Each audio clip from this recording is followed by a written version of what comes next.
Hey everyone, welcome back to the alternate path. Today, we're diving into part 2 of our brand new What If story. What if Bella was the vampire world's greatest secret? Here's a quick summary. Bella arrives in Forks carrying secrets no one could imagine. She already knows vampires exist, has crossed paths with the Volturi, and hides a mysterious gift that could change everything. But before we begin, if you enjoy stories like this, make sure to subscribe to the alternate path and share it with your friends, because it really helps the channel grow. Let's start the story. Over the next few weeks, life went back to normal for all of us.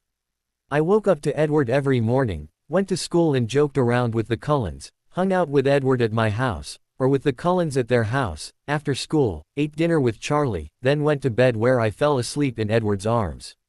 My weekends were usually spent with sleepovers at the Cullen house, and helping Alice, Esme and Rose plan the decorations for prom since Alice had taken my advice and volunteered to do it. A few days after we returned from Phoenix, I received an interesting phone call from Renee, who is now enjoying the sunshine in Florida. She had some news to share. Bella, you'll never guess what I just heard. You remember our neighbor in Phoenix, Mrs. Smith? Yeah, well, she just rang to tell me some shocking news. Believe it or not, someone burned down the old ballet studio that you used to go to. Really? I tried to sound shocked. Yes. What kind of person would do such a thing? Me? I don't know, Mom, I murmured. Well, it's terrible, the poor owner. At least she has insurance though. I zoned out while Renee continued to ramble on about the burnt down studio. I felt a twinge of regret. I hadn't even thought about how devastated the owners would be when I burnt it down. Finally, prom night arrived, something I had eagerly anticipated for weeks since I was really looking forward to seeing Edward in a tux. Alice, Rose and I had spent the whole day together getting ready. We even went for massages, manicures and pedicures in Port Angeles in the morning to, as Alice said, make us feel like $1,000,000. We were now relaxed, happy and content as we put the final touches on our outfits and made sure every hair was in place. We all looked spectacular. Alice was wearing a lovely long yellow, one-shoulder gown with cutouts on the sides showing patches of her pale skin and a slit up the side that ended mid-thigh. She had coupled it with canary yellow diamond earrings and a matching necklace, with more diamonds in a thin headband in her hair. Rosalie was looking unbelievably provocative in a say-why-red dress with a neckline that dropped down to her waist. Rubies at her throat, ears and wrist completed the ensemble and made her look like a goddess. There was no way Emmett's eyes would ever be off her tonight, and I had a feeling most of the males attending the prom would have trouble concentrating on their own dates tonight. Alice had yet again designed me a dress that suited me perfectly. It was a deep blue long silk dress that flowed beautifully around me when I moved. This time I was wearing jewelry that my uncles had given me when I was 15, a collar about 1.5 centimeters wide with alternating vertical bands of sparkling sapphires and diamonds, with a matching bracelet and earrings. The color of the stones matched my dress perfectly. All of us were wearing stilettos that Alice had had custom made with the same fabric as our dresses so that they matched perfectly. As with the spring dance, we made our entrance from the top of the staircase, our three guys waiting eagerly at the bottom. We slowly made our way down to them together, my eyes immediately on Edward as I took in his stunning form in a tuxedo. He was gorgeous and my eyes raked hungrily over his tall form until I finally reached his golden eyes. They were wide with appreciation, and stayed locked on me as I approached. When I neared the bottom of the stairs, he moved forward to collect me as if in a daze. I was shocked when he suddenly stumbled slightly, tripping on his own feet in his eagerness to be near me. Everyone turned around to look at him incredulously. I had never seen a vampire act clumsy before. Wow, I didn't know clumsiness was contagious, Emmett commented. We all burst out laughing at that, and I was secretly proud of the fact that I had dazzled Edward so much that he had tripped. This time Alice had arranged for us to share a limo to the prom, and it arrived while we were having photos taken. I looked out at it and rolled my eyes. Alice was not known for subtlety. Our limo was a white stretch Hummer with blue neon lights underneath. It looked more appropriate for Vegas than here. We got in and I felt excitement seep through us as Jasper hyped us up. No doubt Alice had ordered him to make sure we enjoyed ourselves. The ride to the school was passed quickly as I snuggled into Edward's arms and we joked with the others until we felt the limo draw to a stop at the school. We exited to find that the front of the gym had a large banner in white with gold lettering saying, "Prom." Inside looked amazing thanks to Alice's magic touch. It was all tastefully decorated in black and gold, and white and silver. All of the tables had alternating black and white tablecloths. The black ones had gold trimming and gold centerpieces, while the white ones had silver. Streamers and helium balloons were strung everywhere, alternating in the four theme colors. Alice had even hung a large disco ball and neon lights above our heads. Once we had complimented Alice on her decorating, she dragged us all out on the dance floor. The music this time was classics, including a lot of instrumentals that allowed me to dance properly with Edward. I soon found myself waltzing happily around the dance floor in Edward's arms, thankful for Renata's dancing lessons, and blissfully ignorant of the incredulous and jealous stares we were receiving. At one point though, when we stopped so that I could have a little break, I caught the eyes of Jessica and Lauren as we left the dance floor, and if looks could kill I would be 6 feet under. Their glares were mean and jealous as they looked at me, and turned desperate and pathetic when their gaze turned to Edward. Beside me Edward winced slightly, and I knew their thoughts were getting to him. I glared viciously at them. They winced and immediately turned. Mine, I growled lightly under my breath as I turned back to Edward. His gaze was amused and very happy. "What?" I asked, curious about his sudden change in demeanor. "I loved you calling me yours," he confessed. I had to admit that I was slightly surprised by my own possessiveness, but I realized it was probably a mere thing. I grinned. "Well, that's exactly what you are, Edward Anthony Masson Cullen, so you'd better get used to it," I informed him smugly. "Never forget that you're all mine, only mine." He leaned down and keyed me. "All yours," he promised, "forever." Emmett came up behind him then. "Whipped," he announced. Edward turned to him and cocked an eyebrow. "And you're not?" he asked. Emmett considered it for a few seconds and glanced over at Rosalie, who, as predicted, was gaining attention from everyone tonight. "Never said I wasn't. Welcome to the club, man," he said as he clapped Edward on the shoulder and stalked back over to his wife. I chuckled softly, leaning happily up against Edward. Looking around I noticed Angela swaying contentedly in Ben Chaney's arms, and I was pleased for her. It had been obvious since the day I'd arrived that they both like each other a lot, although they had both been too shy to do anything about it. As the night got later I realized that a lot of the students looked drunk. I began to get suspicious when I saw Alice in the corner shaking her fist at Emmett and getting angry. "Why is Alice mad at Emmett?" I asked Edward. He looked over at them and his expression turned annoyed. "Emmett spiked the punch," he informed me. I groaned. "Dad's going to kill him if he finds out." Then again, when I really thought about it, I'd love to see Emmett locked up in a cell for the night. Then another thought occurred to me. How come Alice didn't see it? Alice did see it, and she had a spare bowl of punch and switched them when Emmett spiked it, but he just went back and spiked the second bowl too, he answered me. I rolled my eyes in disbelief. "Of course he did," I grumbled as I headed over to the refreshments table and Edward got me a glass of water. I noticed that most of the punch was already gone, and Edward discreetly emptied the rest into the other bowl of spiked punch sitting under the table. There were a few complaints from people when they realized that there was no punch left, but hopefully it would prevent them from getting too drunk. Other than that interruption, the rest of the night passed as if I was in a wonderful fairy tale with my personal Prince Charming.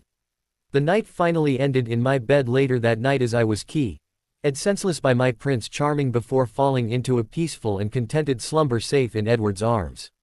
The day after the prom Edward let me sleep in a little and wake up on my own. Apparently Charlie had decided not to disturb me after such a big night. When I asked what he was doing I was informed that he was looking at the many photos that Esme had taken last night on his computer, as Esme had emailed them to him early this morning. "He thinks you look beautiful," Edward informed me softly. "He can't believe his little princess has grown into such a beautiful woman." I felt myself tearing up at that. When I eventually got up Edward left and I made my way downstairs, filling Charlie in on my amazing night as I ate breakfast, deliberately leaving out the part about the spiked punch. He showed me the photos, and I had to admit that we all looked stunning. I left soon after, hopping in my 370Z and speeding along the familiar route to the Cullen house. I was excited. Today was the official start of the summer holidays and hopefully, in the next couple of weeks the Cullens would be in Volterra and my secret would be revealed. Charlie and Renee already knew about my visit to Italy. I had been planning to spend some of my summer holidays there before I even moved to Forks. Of course, I hadn't actually decided to go to Volterra because I knew that it would tip Alice off. I just had to hope that Charlie wouldn't think about it in front of Edward for the next week. Instead, I made a firm decision to spend the next 10 weeks of summer holidays in Forks with the Cullens. I arrived to find a very excited Emmett already waiting, with Alice, Rosalie, Jasper and Edward behind him. All of them were holding paintball guns, and Emmett had a second one in his hand. I grinned. Paintballing was yet another activity that I had played regularly with Felix and Dimitri, and I was a pro. I was soon armed with my own paintball gun and on Edward's back as we ran out into the middle of the woods, far enough away from humans that they wouldn't see us and in an area with plenty of trees and scrub to take cover in. Emmett had made me promise not to shield anyone other than myself during the game to keep it fair. We were playing in couples, although technically Rosalie and Emmett were at a severe disadvantage since neither of them had a special ability. Edward knew where they were from his mind reading. I could feel them with my shield, as well as protecting both of us from attack. Alice could see if anyone was coming near her, and Jasper could feel if people were close by their emotions. Each team had different colored paintballs. Emmett and Rosalie had red, Edward and I had blue, and Alice and Jasper had yellow. When we finally started, I simply walked straight out into the open, attracting all the attention as both teams fired at me. Of course, with my shield it was pointless to shoot at me since I couldn't get hit. Instead, I soon had a bubble around me that was quickly turning orange from the combination of paintball colors. Meanwhile, Edward had snuck up behind the teams and was firing off shots at both teams. They soon realized that he had ambushed them, however, and turned to fire on him since they knew it was pointless to keep shooting at me. Of course, they were still underestimating their human, and while Edward dodged their shots with his incredible speed, I shot at the others, getting every shot. I took great pleasure in seeing Alice's face completely blue from my paint. I knew she wasn't pleased. "I'll get you back for this, Bella," she screamed at me. I just laughed. We all ran out of ammo at around the same time, and I quickly leapt up onto Edward's back as we raced against the others back to where we had all cashed out extra ammo supply. We all quickly reloaded, shooting at each other as we retreated back into the trees. We continued our game, changing tactics and sometimes changing teams. Our last game was every person for themselves, which was fun, although for some reason I couldn't find Emmett, who I had been particularly wanting to shoot a little more than the others. When we packed up, I realized that Emmett still wasn't with us. Something told me that he was up to no good again. "Where's Emmett?" I asked Alice suspiciously, fully aware of the fact that since I had gotten blue paint all over her face and hair, it was likely that she wouldn't tell me where he was or what he was planning. She smiled secretively. "Oh, he just gave up and went home early." I raised my eyebrow. There was no way that Emmett would just give up and go home early without a reason. Something was up. I turned to Edward hopefully, but he shook his head. "She's reciting the Gettysburg Address over and over," he explained. I didn't like this one bit, and as we ran back I could feel a sense of dread washing over me. Jasper looked over and smiled sympathetically. Sure enough, when we arrived back I immediately spotted the reason for Emmett's early departure from our game. My beautiful black car now had a completely bedazzled hood. The plastic gems were in different colors, with a pattern of blue stars in a silver background. In the middle of the hood was green gems spelling Emmett's name. I had to admit that if it wasn't on my car I would have been impressed. It really was a work of art. Emmett was standing beside my car, a self-satisfied smile on his face as he admired his handiwork. His smile vanished as I got down from Edward's back and stomped up to him. "Emmett," I yelled, "you ruined the hood of my car." He smirked. "Payback's a buy. CH bells," he said cockily, looking pleased with himself. I glared. "Damn right it is, Emmett," I said angrily as I stomped over to the garage and opened the door. Emmett's expression turned to confusion. I wrapped a shield around his Jeep and levitated it out until it was next to my car, but hanging a couple of feet up in the air. "Remember what I said about your Jeep making a nice cube of scrap metal?" I asked, smirking evilly as Emmett's expression turned horrified. Behind him, Edward, Jasper, Alice and Rosalie's faces lit up into amused smiles, and out of the corner of my eye I saw Esme and Carlisle quietly exit the house to observe. Esme had a camcorder in her hand, and Carlisle had a camera. "No, no, no, Bella, please," Emmett pleaded, falling on his knees in front of me. "I warned you, Emmett," I said severely, although I was starting to feel a little amused too.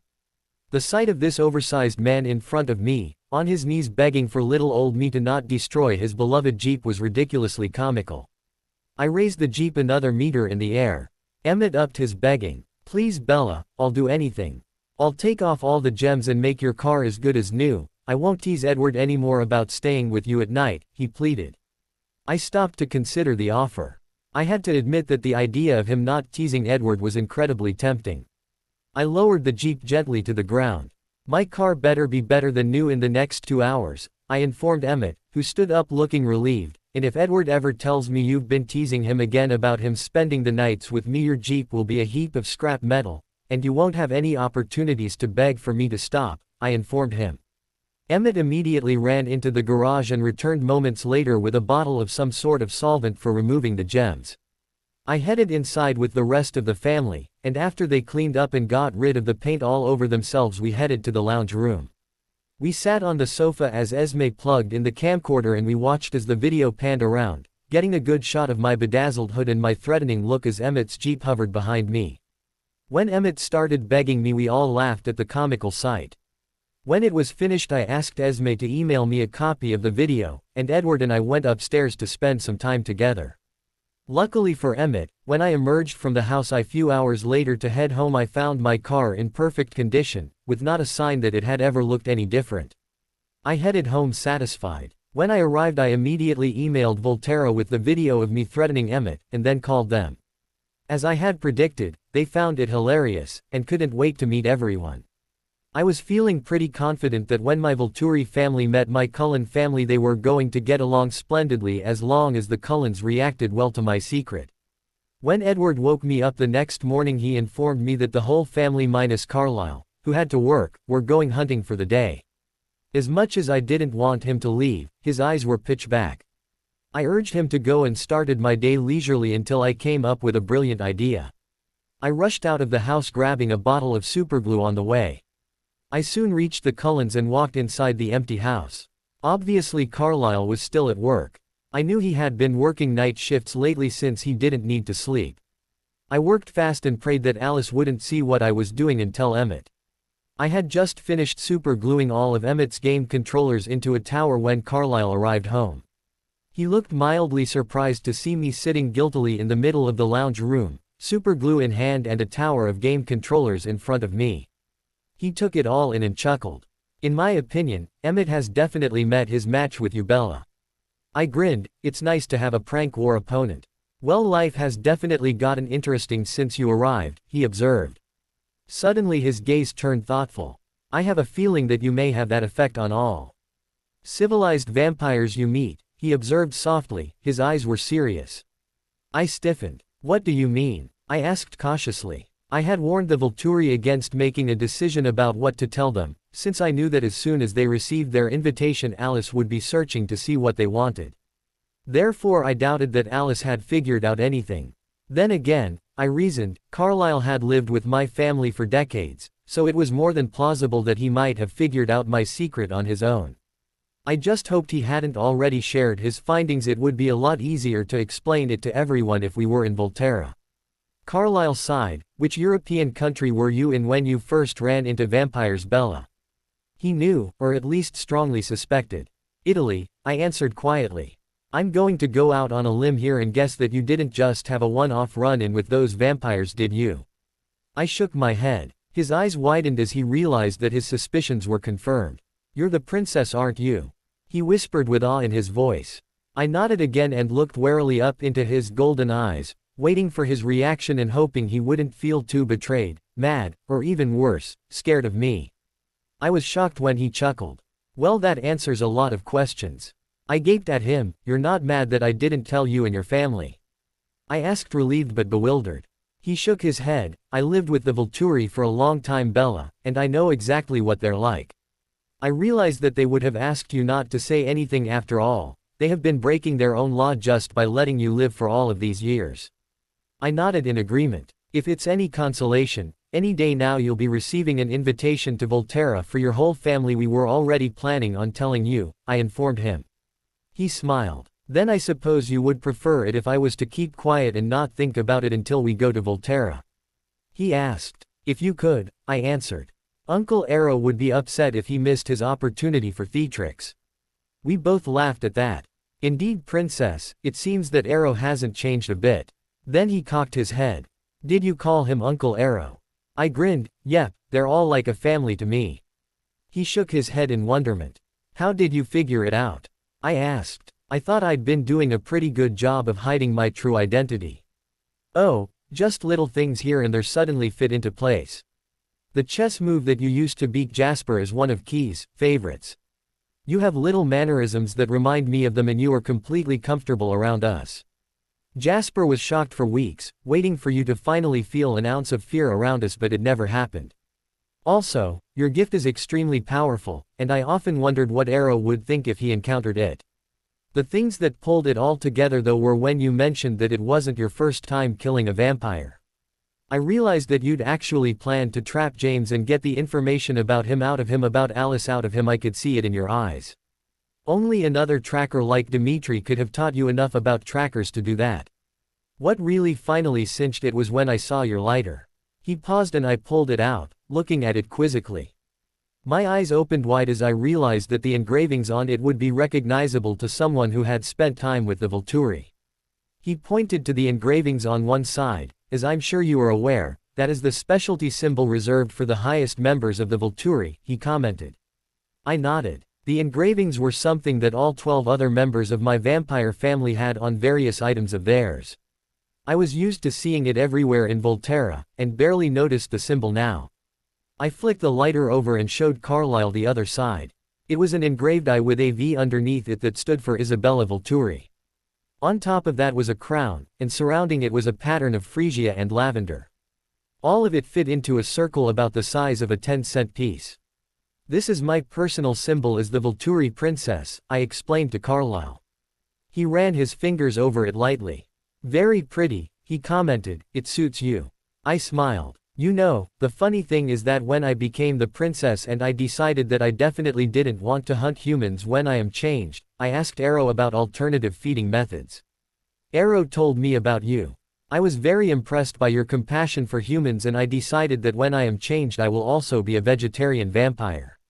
We were even going to come and find your family after I graduated and ask if I could stay a while after my change, at least until I got used to the diet and could resist humans.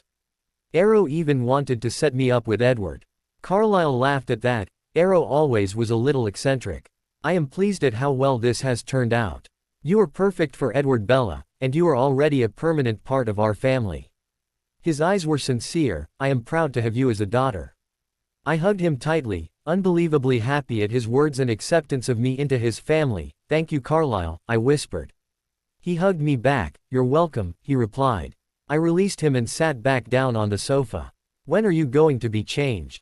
He asked softly. Within a year of my graduation, I answered, although I could probably stretch it out another 6 months or so. Carlyle closed his eyes for a second. Edward's not going to like this, he muttered. I know, I answered, but he's going to have to get used to it soon since it's been predestined for me since I was 4. He smiled grimly in response. Besides, hopefully sometime soon Edward will get his act together and propose, I muttered. Carlyle's eyes opened wide and he snorted. I have a feeling that the only thing keeping Edward from whisking you away to Vegas and marrying you right now is the fact that you're not 18 yet, and also because he knows that most young women don't want to get married so young, especially not while in high school, he explained. I sighed in exasperation. Well, I'm not most girls, I commented dryly, and he chuckled in acknowledgement. Besides, it'd be nice to be engaged until graduation since I don't intend to get married until after I've finished school, I told him. Anyway, I suspect Alice is going to need time to plan the wedding. Carlyle grinned. Yes, no doubt she will.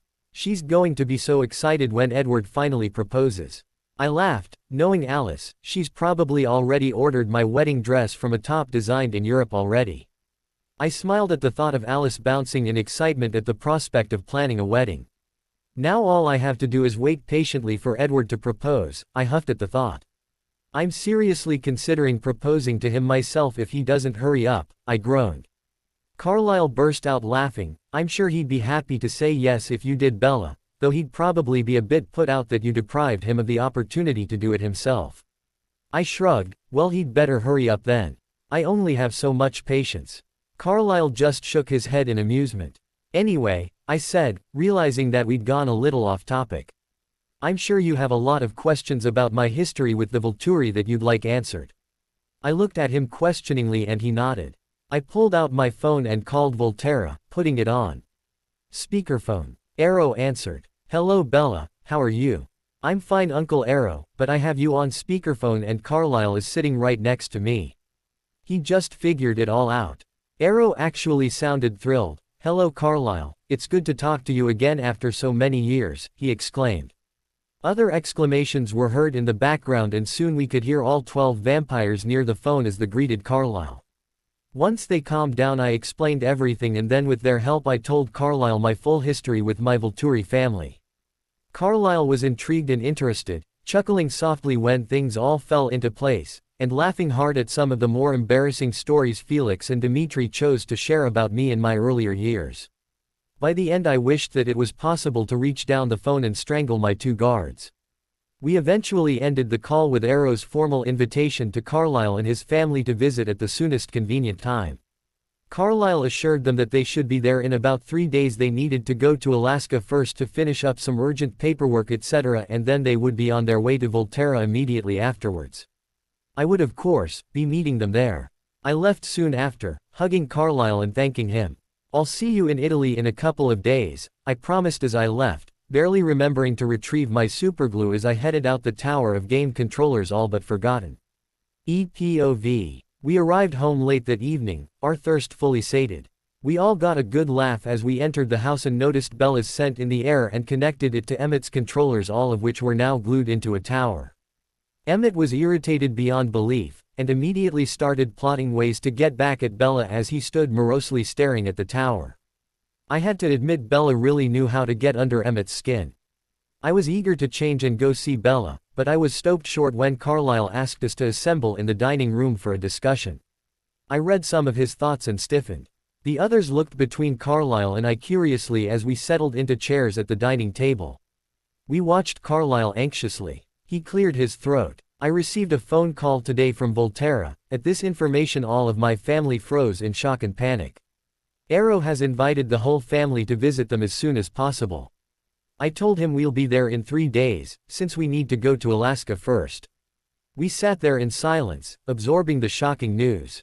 An invitation from Volterra was as good as an order. Nobody would even consider ignoring it. I was horrified. I knew that with one touch Arrow would find out about Bella. The Volturi weren't known for their leniency. I noticed that Carlyle was still calm. Emmett wasn't really too bothered. He never saw the need to worry over something that he couldn't prevent. Rose and Jasper were wary and worried, suspicious that it might be a trap. Alice was frustrated. She couldn't see what was going to happen to us. It appeared that the Volturi hadn't decided on what they were planning on doing once we arrived, so Alice couldn't see it. Esme trusted the fact that Carlyle didn't seem too worried. My worry built though and I exploded. Carlyle, how can you be so calm? Do you know what could happen if they find out about Bella? They'll kill her and possibly us as well. If anything, Carlyle seemed slightly amused at my outburst and I couldn't fathom why. Edward, I lived with the Volturi for many years and they do not make rash decisions. I am sure that if they find out about Bella, which is very likely, that you'll be able to argue them out of killing her if that's what they want. Personally, I doubt that they would want to hurt someone like Bella, he assured me. Besides, at the moment, Alice doesn't see anything bad happening, do you Alice? Alice confirmed that she didn't, which allowed us all to relax a hair. I could tell from the minds of my siblings that if the Volturi did threaten Bella, they would all try their hardest to protect her, even though our efforts would probably be futile and end up with us dying. Now go and see Bella and tell her since we're leaving for Alaska in the morning. I took his advice and quickly went upstairs and changed before heading over to Bella's house. She was reading in her bead when I slipped through the window and she immediately turned and smiled at me. The smile turned into a frown as she took in my anxious expression. She put the book down. What's wrong, Edward? She asked with concern in her voice. I sat next to her on the bed, gathering her up in my arms. Slowly I began to tell her about our invitation to Volterra, and the large possibility that they would find out about her and try to kill her. I also mentioned the possibility that they may kill us for associating with her. She shook her head at me and grabbed my face between her hands. Her eyes showed a mix of guilt. Undoubtedly she was concerned that this was her fault for befriending us, along with concern and determination. "Edward, I'll be fine and so will you. In no time at all you'll be back beside me where you belong," she said with conviction. Her words made me feel a little better. "Just in case though, Bella, if I don't come back I want you to move on and live a happy, human life without me." I meant it. If by some miracle she lived, I wanted her to be happy and experience all the normal human experiences, including finding a human man, and having a family. Her eyes were intense as her deep chocolate eyes stared into my golden ones. Her hands tightened on my face. "Listen to me, Edward Cullen," she said firmly, "you and your family are going to be fine, and so will I. The Volturi probably just wanted to talk and meet Carlisle's family." She sounded so certain that I found myself slightly reassured. "Has Alice seen anything?" she asked. "No, it looks like they haven't made their minds up on what to do once we arrive," I answered. "Well then you have nothing to worry about," she said. "Things can always change," I argued. She just smiled. "Have a little faith, Edward. I'm sure that in a few days we'll be together again." Our conversation ended soon after, and while I was glad that she seemed to truly believe nothing would go wrong, she didn't really know just how powerful the Volturi were in the vampire world. That night I lay there with Bella asleep in my arms, cherishing what could well be our last night together. I hoped she was right and that in a few days my family's encounter with the Volturi would be over and I would be reunited with my Bella. Of course, I couldn't help but run through all the other possible scenarios, most of which ended badly. Despite Carlisle's assurances, I certainly didn't rush the Volturi. One did not earn such a fearsome reputation without it being warranted. I thought it quite likely that they would find out about Bella and try to kill her. Of course, I wouldn't let that happen without a fight, and that meant that they would be forced to kill both of us. The only consolation to that scenario was that I wouldn't have to live without my angel. In all likelihood, if that occurred, my family would fight with me and be killed as well, definitely an outcome I would like to avoid. Another possibility that I had considered, which also seemed very plausible, was that once they learned of Bella's gift they would turn her into a vampire. For me this was both my heaven and hell. While I selfishly wanted Bella with me forever, I also didn't want to damn her to a soulless existence just so that I could keep her forever. I also didn't want to deprive her of the many human experiences that were rightfully hers. Bella had asked me to change her, but she was far too young to realize all of the things she'd be missing if I turned her now, and she certainly had no idea of the immense thirst she'd be forced to endure as a vampire, the constantly burning throat she'd acquire. Unfortunately, if the Volturi chose this option, it was unlikely that I would be unable to refuse, as secretly I wanted it as well. I just couldn't live with myself if Bella regretted becoming like me in the future. When Bella woke in the morning I gave her a lone, passionate kiss, pouring all of my love into it. "I love you," I whispered, looking deep into her eyes. "I love you too," she whispered back. "I'll miss you so much," she said, tears forming in her eyes. I kissed them away. "I'll miss you more," I told her softly before dotting her forehead and disappearing out the window.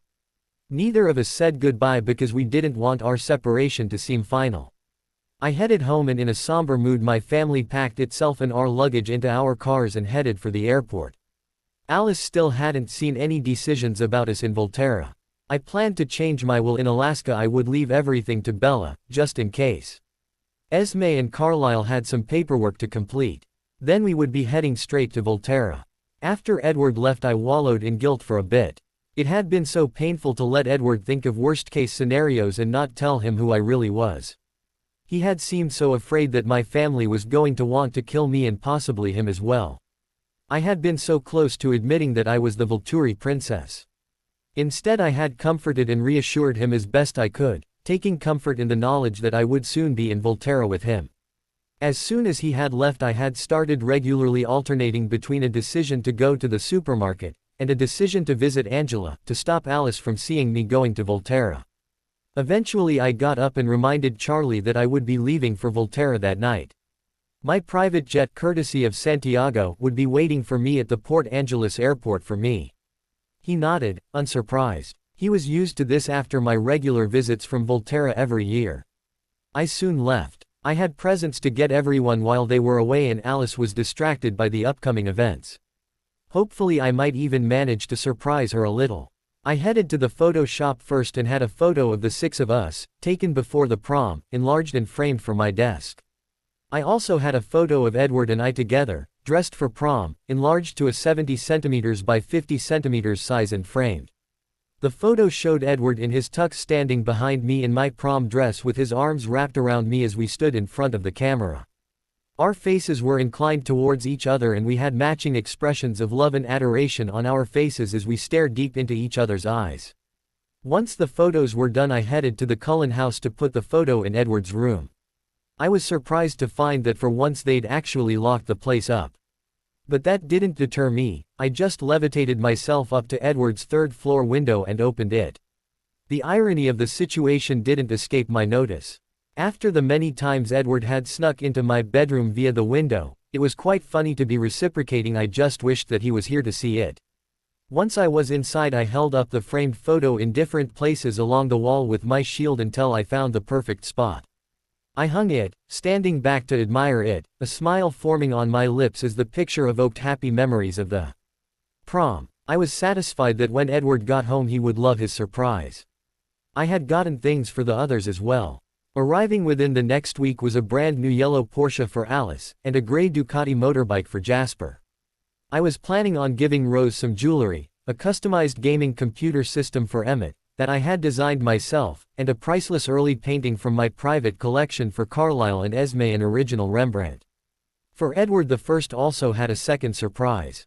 I had brought Emmett's gaming system and the painting with me. I had had it shipped over a few weeks ago in anticipation, and I quickly installed Emmett's system in the game's room. I decided to let Esme hang the painting herself since she would no doubt know the perfect place for it, so I simply levitated it over to a corner of the lounge room, still wrapped protectively from being shipping. Once that was all complete, I realized that I still had a lot of time left before I had to go home and get ready for my trip, so I decided on visiting the meadow. I missed Edward so much already, and he had only been gone for less than half a day. I was slightly consoled by the fact that I knew without a doubt that the day after tomorrow I would see him again. I just prayed that he wouldn't react badly when he realized why I was in Volterra.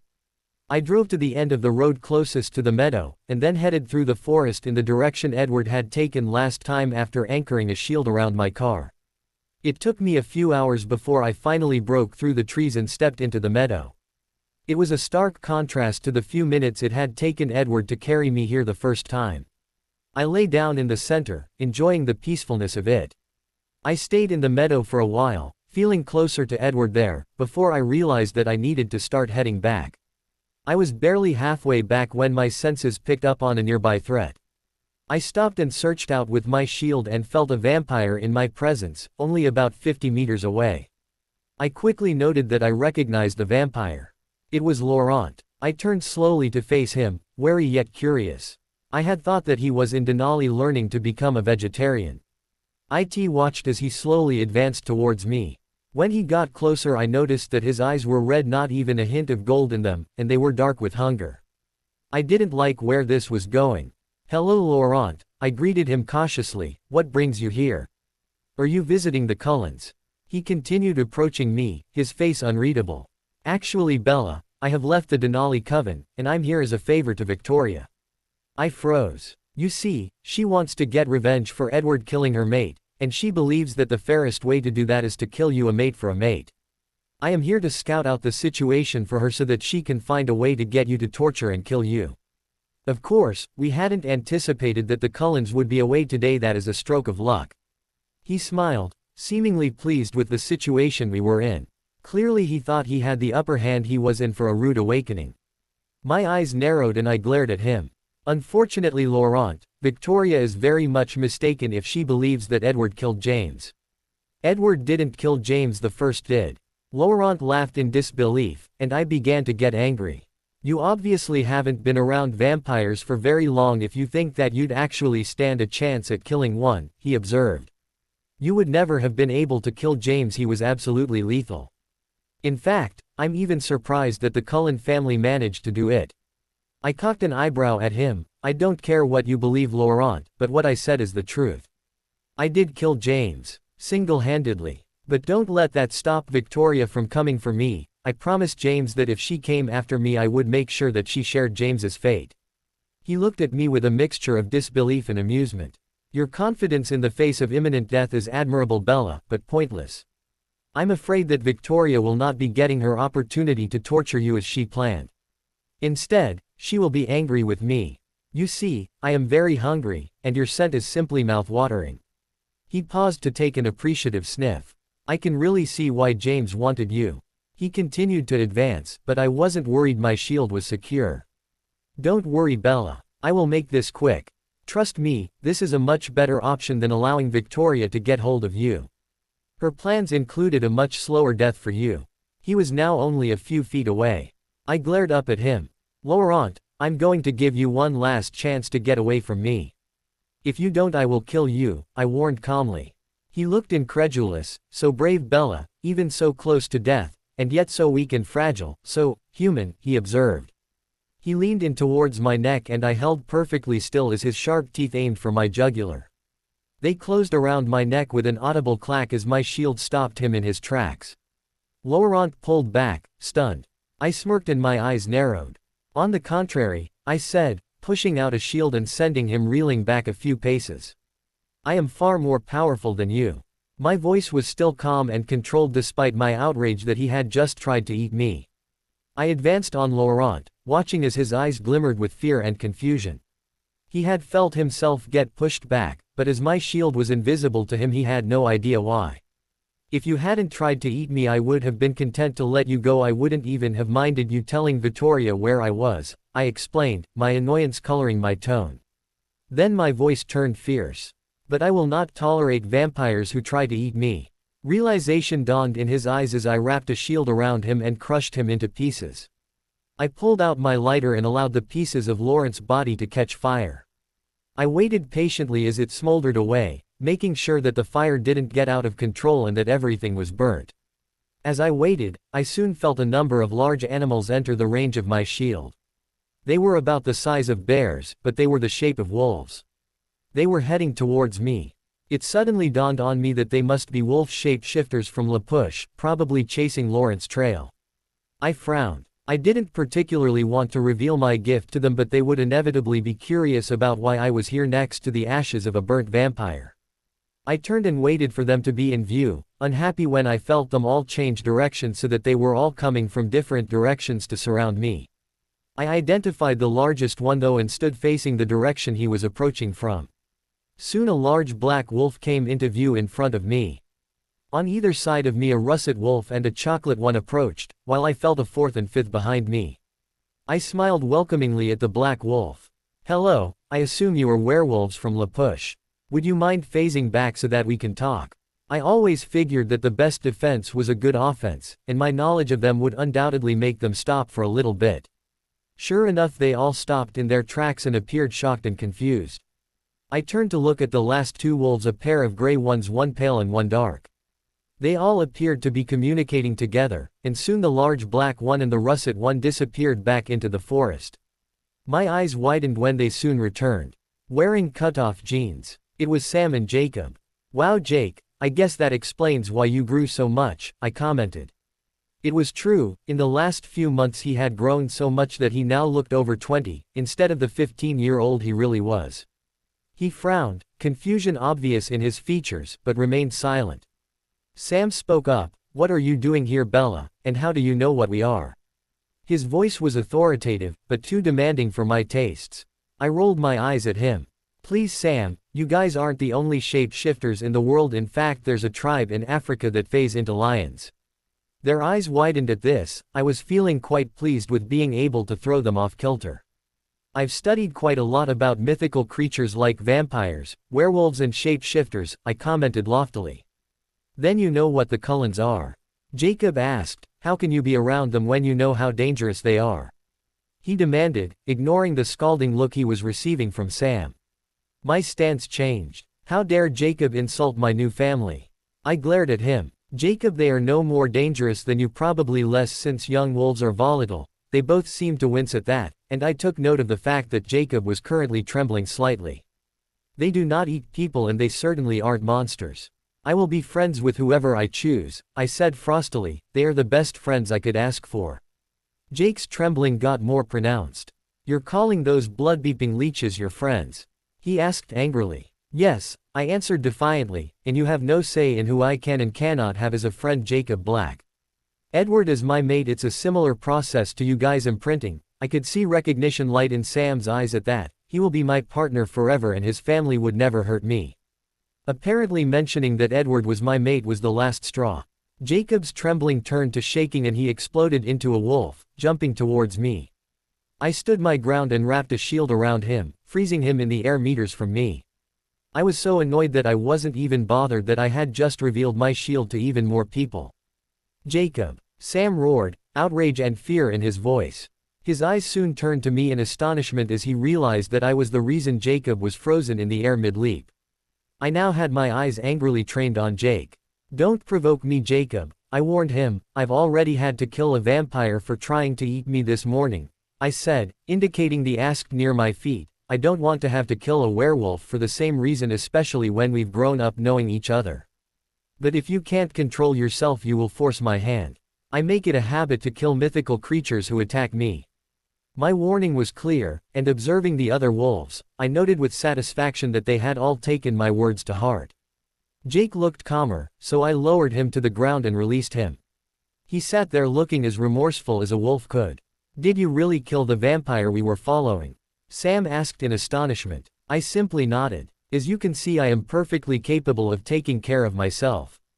I do ask that you do not reveal my ability to anyone else, just as I will not reveal your secret to anyone either. My tone brooked no arguments and Sam nodded in agreement, still staring in awe at the ashes. Now I believe you have a treaty with the Cullens, and you came over the treaty line to follow this vampire. I indicated the ashes again. While I'm sure it was not consciously done in the excitement, I would appreciate it if you would return to your land and stay there. I feel that you would not be as lenient towards the Cullens if they crossed over into your land. My reminder made him wince. They are well within their rights to tear you apart for being here, I subtly reminded him, although I am certain that they wouldn't even contemplate it unless you were intending to attack first. His face looked slightly ashamed as he thought about it. I think it is time for us to go, he said quietly. It was nice seeing you, Bella, he said before heading off. The others all followed him and I soon felt him phase and lead the others back towards La Push. I headed back to my car and drove home, annoyed that my quiet day had been ruined by the presence of a thirsty vampire and a pack of wolves. Charlie and I had an early dinner before I bid him goodbye and headed to the Port Angeles airport. I didn't bother to pack anything since my tower had everything I would ever need. I arrived at the airport and was quickly processed and entering my luxurious private jet, a birthday present from Santiago and Alec a few years ago to make traveling to other countries more comfortable. As soon as I entered, I was pulled into enthusiastic hugs from Alec and Santiago, who were of course piloting the jet. I was so happy to see them I nearly cried. I had desperately missed my family. Once the hugs were finished, I sat back on the comfortable leather sofa, turned on some music and pulled out a book while Alec and Santiago took off. When we were in the air, they alternated spending time with me and piloting the plane so that I could catch up with them, but I eventually ate some food from the fully stocked miniature kitchen in my jet before heading for the bedroom and sleeping away the hours. I woke up to find that there were only a few more hours until landing, and I spent most of them in the cockpit hearing stories about the mischief Dimitri and Felix got up to because they were bored without me to guard. I breathed a big sigh of relief as I entered Castle Volterra and was bombarded with 10 excited vampires. After hugs and greetings were out of the way, I spent the day catching up with all of them, telling them the latest news about the wolves and Laurent. When I mentioned that Victoria was after me, Dimitri hissed, "We're coming back with you to hunt her then. We are your guards and it is our responsibility." Felix nodded in agreement. Besides, he added, "We've been so bored without you here." I grinned at him in amusement. "So I heard," I said dryly, running through the list of pranks I had heard that they had played on the rest of the family while I was gone. They received sour looks from everyone. Despite my joy at seeing my family again, I couldn't help but be a little anxious about tomorrow's events when the Cullens would be coming. At the moment, to deter Alice, I was currently planning to invite Angela over to my house in Forks tomorrow for a sleepover, then changing my decision and going down to First Beach in La Push. I got barely any sleep that night, I was so restless in my lonely bed up high in my tower, agonizing over the coming day. That morning I got dressed in clothes befitting a princess and made sure that the minds of every vampire in the castle was shielded against Edward's ability. When Gianna rang and said that the Cullens had arrived, I made my way down to the throne room by a back way, followed by Felix and Dimitri. I quickly found the Cullens, with my mental shield this time, and shrouding them as well. I stopped outside the back door and pressed my ear to it, anxious to hear what was going on. I listened as Arrow greeted them exuberantly.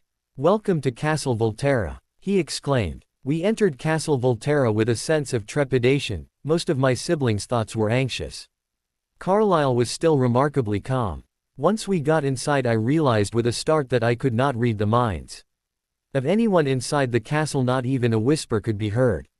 Even my own family's thoughts were now robbed from me.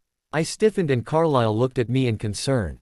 "What's wrong, Edward?" I frowned. "I can't read the minds of anyone in the castle. I can still read the minds of people outside, just not anyone in here." Recognition dawned in his eyes as he chuckled. "I believe that is probably the work of the Volturi's princess. I'm sure you are aware of the rumors regarding how powerful she is." I nodded, disconcerted by the fact that the unknown princess had the power to stop my gift. Carlyle was grinning, and had an amused look on his face. "I'm sure you'll get along well with her," he commented. I stared at him in surprise. "You've met her?" I asked incredulously. He didn't answer, just continued leading us towards the reception area. A human was there, quite pretty for a human, but nothing in comparison to Bella. She smiled up at us and I frowned when I realized that I couldn't even hear her thoughts.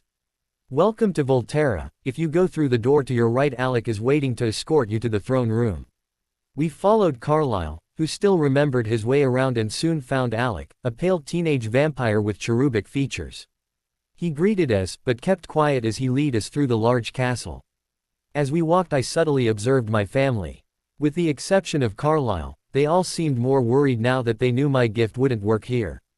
Like Alice, they relied heavily on my ability in difficult situations to gauge whether we were in potential danger. Carlyle, however, had obviously known this was going to happen, and now, more than ever, I wished to be able to read his mind and find out how he knew the princess, and why he'd never mentioned it before. As we neared the end of another hallway, Alice's eyes glazed over for a few seconds and we all stared at her curiously. Her eyes locked with Carlyle's and she nodded. "Everything's going to be fine," she whispered triumphantly, excitement now in her tone. She skipped happily after Alec, her enthusiasm now back. I was now desperate for my gift to work. "Alice," I pleaded, "what did you see?" She simply smirked. "Nothing for you to worry about, dear brother, although you're in for quite a shock." She winked conspiringly at Carlyle. "You are going to get along rather well with the Volturi, Edward, especially their princess." "I don't want to get along well with the Princess Alice," I growled in frustration. "I want to get this over with and go back to Bella as soon as possible." My voice had raised to a loud whisper now, and out of the corner of my eye I saw Alec smirk at me. I just couldn't figure out why. "What's so special about this princess anyway?" I grumbled. "Just because she can stop my gift from working doesn't mean she's special." "Trust me, Edward, you'll change your tune when you meet her," Alice assured me, and Carlyle nodded in agreement. The others all looked on with a mixture of confusion and amusement. Jasper had complete trust in Alice, and now that she had assured us that we would be fine, he had relaxed, content to watch them annoy me. I had to admit that I was in an even worse mood than normal due to my separation from Bella. I missed her so much. It was all I could do to stop myself from running back to the airport and boarding the next plane back to Forks. "I wouldn't do that if I were you, Edward," Alice warned. "Trust me, you need to be here." I sighed, and nodded in acceptance. We finally arrived at a large pair of old, ornately carved doors. "The throne room," Alec announced as he pushed open the doors.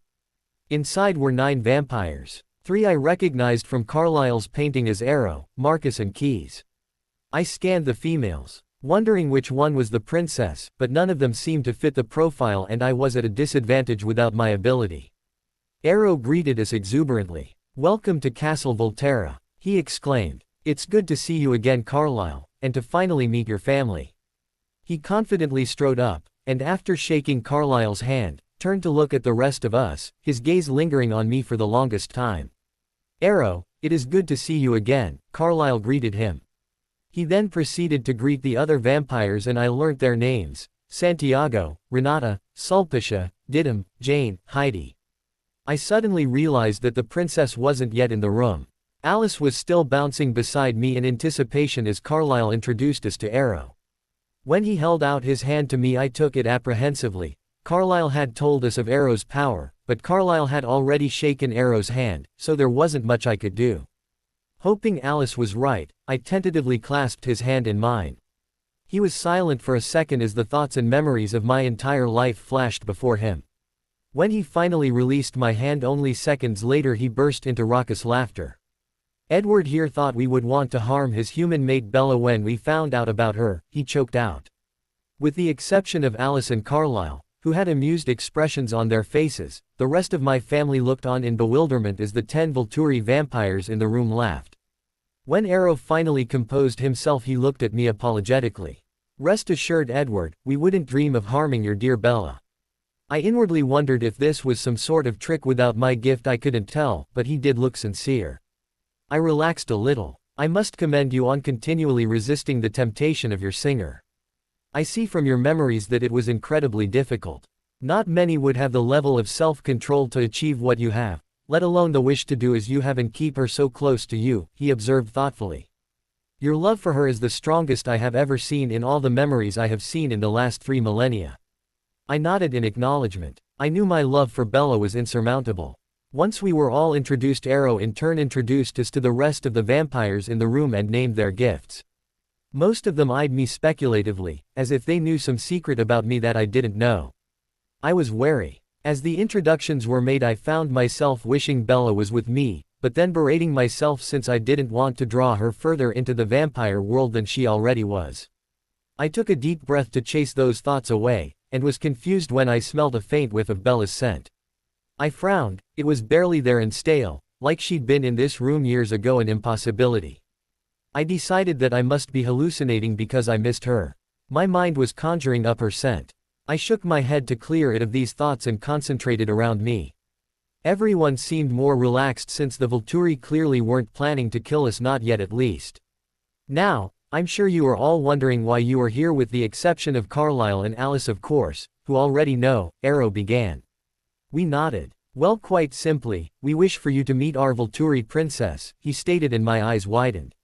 Nobody outside the top 12 Volturi had ever met her, and yet we were going to. I couldn't help but wonder why. While this may come as a bit of a shock to most of you, you have actually already met her. I frowned at that and mentally ran through a list of the female vampires I had met over the years. Victoria, Charlotte, Maria, Tanya, Kate, Irina, Carmen, none of them seemed to fit it. I had certainly never encountered someone whose thoughts I couldn't read before, except Bella, of course. I stopped short at that. No, Bella couldn't be the princess, she was human. But I couldn't help but wonder about the strange coincidence that Bella and the Volturi princess could both stop me from reading their thoughts. I was distracted before I could pursue that line of thought as Arrow continued talking. "And now, I would like to formally introduce you all to our princess." At those words a door at the back of the room opened and in strode a small, lithe and incredibly beautiful figure. She was graceful in a long white gown, her step confident and regal as she approached us. Around her throat hung a large, golf-sized diamond, suspended on a thick rope of gold. Her mahogany hair was loose and hung in waves down her back, and atop her head was a small platinum tiara encrusted with diamonds. Unlike the rest of the Volturi who wore pitch-black cloaks, hers was royal blue, the hood thrown back. It was Bella. I felt my jaw drop slightly, and beside me I could feel most of my siblings frozen in shock except for Alice, who was jumping in excitement. Bella's scent washed over me, giving me a hit of familiar searing thirst. She glided across the room towards us, her stride confident and commanding. She was flanked on either side by 2 tall, strong vampires, both absolutely at ease following her. As confident as she looked, her eyes showed her anxiety. I continued staring at her in silence, shocked beyond belief. Impossible. My mind shouted at me, and yet, I could not deny what was right in front of my eyes. "This is Princess Isabella Marie Swan Volturi," Arrow said with a grand wave of his arm as Bella reached us. Her eyes showed her uncertainty as she looked at us, smiling tentatively. I couldn't move, I was still frozen in shock, and her tentative smile disappeared. BPOV. I had imagined many different reactions to this, especially in the last couple of days. As I advanced towards Edward and the rest of the Cullen family, I noted that Alice obviously knew. Due to my nerves, I had stopped making decisions when I headed for the throne room. She seemed to be taking the news well. Edward, on the other hand, was staring at me in shock, unmoving. A disbelieving look was in his eye. I reached them and smiled tentatively. Emmett grinned and rushed forward, giving me a big bear hug. "Hey Bella, good to see you, little sis. Who knew you were higher up in the vampire world than we were, hey?" I smiled at his enthusiasm and hugged him back. Felix and Dimitri stiffened. They weren't used to vampires hugging me like that. I released Emmett and backed up a little, rolling my eyes at my guards. "Stop it, guys, he's not going to hurt me," I scolded them. I turned back to the Cullens. "These are my guards, Felix and Dimitri," I said, introducing them. "Guys, this is the Cullen family, Carlisle, who you already know, Esme his mate, Emmett, Rosalie, Jasper, Alice and Edward." I stopped when I got to Edward. Unlike the others, he was still staring at me, frozen solid. His face was unreadable and I was suddenly nervous. "Edward?" I asked softly. In all my imagined reactions, this had not been one of them. He started out of his frozen state and his eyes became sad. I got worried. "Bella, why did you lie to us?" He pleaded softly, his tone was pained. "Was anything you said true? Did you actually mean it when you said you loved me, or was it all a lie?" He demanded. My eyes opened in shock at his accusations and I watched, tormented as he turned to head out the door.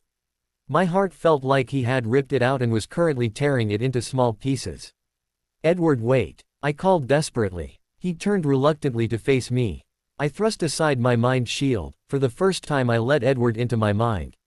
EPOV. I was in pain. Bella had lied to us since we first met.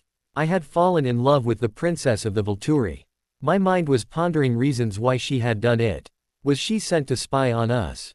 As I turned reluctantly back to face her, waiting for her explanation, I was bombarded with the most beautiful internal voice I had ever heard. "Edward, please just listen to me. Let me explain it all. Then if you still want to go and never see me again, I'll understand. I will still love you forever." Even with the amount of pain in her mental voice, it was still melodic, and as beautiful as Bella. Then she started concentrating, and I was bombarded with her memories. I watched in silence as she showed me how she'd met Arrow, Keys and Marcus. I winced as I saw her memories of them draining her captors. I saw her meeting Felix and Dimitri and throwing them into walls.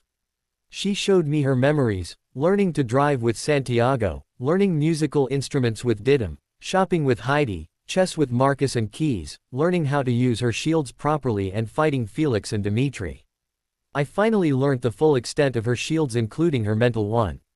Then she showed me the reasons behind her deciding to move to Forks and her surprise to find 5 vampires at the school, her first official meeting with me, the spark she felt when she first touched me. She ran through memories of our time together, how happy and in love she felt with me, and I felt my heart piece itself back together. The feelings she had when she remembered us dotting matched my own incredible love and passion. Finally, she showed me the reasons why she had kept this part of her life a secret, the incredible guilt she'd felt for doing it. When she finally finished her memories, she said, "Please Edward, I love you." Then I felt her mental block snap back, and I stared at her. "Oh Bella," I sighed, rushing towards her and gathering her in my arms. She smiled up at me as I bent my head down and captured her lips with my own. We stayed locked in our embrace until finally Bella needed to breathe. When we finally broke away from each other, I could hear the hoots of Emmett, joined by Felix, Dimitri and Santiago. Bella turned and shot them a playful glare. "Shut up guys, you wouldn't want me to throw you into a wall in front of our guests," she threatened. They pouted at her. It was easy to see that they all thought of her as a part of their family. Still wrapped in my arms, she turned to face my family. "I suppose I've got a lot of explaining to do," she said sheepishly. They nodded, curiosity evident on their faces. "Well, if you'll follow me to my tower, I'll explain everything there. No need to have everyone here stop me every 5 seconds to tell you embarrassing stories." She stepped out of my embrace, taking my hand and leading us out of the throne room. Her two guards followed, immediately falling into step behind her. "Ah Bella," Emmett complained, as we followed her through the castle. "I wanna hear the stories." Felix and Dimitri grinned. "Don't worry, we'll fill you in later." Bella scowled at them. "Then I'll be forced to tell them about all the times I've beaten you," she threatened. They shrugged. "You've probably already told Edward anyway," Felix said. Bella just glared and kept walking. She suddenly paused for a second. "Oh Edward, I'm sorry, you must be feeling a little strange not being able to hear anyone's thoughts. I'll unshield everyone's minds now," she apologized guiltily. She continued on and I was suddenly bombarded with everyone's thoughts. Alice was excited, Esme had processed everything and was now looking forward to seeing Bella's tower. Jasper was reserved, but he could feel that the Volturi genuinely loved Bella and wasn't planning to hurt us. Rose was a little more hesitant, but she had remembered the cars Bella said she had and was looking forward to spending time with her. Carlisle, of course, already knew everything and had before we came. I was a little annoyed that I hadn't figured it out from his strange reactions in the last few days. Emmett was, predictably, wondering whether he could challenge Felix and Dimitri to fights. The rest of the Volturi were just happy that the big reveal had gone well and that Bella was pleased. Marcus and Keyes were wondering whether they could take up one of Bella's offers and threaten me like fathers. Apparently Bella had promised they could in a phone call before her first date with me. "It's all right love," I assured her. To be honest, it was quite nice to have peace in my mind for once. If I hadn't been so worried beforehand I would have enjoyed it. We finally reached the end of a long corridor and Bella pushed open a door to reveal a huge, round room. It was the bottom of a tower. The entire place was beautifully decorated and so Bella. Emmett immediately spied her huge TV and gaming system and ran over. "Bella, this is so cool," he enthused. Bella smiled at him. "Where'd you think I learned to be so good at games, Emmett?" she asked. "My guards and I used to play all the time," she said, nodding towards Felix and Dimitri who were eyeing Emmett speculatively and wondering in their thoughts how good he was. Esme and Alice admired the decorating, furnishings and paintings. Alice continued looking, a frown on her face. Finally she asked, "Bella, where's your room?" Bella grinned and pointed upwards. High above our heads was a small gap, a 3-foot ledge, and a door. There were no stairs, and it was too high for a vampire to jump to. "My room is up there," she explained. "I'm the only one that can reach it." Alice pouted, extremely annoyed. "How am I supposed to see your closet then?" she asked. Bella's answering grin was triumphant. "You can't," she stated simply. "What?" Alice asked, her voice sounding forlorn. Bella caved. "Fine Alice, after I'm done explaining I'll take you up there," she promised. Alice grinned, then looked thoughtful.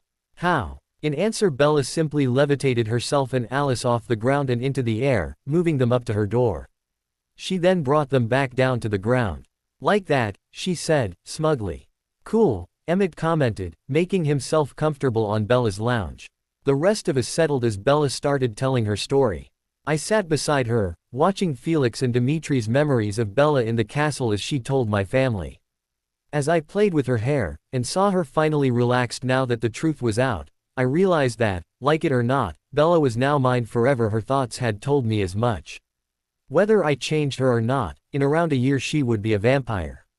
On the other hand, I was no longer as worried as before. Bella clearly knew everything there was to know about being a vampire. She knew more about them than I did. She had also had over 13 years to consider the fact that she would be a vampire, and evidently she still had no regrets. I knew we were going to be fine. I explained to the Cullens everything about my history with Felix and Dimitri, interrupting periodically with funny stories. "You should have seen the little Spitfire, walked right into the castle as a 4-year-old girl, completely at ease. Then Felix calls her cute and she throws him into a wall." Dimitri laughed. Felix glared at him. "Yeah, well then you called her an angry little kitten and she threw you into the wall too," he retorted. Everyone laughed at that. Emmett and Jasper were especially interested in my mental shield. "Bella, that's awesome. You can shield us from Edward and we can finally have a fair fight, or play games without him using his mind reading to cheat." Emmett loved that idea, and Jasper seemed to be considering how chess games would go when Edward couldn't read his mind. Alice laughed hard when Felix and Dimitri mentioned how Heidi had made me walk everywhere in stilettos for months until I could do it without tripping.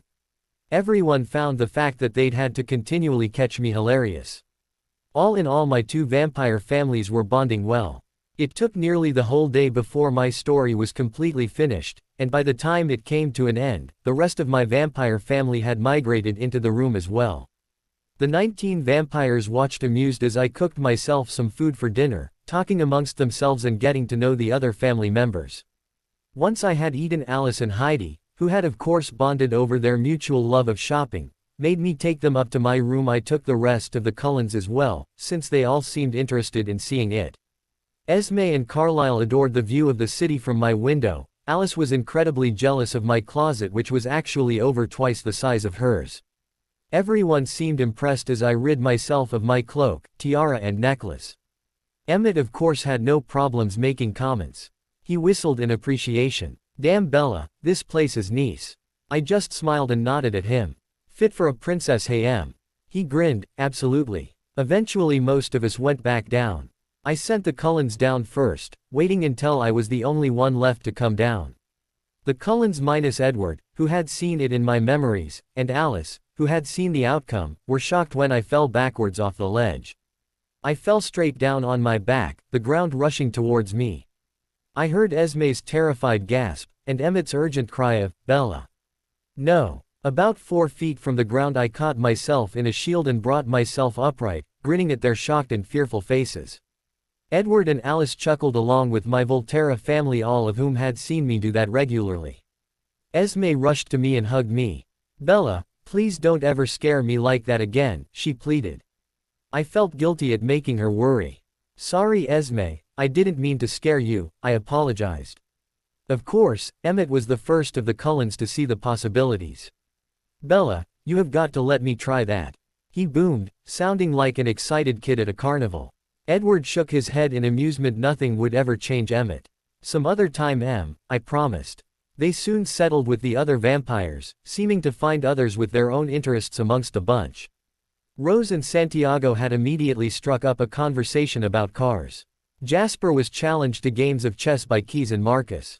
Arrow and Sulpicia were talking to Carlisle about recent developments in the human world. Esme was talking to Didim, Jane and Renata about the castle decorating, especially my tower, while Emmett was playing video games with Felix and Dimitri. Of course, Alice was still talking to Heidi about fashion and shopping, but they were joined by Alec when they started talking about different countries and places to go. Edward and I were content to just sit together. I loved the fact that they were all bonding so well. When the time finally came for me to sleep, I got rid of everyone from my room except Edward. I could hear Keys grumbling downstairs. "I still don't like the idea of that boy in her room at night." I rolled my eyes at Edward as I got under the covers and snuggled into him. Sleep didn't come right away, so I turned to Edward, dotting him passionately, showing him how much I had missed him in the last couple of days. Ed back with equal fervor. We continued in our makeout session until we heard Jasper below. "Wow," he observed, obviously speaking to the others. "The amount of lust coming from up there is phenomenal." We stopped as I heard the combined outraged roar of Uncle Marcus and Keys. "What?" they growled. Felix's distinct whistle was next. "Woohoo, Bella's finally getting some," he yelled. "Awesome," yelled Emmett. "I guess that means Edward's not a beep anymore." I sighed, tucking my head into Edward's chest. "Way to ruin the mood, guys." I yelled down at them. They just laughed at me. "Bella, if you can't behave, Edward won't be spending any more nights in your room," Keys warned. "Uncle Keys," I grumbled, "it's the 21st century." Things finally settled down a little later and I was soon drifting off to sleep with Edward humming my lullaby to me. The next 2 weeks passed by far too quickly for my liking. I loved how my families managed to get along seamlessly. All of us females went out for all-day shopping trips a couple of times while the guys played football together. Jasper had found worthy opponents in both Keys and Marcus, and they often played strategy games together. The times that I joined them, I usually teamed up with Jasper against my two uncles and we often beat them. I knew every one of my uncle's usual tactics and with Jasper's help we were unstoppable. Edward often looked on proudly. In Didim, Edward had found a fellow lover of music, and when Edward wasn't shadowing me I could often find him with Didim conversing about their favorite music over the last 100 years. Rose, of course, adored my cars. When I first took her down to our enormous underground garage and she spotted all the sports cars stored there, my Audi R8 and Bugatti Veyron, Santiago's Pagani Zonda, and a plethora of other Lamborghinis, Ferraris etc., she bounced up and down like Alice and squealed in excitement. "Oh Bella, I'm in heaven," she sighed when she finally calmed down. Santiago and I took her to our private track and all three of us raced each other around the track. By the end of the first week Rose had driven all of the cars in the garage and was now plotting ways to get Carlisle to let her get her own Bugatti Veyron in Forks. Somehow I doubted Carlisle would like that idea, since it wasn't exactly an inconspicuous vehicle. The real fun came late in the first week when Emmett finally asked the question he had been burning to ask since he first saw Felix and Dimitri. "So would either of you like to wrestle?"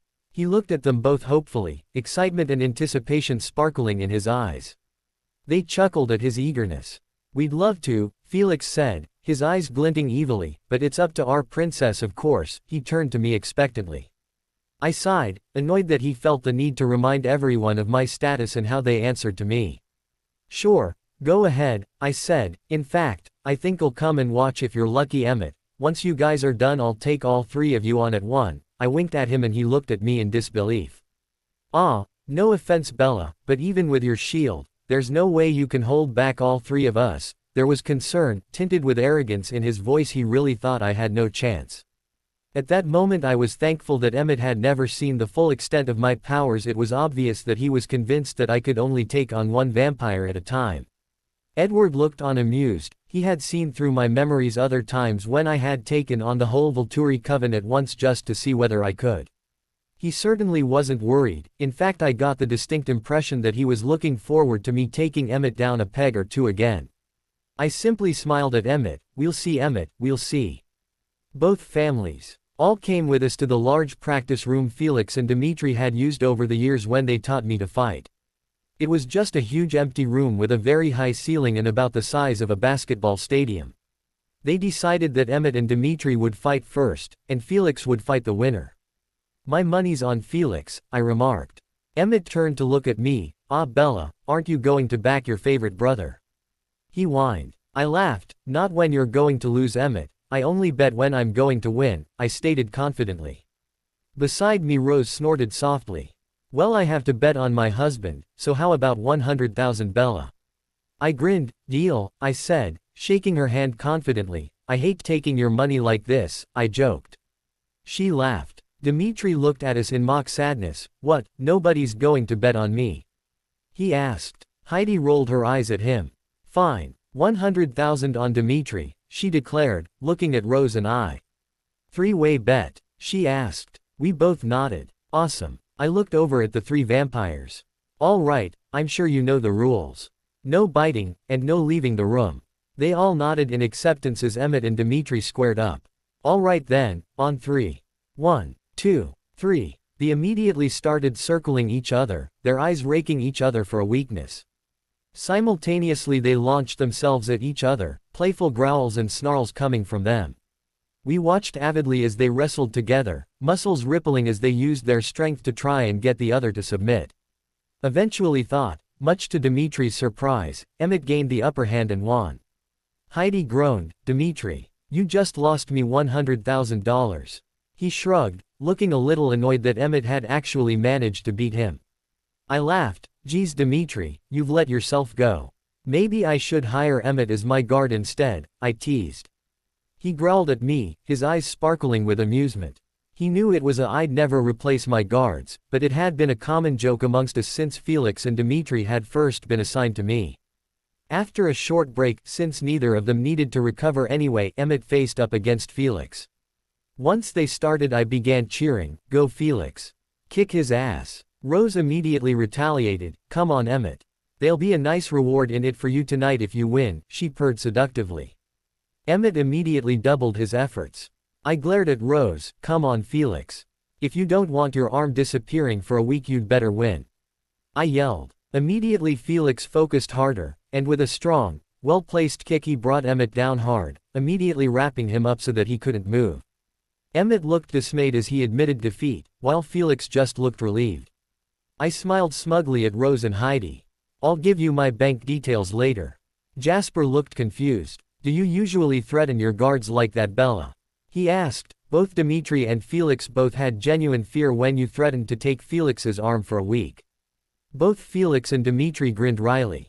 Unfortunately, Dimitri drawled, Bella has a tendency to follow through on her threats. If Felix had lost, she really would have torn off his arm and hidden it for a week. It has happened before to both of us when we annoyed her too much, he explained. The Cullens gaped at me as I shrugged nonchalantly. You would too if you were constantly shadowed by a pair of irritating guards who act like 5-year-olds most of the time. Alice laughed. I've threatened Emmett before, but I've never actually followed through. She looked thoughtful. Emmett glared at her. Don't even think about it, he growled at her. We all laughed. Then I decided that it was time for a proper demonstration of the full extent of my shield. Okay, so come on Felix, Dimitri, Emmett and Santiago, let's fight all of you versus me. I turned, figuring that I could use another person. Jasper, you too, I decided. He looked at me skeptically, but when Alice nodded at him he joined the other 4 strong male vampires and they moved to the middle of the room. I grinned in anticipation. I hadn't had a good fight in a long time.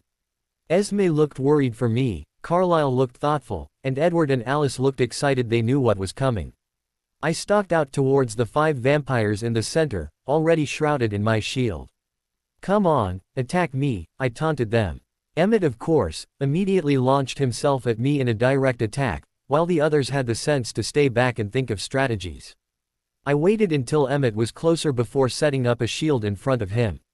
He slammed into it hard, a resounding crack sounding through the room. He was sent reeling back, and behind me I could hear everyone snickering. I smirked at him. You're not hurt, are you, Emmy? I taunted. He snarled. The others all started closing in on different sides, and at a nod from Felix they all ran full speed towards me. I let them all come in. Felix, Dimitri and Santiago immediately started trying to punch and kick me, knowing from experience that I wouldn't get hurt. It only hurt them to hit my shield.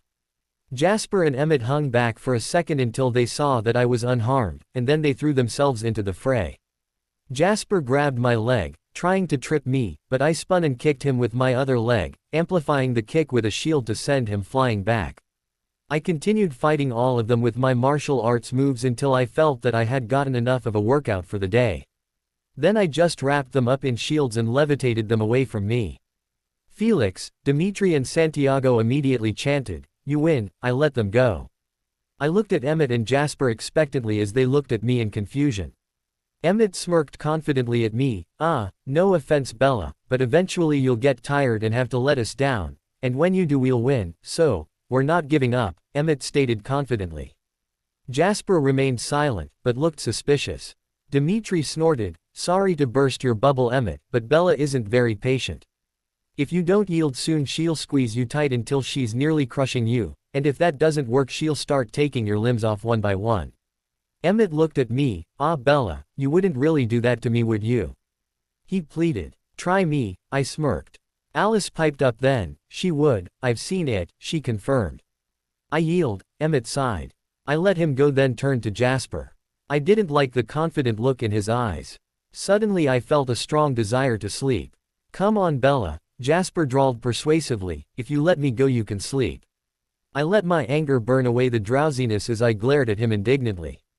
I squeezed him tight. Nice try Jasper, but not good enough. Yield now or you'll lose an arm. He could feel my rage at being manipulated, and knew how serious I was. He gulped and I heard my 2 guards snicker. They knew better than to provoke me. You win, he finally conceded. I let him down and walked happily and victoriously back to Edward. He grinned and me, wrapping his strong arms around me. I melted into his embrace, reaching up to deepen the key. We broke apart to Felix, Dimitri and Emmett's hooting. I just smirked at them before leaning up to capture Edward's lips again. You did wonderfully love, he whispered in my ear. Of course Emmett soon decided that Jane's power, which he'd heard about over the years, was very cool and he begged her for a demonstration. Idiot, I muttered, then I sighed and untangled myself from Edward, preparing in case I needed to save Emmett from himself. Jane wasn't known for her self-control. Jane smiled viciously at Emmett, and he stared back, confident that he could handle any pain she dished out. All of a sudden Emmett dropped to the floor, writhing in silent agony. He was still quiet though, so I knew Jane had only given him a low dose of her power. I stayed where I was, watching as Jane increased the pain until Emmett was screaming. Then I knew he was in unimaginable pain. Jasper was now also on the ground in pain, having felt Emmett's, and Edward could hear it in their thoughts. I quickly snapped a mental shield around Emmett, and his screams immediately halted. Jane pouted at me, then shrugged as Emmett and Jasper picked themselves up off the floor. Jasper glared at Emmett. "Don't ever do something that stupid ever again." "Ouch," Emmett muttered. His eyes held a new respect for little Jane, as did the rest of the Cullens. "You're lucky," I commented. "She hadn't even gotten to the stronger thresholds yet." "Yeah," Jane grumbled, "I didn't even give you a proper demonstration. I would have if Bella hadn't shielded you." Emmett looked at me thankfully. I just grinned and shrugged. Later in the week Arrow mentioned Laurent in passing and all of the Cullens tensed, turning to me for an explanation. I winced as I realized that in all the excitement I had completely forgotten to tell the Cullens of my meeting with Laurent. I explained my run-in with Laurent, what he'd said about Victoria, and then my confrontation with the wolves. "Ah Bella," Emmett complained, "you promised that you'd save the next vampire for me."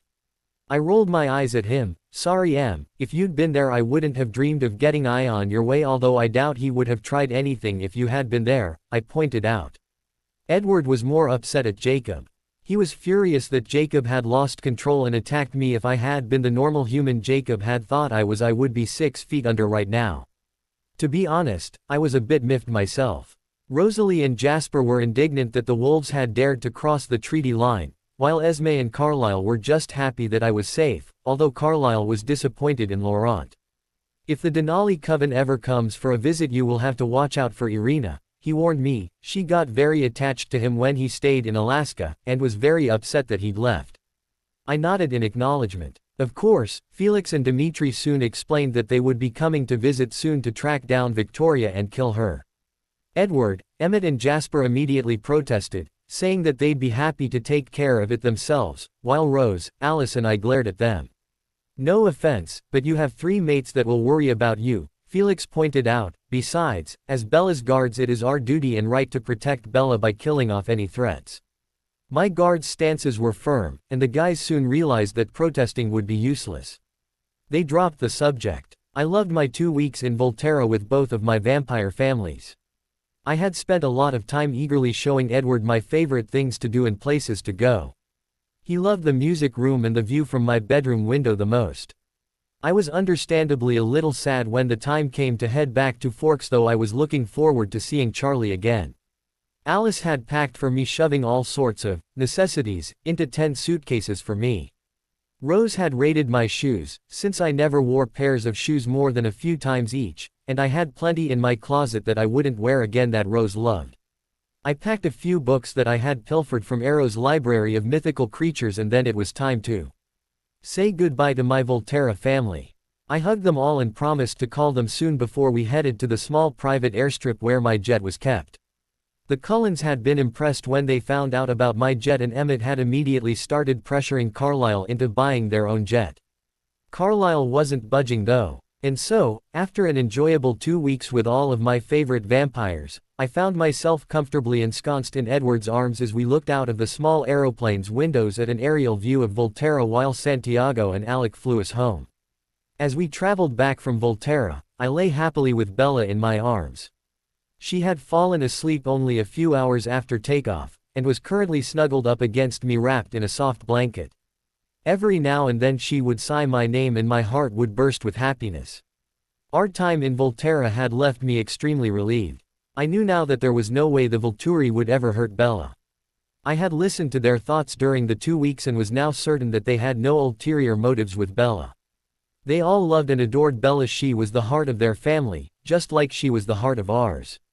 It was obvious that Bella had been euphoric that we had all got along so well with her Volturi family. We had a lot in common with the Volturi and had gotten along extremely well. Of course, just because we all liked each other, didn't mean that the 3 leaders would let me get away without a warning. In fact, while Bella had been busy arguing with Alice when she was packing Bella's luggage, Arrow, Marcus and Keys had cornered me. Flashback. "Can we have a private word with you, Edward?" Arrow asked politely. They turned, simply trusting that there was no way I would say no. I followed them into the library and shut the door. From their thoughts I realized that I was going to be given the typical, "What are your intentions towards Bella?" speech that all potential boyfriends get from fathers. Apparently they had been upset that they didn't get to psyche me out before I took Bella out. It surprised me to learn that Bella had promised that they could do this to me while I was here. They had obviously been looking forward to this for a long time. "So Edward," Keys started, "I know you know why we're here, so I'm just going to come out and ask, what are your intentions towards Bella?" Arrow's thoughts were amused. They had never had the opportunity to do this before, and they rarely found anything new after millennia of living. Since Bella's arrival their lives had dramatically changed for the better. "I assure you that I have nothing but honorable intentions towards Bella. I was actually quite nervous. The approval of this part of Bella's family was much more important than Charlie's approval simply because Charlie couldn't hurt me. I was bulletproof. However, the Volturi could kill me in seconds if they didn't like me. I fully intend to be with her and love her forever," I assured them. "Excellent," Arrow exclaimed. "I am so glad Bella found such a good mate. I saw from your thoughts that you are perfectly suited to Bella. In fact, I don't know if Bella mentioned it, but a few years ago I told her about your family and hinted that you sounded like a good mate for her." He chuckled. "I'm so glad it worked out." I looked at him in surprise. "Thank you, Arrow," I said formally. "I know you'll take good care of her, Edward," Marcus said softly. "I can see the relationship bond between you and it is incredibly bright, the strongest bond I have ever seen between mates." I nodded in acknowledgement. Keys was still chafing though. He had been looking forward to the chance to threaten me. "We want you to know, Edward, that if you ever hurt Bella we will kill you. You've seen what Jane can do, and trust me, the pain we will make you feel if anything or anyone including yourself hurts her would be 100 times worse than that." His threat was not idle. "I understand, sir," I replied respectfully. "Believe me, if anything were to happen to Bella, nothing you could do to me would ever surmount the pain of having her hurt. I knew I would never survive in a world without Bella. If she died I would welcome death, following her as soon as possible." Keys read the sincerity in my words. "Good," he said, "I'm glad we understand each other." "Yes, wonderful," said Arrow. "Now you are planning on marrying Bella soon, right?" he asked. I was surprised. Yes, I was going to ask her soon." I rubbed the back of my neck, feeling awkward. I was about to ask how he knew when I realized that he would have seen it when he touched my hand. "Good," Keys stated, "don't wait too long. Bella is many things, but patient is not one of them."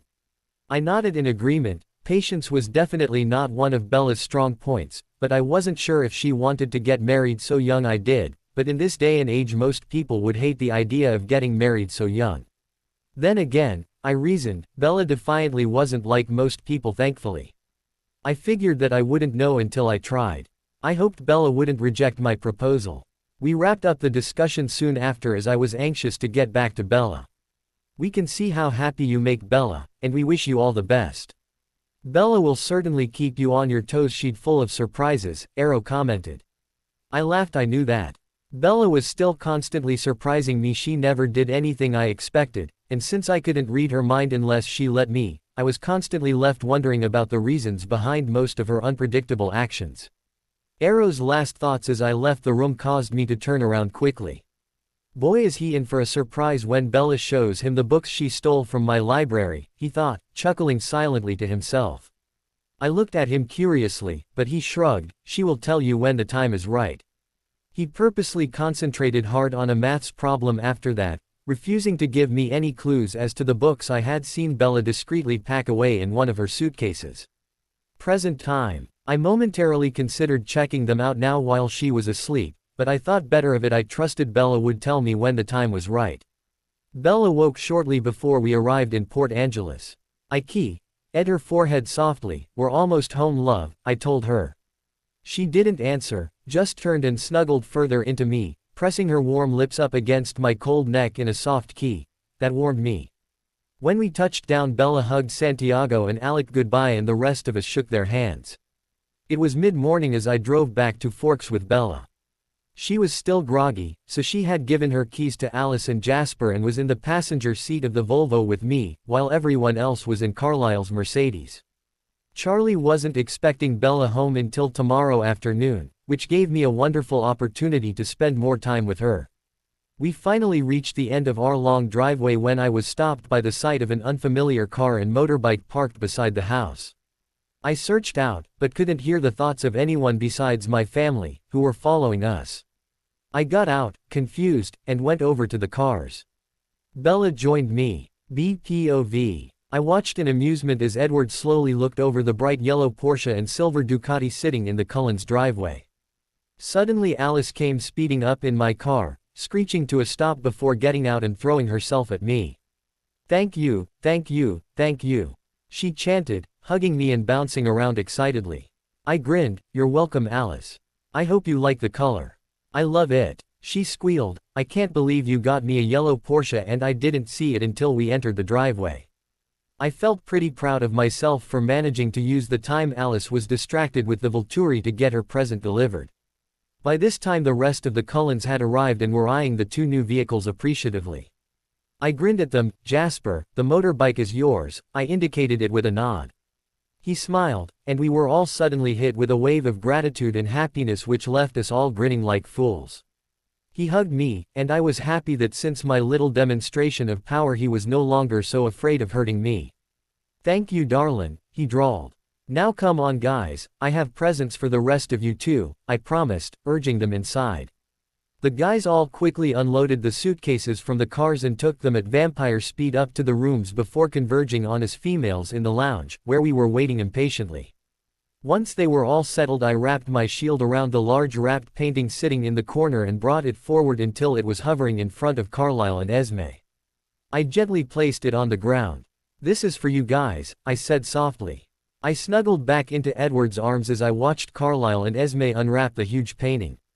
Esme gasped with awe as she took in the picture. "Oh Bella, it's beautiful." "Thank you," she said, giving me a hug before turning back to stare at her painting. Carlisle also looked impressed and pleased. "Thank you Bella, it's stunning," he said appreciatively. I smiled, then turned and levitated the small wrapped package sitting on the coffee table over to Rose, dropping it softly in her lap. She opened it, gasping in awe as she took in the priceless jewelry rubies set in 24-karat gold. A matching necklace and earring set. She looked up at me, gratitude all over her face. "Bella, thank you so much, this is unbelievably beautiful."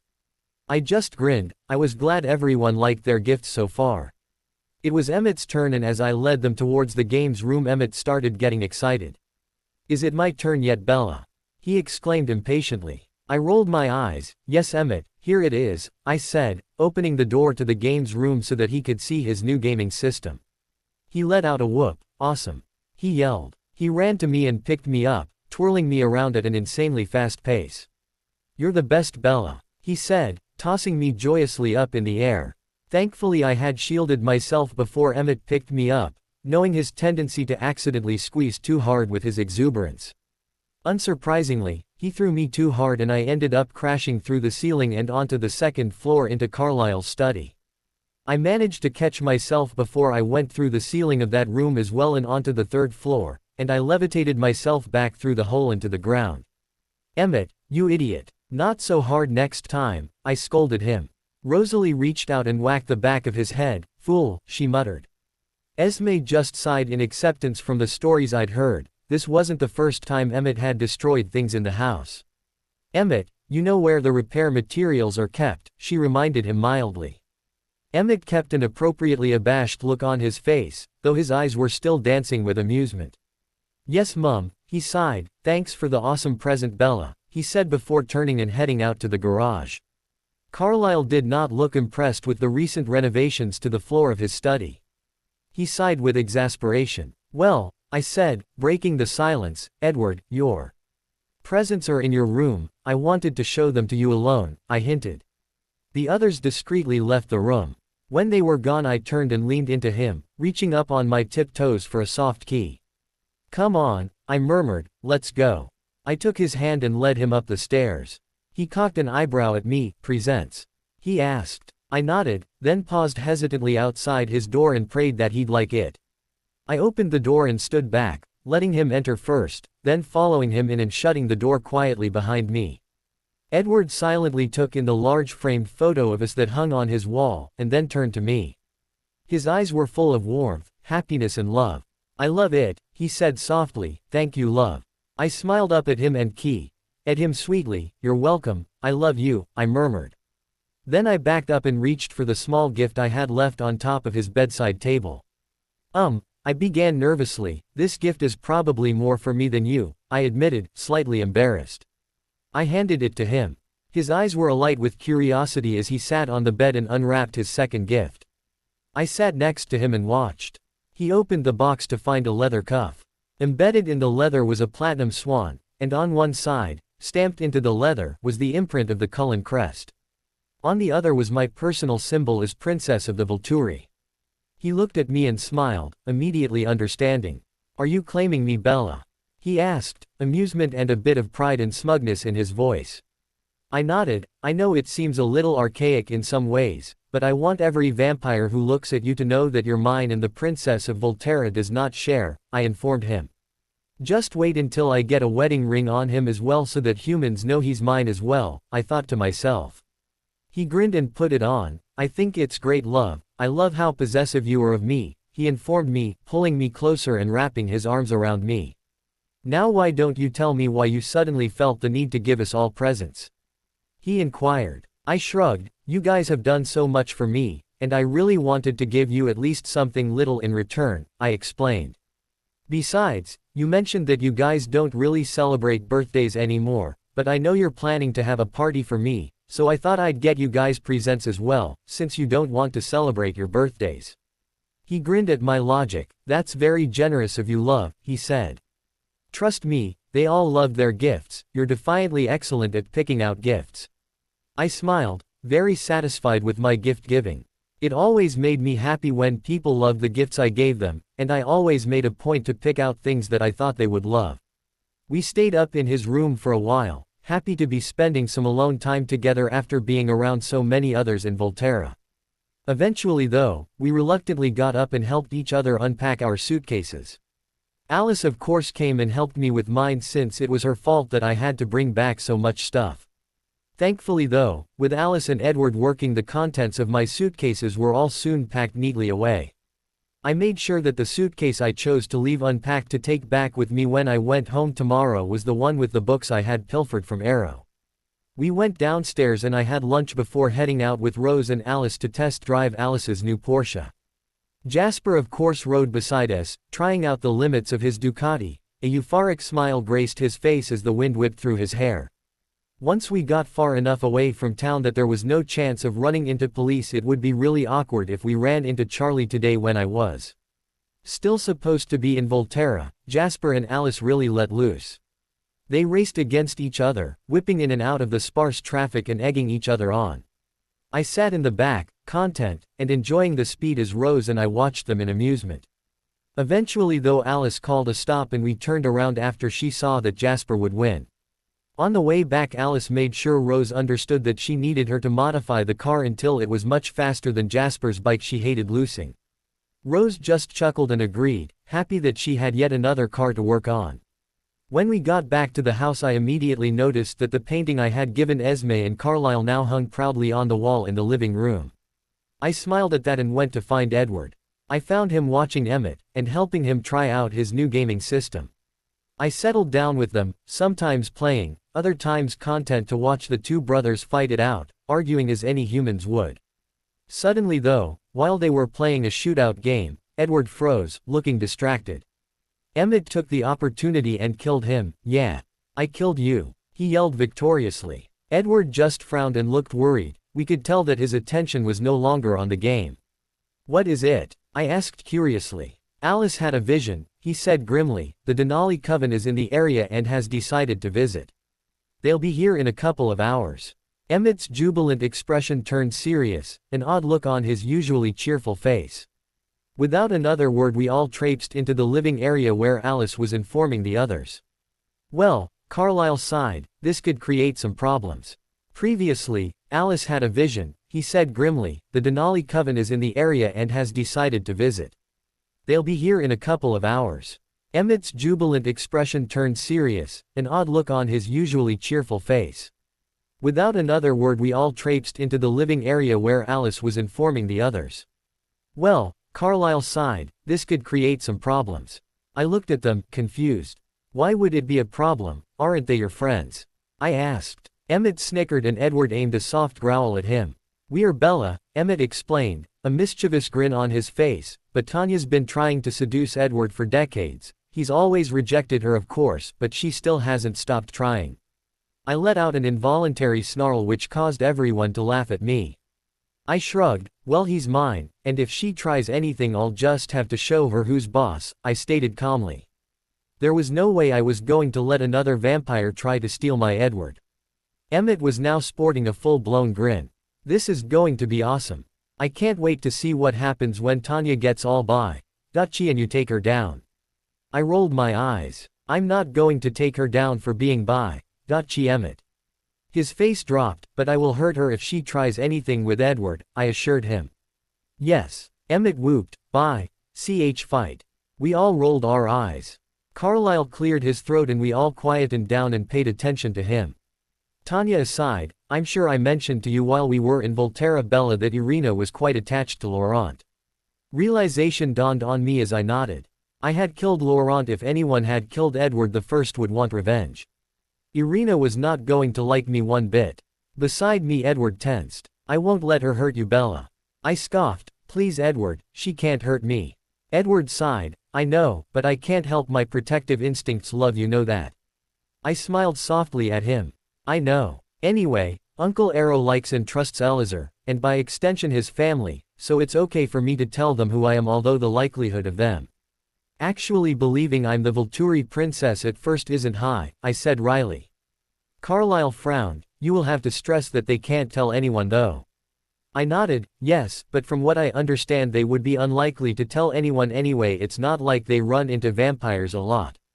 No they don't, Carlyle confirmed, and even if they did the likelihood of them mentioning the Volturi in casual conversation isn't very high. Good. Well, at the moment they haven't made any decisions other than to drop in for a short visit, Alice announced. They are planning to ask us whether Laurent has passed by here. Irina's worried, and she's dragged everyone along with her to find him. I winced. Well, she'll find him all right, I muttered, wondering how I would feel if I were in her place. I was very thankful that the vampire I had fallen for was Edward, who would never leave me to help another vampire hunt down a human girl. We all settled and watched the TV in subdued silence as we waited for them to arrive. After about half an hour Alice's eyes glazed over for a second. We all waited impatiently for news, Jasper flooding the room with calmness in an effort to restrain our anxiousness. They'll be here in 5 minutes, Alice announced as she broke out of her haze. Those 5 minutes passed slowly. I cast out my shield, automatically shielding everyone in the family both mentally and physically. This time though I stretched my personal mental shield around everyone so that Edward would still be able to hear his family's thoughts, as well as my own. I didn't know what talents the 3 succubi sisters had, if any, but I figured it was best to keep my family safe. Of course, Edward loved the fact that I was letting him into my mind. He grinned at me. I rolled my eyes. Don't get used to this Edward, I like my privacy, I thought to him. He sighed, but nodded resignedly. I stretched a separate shield out, feeling her the end of my range. I soon felt the 5 vampires enter it, heading a medium run towards the house. Through my mind Edward could monitor them with me. Wow, he muttered, now I can really see what you meant about being able to feel people with your shield. The other Cullens looked intrigued. Bella can feel them getting closer, she knows exactly where they are using her gift, he informed them. It seemed that they had finally gotten used to the idea that my shields could do almost anything. Jasper winked. That's our princess, he drawled. The others chuckled lightly, but there was a nervous edge to it. Finally Alice got up and waltzed to the door, opening it just as the vampires reached the top step of the porch. Hi guys, it's good to see you again, although we weren't expecting a visit so soon. No, we certainly hadn't. Alice stepped back and allowed them inside. Hi Alice, Irina dragged us out here since Laurent seems to have gone missing, and while we were in the neighborhood we thought we'd stop by. How's Edward? Has he gotten over his little human pet yet? I snarled in my thoughts at that and Edward hugged me closer to him. The voice was female with a seductive quality. As she finished speaking she stepped into view. She was a strawberry bee-owned vampire, quite pretty, but nowhere near Rosalie in the looks department. Edward chuckled softly at my assessment. The other 4 vampires came in after her. Her 2 sisters were also pretty, but they also had nothing on Rosalie or Alice and Esme for that matter. Behind them was an older couple, a Spanish-looking woman who I took to be Carmen, and a male Elazar. We all stood to greet them. I saw Tanya's eyes look me over critically, and beside me Edward tensed. Obviously Tanya's thoughts about me weren't favorable ones. I stared confidently back at her and cocked an eyebrow. He's mine, I thought, lightly tracing over the cuff Edward was wearing on his wrist. Edward smiled at me, a hint of amusement in his eyes.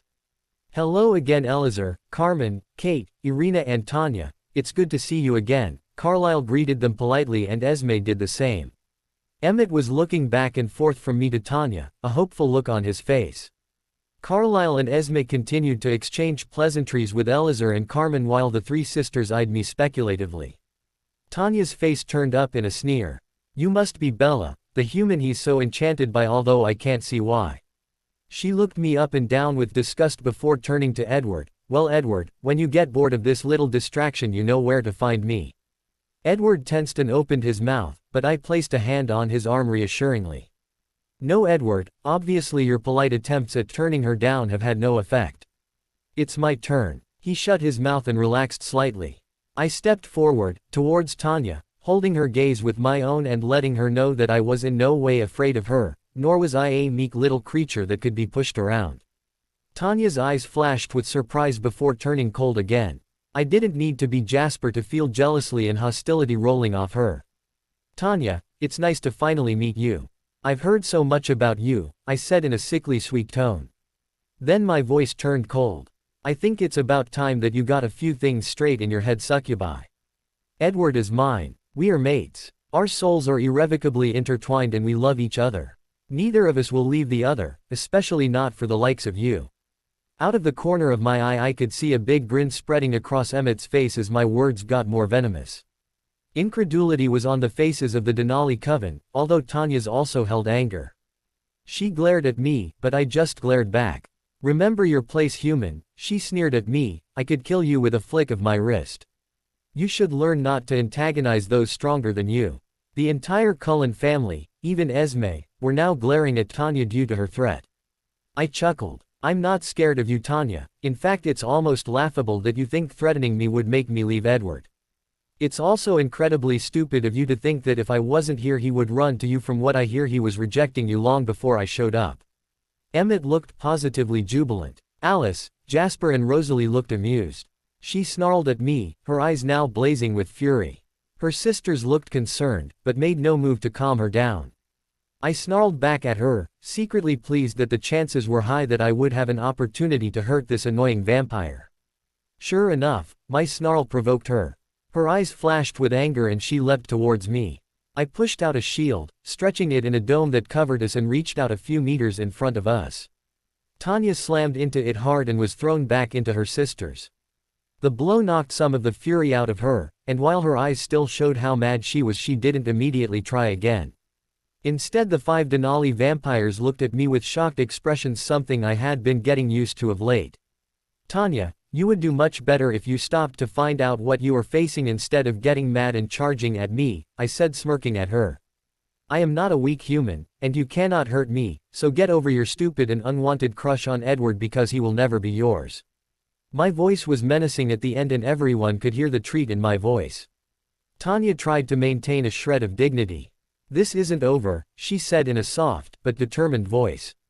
It was so low that I wasn't meant to hear it. I held her gaze. Yes it is, I said, and I continued glaring at her until she looked away, shock in her expression. Amazing, Elazar spoke up, looking at me with interest. I've never met a human who could control a gift like that. I'm guessing you have a shield of some sort since I can't feel you with my gift, he continued, his eyes piercing. I nodded, but refused to get into details with him.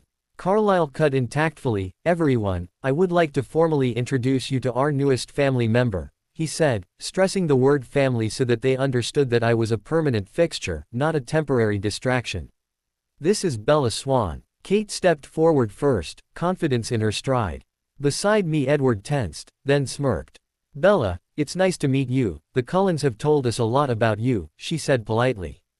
I'm Kate. I took her proffered hand and shook it lightly. It's nice to meet you too, Kate. I've heard a lot about you and your family too. I watched with interest as her confident expression turned into a confused frown. Beside me, Edward grinned. Your gift won't work on her, Kate. Her shield is much too strong for that. I arched an eyebrow at her and she had the good grace to look sheepish. Sorry, she apologized, but I had to test out your shield. I can zap people by touching them. I shrugged my shoulders. I understand, you're certainly not the first person to try out your gift on me. The others greeted me, but felt no need to close the careful distance between us. Finally Elazar got to the point of their visit, something I had not been looking forward to. We came this way looking for Laurent, he explained. We haven't seen him in a few weeks. Has he passed by here by any chance? I winced. Despite the fact that Laurent had tried to eat me, I still felt sorry for Irina. This was going to be hard for her to accept the truth. Yes, I'm afraid Bella had a run-in with Laurent while the rest of us were visiting you in Alaska, Carlyle admitted. There was compassion in his eyes as he looked at Irina. It was my turn to say something. As the Volturi princess, I had been taught, although I'd never had to put it into action before, how to inform vampires of another's death, since the Volturi were often responsible for killing vampires who did the wrong thing. I'm sorry to inform you that as Laurent threatened my life, I felt the need to defend myself by killing him, I informed them, watching sadly as the last shreds of hope vanished from Irina's face. No, she shrieked, he can't be. She sobbed silently and her sisters converged around her, rubbing her back and soothing her slightly. Elazar and Carmen looked sad, but resigned. I had obviously confirmed their suspicions that he was already dead.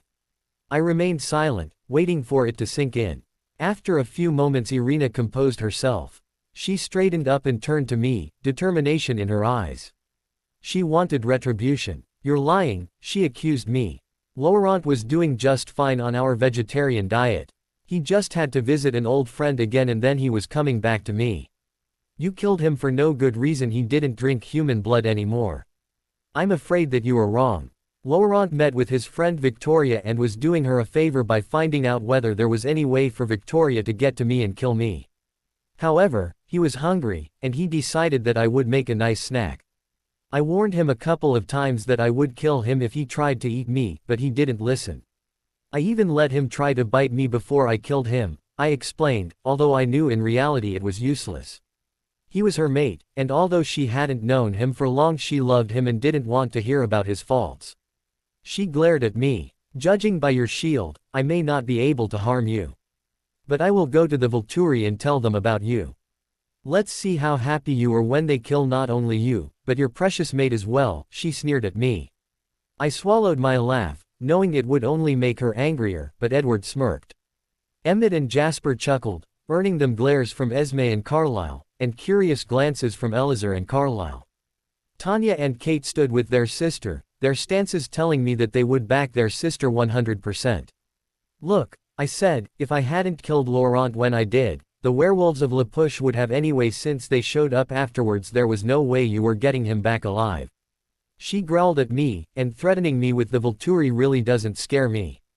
In fact, go ahead, I'd love to see you try. I felt slightly guilty for issuing such a challenge since my Volturi family would probably threaten her, and possibly hurt her for wanting to kill me.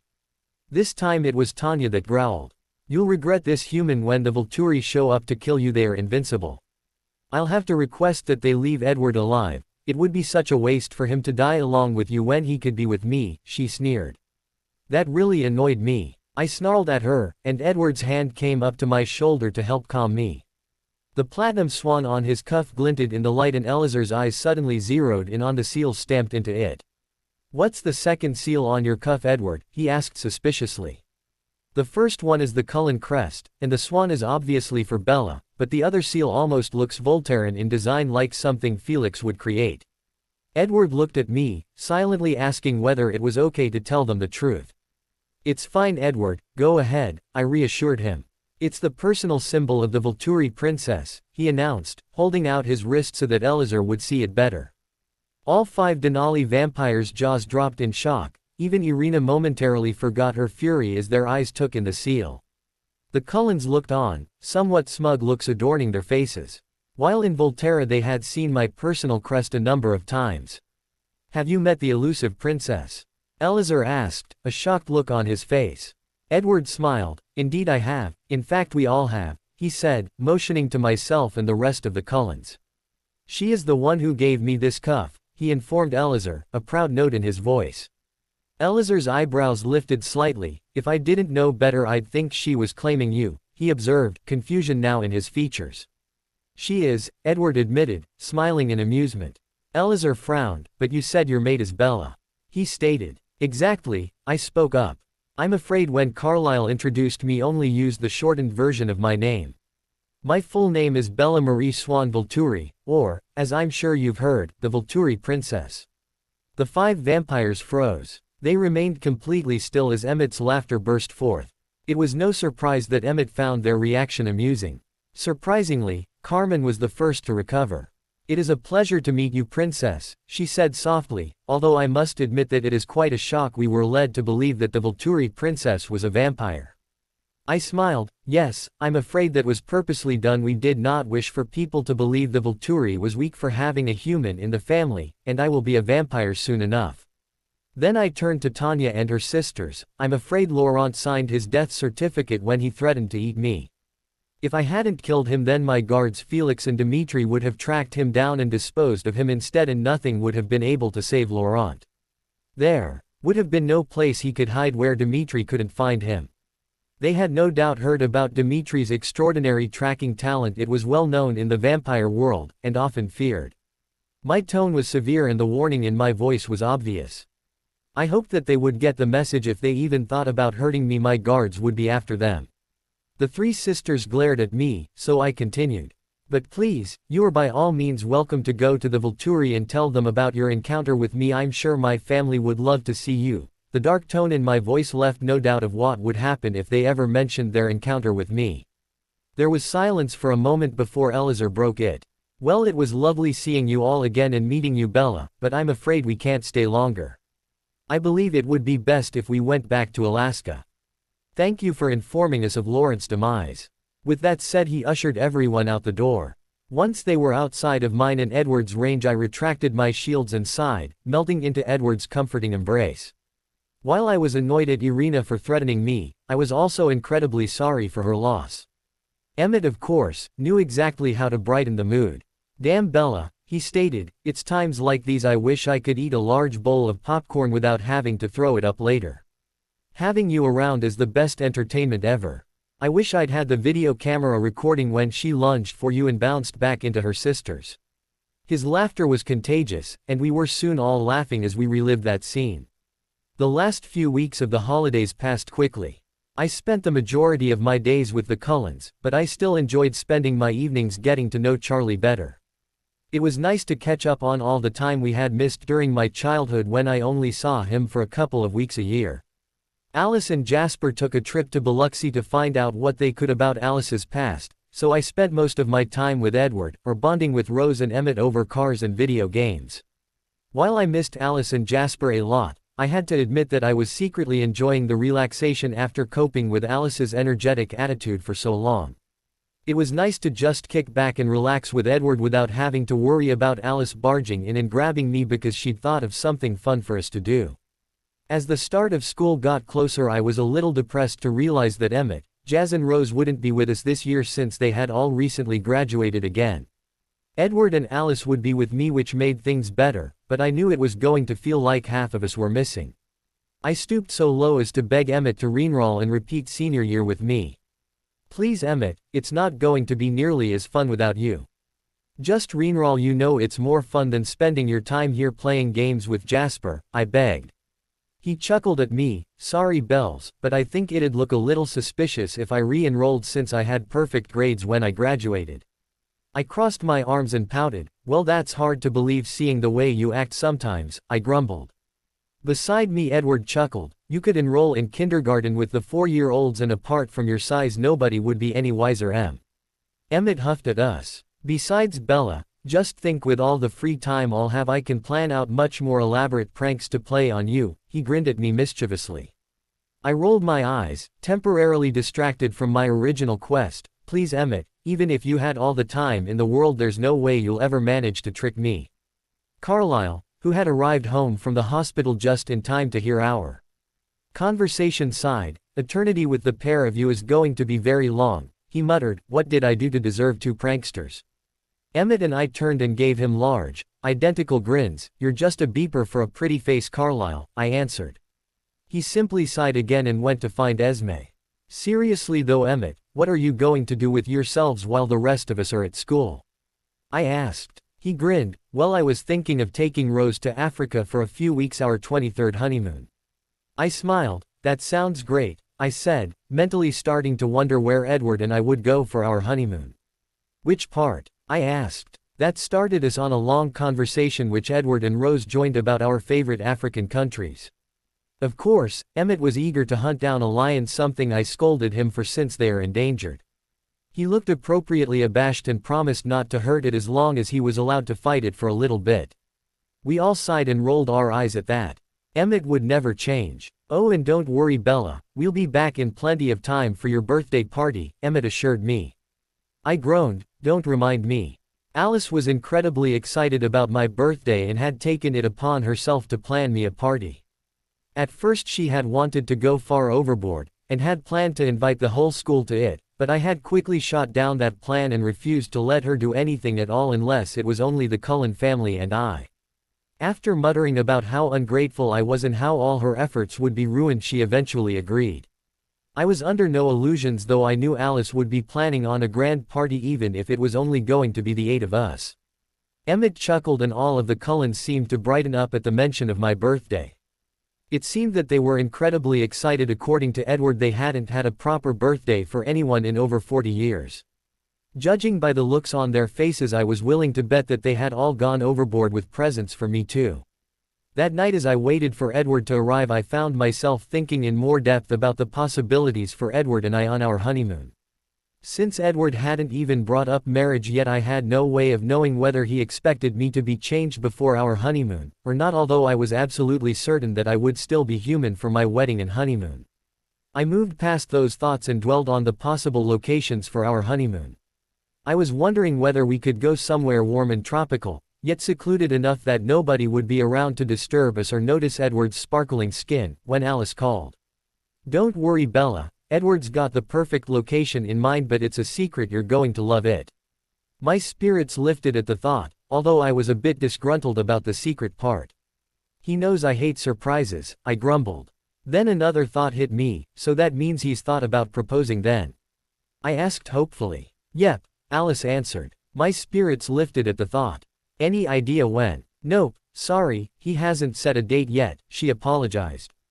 I sighed. "Well, you'd better start planning the wedding and procuring my wedding dress and yours and Rose's bridesmaid dresses for after graduation next year, Alice, because if he doesn't propose to me soon, I'll propose to him," I said determinedly. "In fact, if I have to, I'll have Jazz and Emmett hold him at the head of the aisle and force him to say, 'I do,'" I decided.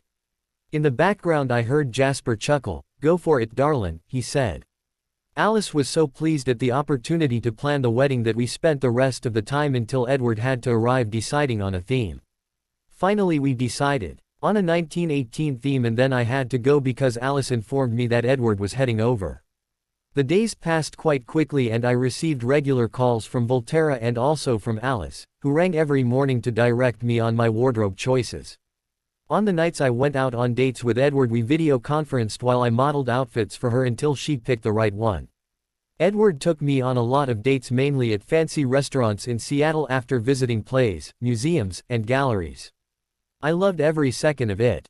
The week before school started again, I came home one afternoon to find Charlie already home from work. "Hi, Dad," I greeted him. The confusion on my face at his early arrival must have been evident. "Hey Bells, we're going over to the Blacks' place tonight for dinner and to watch the big game. You can hang out with Jake and his mates for a few hours, get to know a bit more about the tribe. I know you used to be really interested in mythology, and the tribe has some legends that I'm sure you'd find interesting." I forced a smile. "Oh goody, hanging out with the pack, not my favorite way to spend the night." "Sure, Dad, sounds like fun." After calling Edward to let him know where I was going so that he wouldn't get worried, I hopped in the car with Charlie and we made our way down to La Push. Something told me Jacob and the rest of the pack would not be happy to see me. Soon after, we pulled up at the Black's house. Jacob answered the door. "Hey Charlie," he greeted him enthusiastically as he let us in. However, once Charlie was inside and chatting enthusiastically with Billy, Jacob leveled a hard glare at me. "Just to be clear, Bella, since you are with the leeches, you can't come here unless it's with Charlie, understood?" I smirked at him. "Don't worry, I have no intentions of coming here, I've never really liked dogs." He just glared at me. Dinner was tenser than normal, since Jake had a scowl on his face and Billy alternated between giving me worried and disbelieving glances. It was obvious that he knew about my little run-in with the wolves and how I had stopped Jacob midair. Personally, I thought they should be apologetic if anything. If I had been a normal human that Jacob had lunged at, I would have been killed. The wolves were meant to protect the humans of Forks, not kill them. After dinner I ended up having to tag along with Jake as we walked to Sam's house. I met Emily, who was kind in spite of our differences in allegiance. I was shocked when I first saw her face, though it was obvious to me what kind of supernatural creature had caused the claw marks that disfigured half of her face. Apparently werewolves were much more volatile than I had first thought. I spent the next few hours in virtual silence with Sam, Jacob and Embry all staring at me warily while I talked politely with Emily. It was a big relief when the game finally ended and Charlie and I drove home. I resolved that next time I would have to make an excuse not to go. I didn't want to go through that again. The last of the holidays went by peacefully, with Alice arriving back the day before school started with Jasper in tow and, surprise surprise, a lot of shopping bags which held clothing for everyone in the family. School started up again and I was annoyed on the first day by all the glares I was receiving. The main culprits were Jessica and Lauren. I simply glared back at them until they broke eye contact and turned away. Edward informed me that apparently they had hoped that Edward and I would break up over the summer and that Edward, who was obviously more into dating now, would ask one of them out. I secretly resolved to get my ring on his finger soon. It soon became apparent that Mike Newton was more hopeful of gaining my affections this year with Emmett and Jasper out of the picture. I often caught Edward glaring venomously at Mike, and it didn't take a genius to figure out that what he was thinking wasn't exactly complimentary. It seemed that Eric had finally grown a backbone. I was in English, sitting comfortably next to Edward, who was running his fingers lightly through my hair when I was surprised. I watched confused as Eric entered the classroom, locking his eyes on me and striding comfortably over to my desk. Beside me I felt Edward tense. Eric finally reached us. He smiled. "Hi Bella," he said. His stutter was gone and he completely ignored Edward.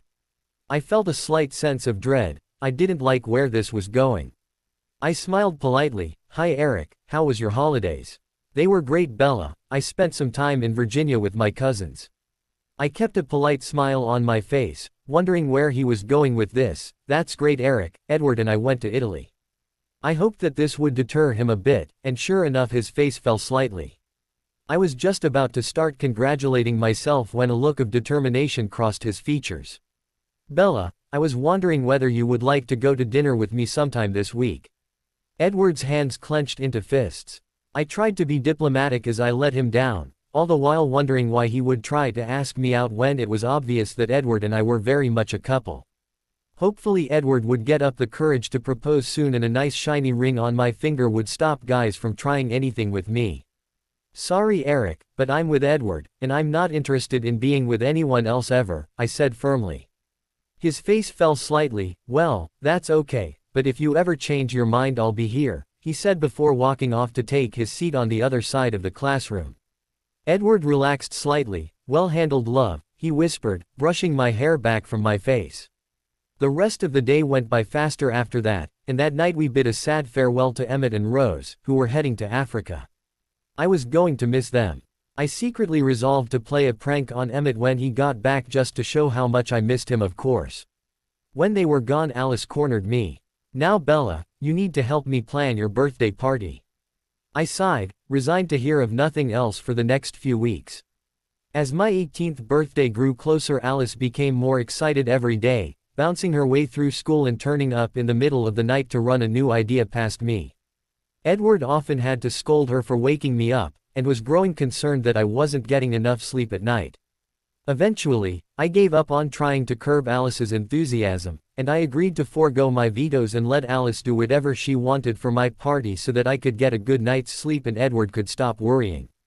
School had stayed relatively monotonous just as I had predicted.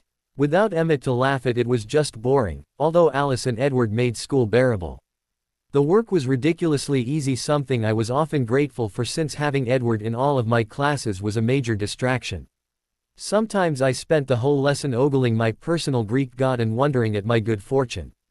Of course Edward often caught me, and his crooked grin would set my heart ablaze, giving away my adoration by its audibly unsteady beat. I managed to make it through the monotonous school days by daydreaming about Edward and our life together, and all the possibilities our future held, many of which Edward would never have dreamed of. Emmett and Rose arrived back from their trip to Africa a few days before my birthday, and my prank was put into action perfectly. We were all waiting impatiently in the house for them to arrive, and at my feet lay a huge bag. Edward had been wondering what was in it since I arrived a few hours earlier, but I had refused to tell him, and Alice had obviously blocked him, the mischievous grin on her face letting me know that she knew my plan. Finally we heard Rose's car pull up in front of the house and 2 car doors open and close. I started smiling and used a shield to hold my bag up in the air where I could reach it. I unzipped the bag as I heard them reach the front steps. Sure enough, as I had planned, Rosalie came in first and I quickly wrapped a shield around her and moved her a few meters inside and to the left. I ignored her surprised squeaks and protests as I focused on my prey. Emmett stepped through the door, and stopped in surprise as he watched his wife fly quickly through the air. I grabbed one of the items in my bag, and threw it hard at Emmett. The water balloon filled with a sludgy mixture of flour, water and my own personal favorite addition, garlic powder, splattered all over Emmett's hair and face. The shocked and disgusted look on his face was comical as I continued to pelt him with the sludge-filled water balloons. Alice quickly stepped up beside me and joined in, and once they processed what was happening, Jasper and Edward joined in too, matching smiles adorning our faces. Rose took a little longer to get over her surprise, but by the time I had thrown my 5th balloon she had also started pelting her husband. Emmett stood there silently, taking all the shots with a disgusted look on his face, and when we were finally out of ammo he stalked towards me, dripping all over with the strong-smelling sludge.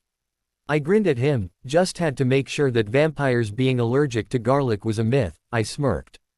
I knew how bad it would smell to Emmett since I had done the same thing to Felix and Dimitri years ago.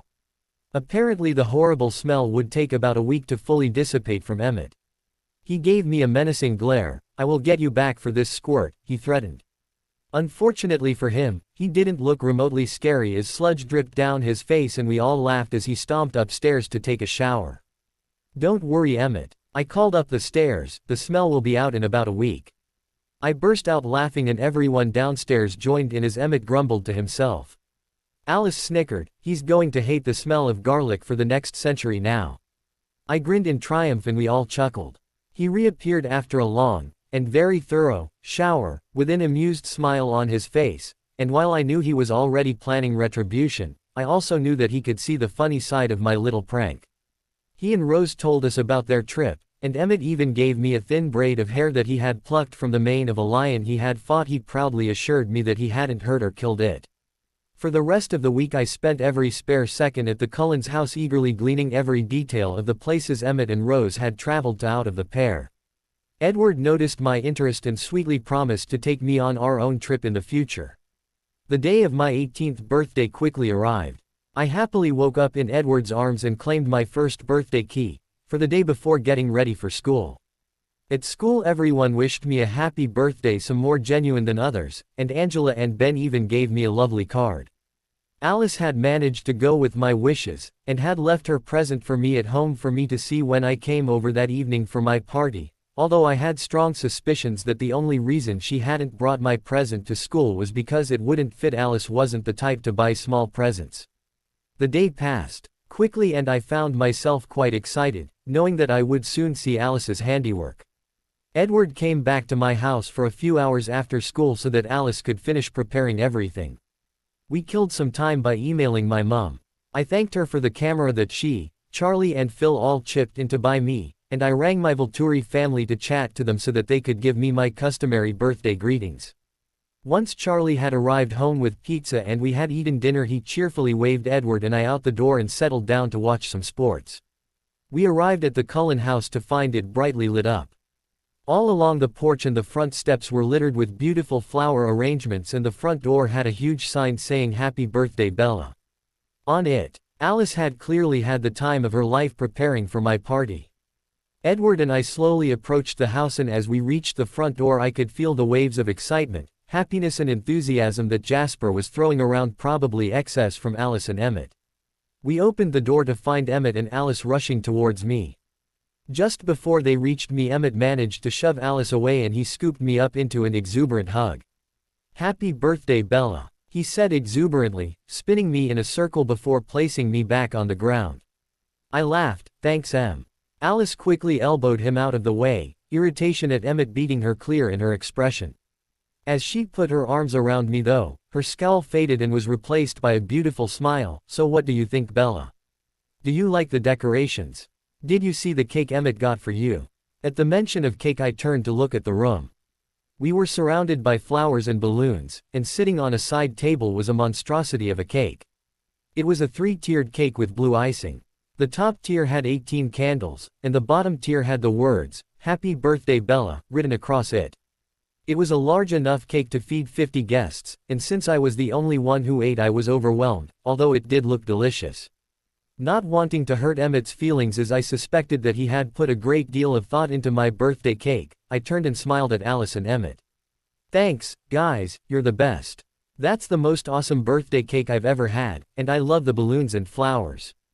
The faces of the entire family split into joyous grins. Of course, Alice couldn't stay quiet for too long, and she soon grabbed me, leading me further into the room.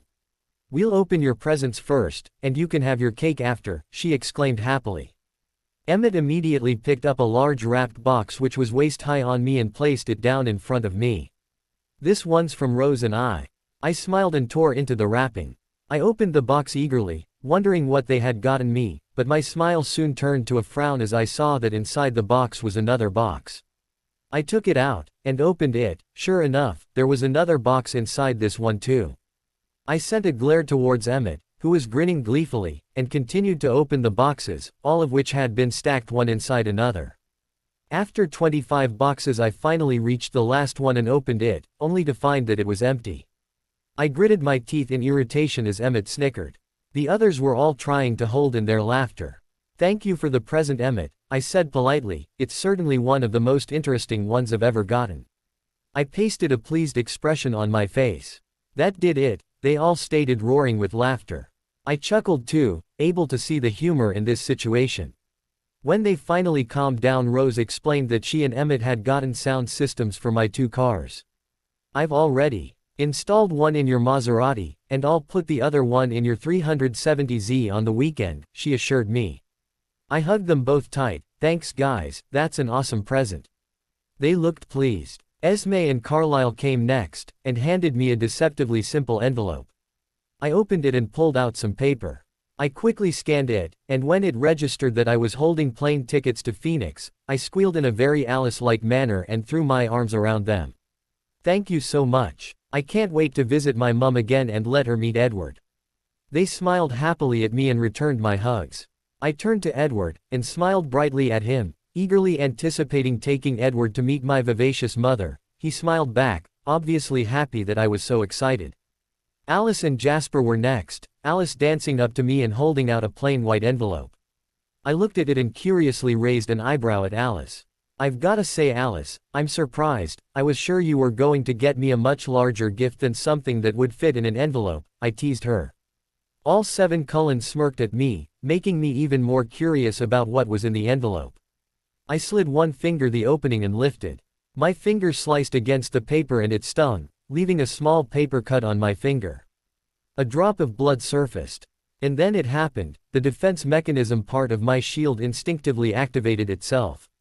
It was a feature that I hadn't used in nearly 10 years and had all but forgotten about. My shield instinctively threw itself out, surrounding me in a 10-foot radius bubble and slamming the vampires into walls. It took me a few seconds to process what had instantaneously happened. The vampires in the room were all staring at me in shock again, Evidently they hadn't realized that I had one last trick up my sleeves. Emmett was now standing in the middle of a wall, and Jasper was sliding down from the top of the bubble. The real surprise though was Edward. He was still standing beside me, inside my shield. This had never happened before, but it seemed that even my subconscious didn't register Edward as dangerous. When Jasper reached the ground, I retracted the shield, and noted with satisfaction that none of the vampires were having trouble handling the small amount of blood from my paper cut, which I was now nursing in my mouth. They were still all looking at me for an explanation.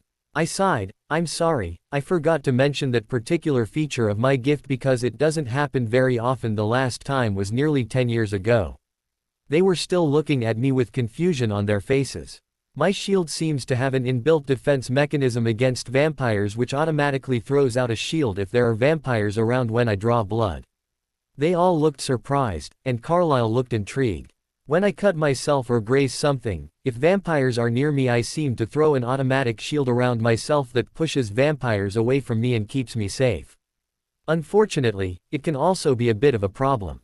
They now looked confused. You see, the last time something happened was when I was 7 and with the Volturi, of course.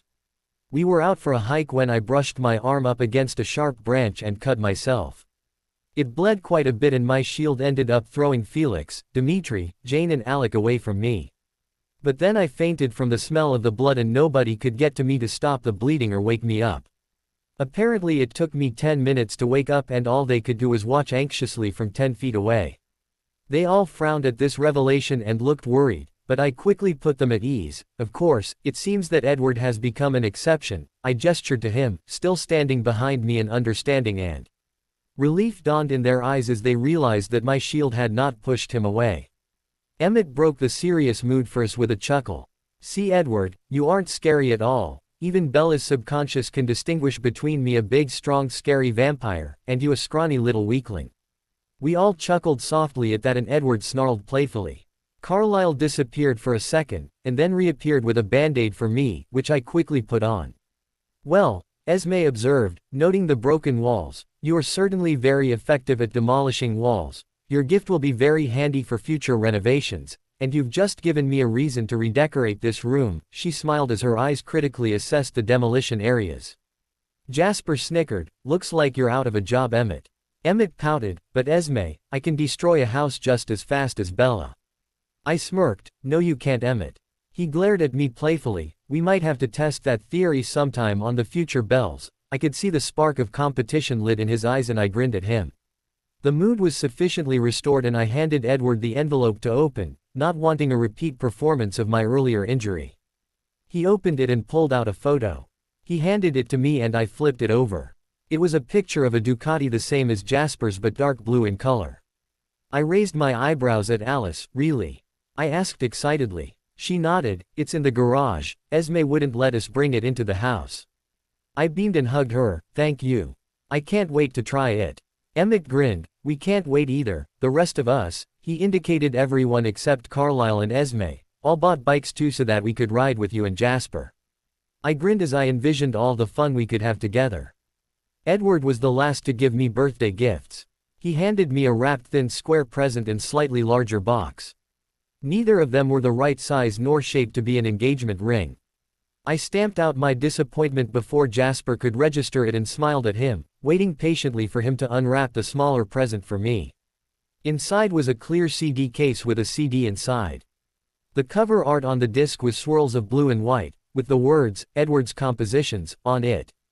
I grinned at him in delight and threw myself into his arms.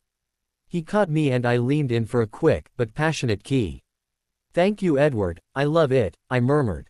I'm glad you like it. He placed me back on the ground and opened his second gift to me. Inside was a large jewelry case in which a platinum chain with a glittering diamond heart sat. I stared at it in awe. It's beautiful, I whispered, reaching out to caress it softly. It was my mother's, he explained. I wanted you to have it. He took it out of the box and carefully placed it around my neck. My hand reached up to touch it as I reached up onto my toes and poured my thanks, appreciation and love into a key. My last presents were a combined gift from the Volturi, including a priceless watercolor painting that I had been after for years. However, the previous owner had not wanted to part with it for any sum of money. I wondered which member of my family had scared him into finally selling it. They had also sent a beautiful set of first edition Sherlock Holmes books and some more beautiful jewelry, all of which I loved. Once the presents were out of the way, I made a quick detour to the garage to see my new, gorgeous motorbike before Esme lit the candles on my cake. They sang happy birthday to me in perfect harmony, their musical voices in perfect pitch. I happily blew out the candles after making a wish that Edward and I would get engaged very soon. They all looked on in mild fascination as I took the first bite of cake. It was delicious, rich and decadent, with the light icing providing the perfect contrast. Ned in ecstasy. Emmett, you picked an awesome cake, this is divine. The whole family grinned at me. I had to have another piece before I felt overly full and was forced to stop. We continued the celebration with a piñata which Emmett felled with one hit, and a movie where I happily curled up on Edward's lap with a bowl of popcorn, another slice of cake, and candy from the piñata. It was the best birthday party I had ever had, and when I told Alice that, she squealed with joy. Before long it was time to end my birthday celebrations so that I could go home. Esme boxed up the middle tier of the cake for me to take home, the rest of it went into their fridge for when I visited. Edward took me home, dotting me goodbye before promising to come back before I was asleep. I went inside and Charlie whistled when he saw the cake I had bought with me. He helped himself to a slice as I told him some of my presents, the CD and necklace as well as the plane tickets. I thought it was best to leave out the motorbike, and the sound system for a car I wasn't supposed to have. He tensed up when he heard about the second set of plane tickets for Edward to accompany me, but to his credit he didn't comment, although I got the feeling that he was saving that particular argument for a day that wasn't my birthday. I got ready for bed soon after, and after a call to Volturi to profusely thank my Volturi family for the birthday gifts, I settled in bed to wait for Edward. As I lay there I couldn't help wondering if he was ever going to propose. I wasn't a very patient person, and it didn't take me long to decide that I had waited long enough. I was going to have to propose to him myself. I spent the rest of my time waiting for Edward's arrival by trying to decide on the best way to propose to him. EPOV. I arrived home and helped Esme and Alice clear away all the party decorations and repair the damage to the walls from Bella's shield. I had just finished chucking out the wrapping paper when Alice froze. I immediately concentrated on her mind, wondering what the vision she was having would be about. I was shocked when I took it in. Bella stalked into my room and faced me, hands on her hips. I've waited long enough, Edward, and since you haven't proposed it's my turn. She took both of my hands in hers. Edward Anthony Masson Cullen, I love you and I want to spend eternity by your side. Will you marry me? I didn't get to see my reply, which I was sure would be an emphatic yes, before Alice's vision changed to Bella and I in our meadow. It was a sunny day and we were lying side by side as Bella slowly rolled to face me and asked me to marry her. Alice came out of her visions grinning like a Cheshire cat. She shrieked with excitement and everyone came running to find out what she'd seen. Looks like Bella is getting a little impatient with Edward and has decided that she'll propose to him since he hasn't gotten the nerve to do it yet. Esme beamed in delight. Oh, that's wonderful news. Jasper and Emmett snickered. Come on, Edward, we had to propose to our wives, you'd better hurry up if you want to beat her to it. I stood there taking in the meaning of the visions and soon I was grinning in delight. Bella wanted to marry me. I couldn't be happier, until I realized that I desperately wanted to be the one to propose to her. A plan quickly formed in my mind and Alice beamed at me. Go on then, Edward, go make Bella your fiancée, she encouraged me. I didn't need to be told twice. I sped up to my room and retrieved the ring box holding Bella's engagement ring before jumping out my window and running off to Bella's house as fast as possible. When I got there she was still awake, sitting in the dark and looking expectantly towards her window for me. When I appeared her face broke into a beautiful smile which I couldn't help but reciprocate. Charlie was already asleep as I slipped into her room. Hi, she breathed. Her beauty took my breath away and I was suddenly eager to make her my fiancé. If I hadn't thought Alice would torture and then kill me for even thinking it, I would have whisked Bella away to Las Vegas tonight and made her my wife. If you're not too tired, love, would you like to go to our meadow for a little while? It's a nice night out, I offered. She beamed at my suggestion and immediately hopped out of bed to put on shoes and a jacket. Of course, Edward, I can't think of a better was to end my birthday. I thought to myself, thinking of the ring currently burning a hole in my pocket. I pulled her into my arms and leapt from the window to land silently on the ground beneath.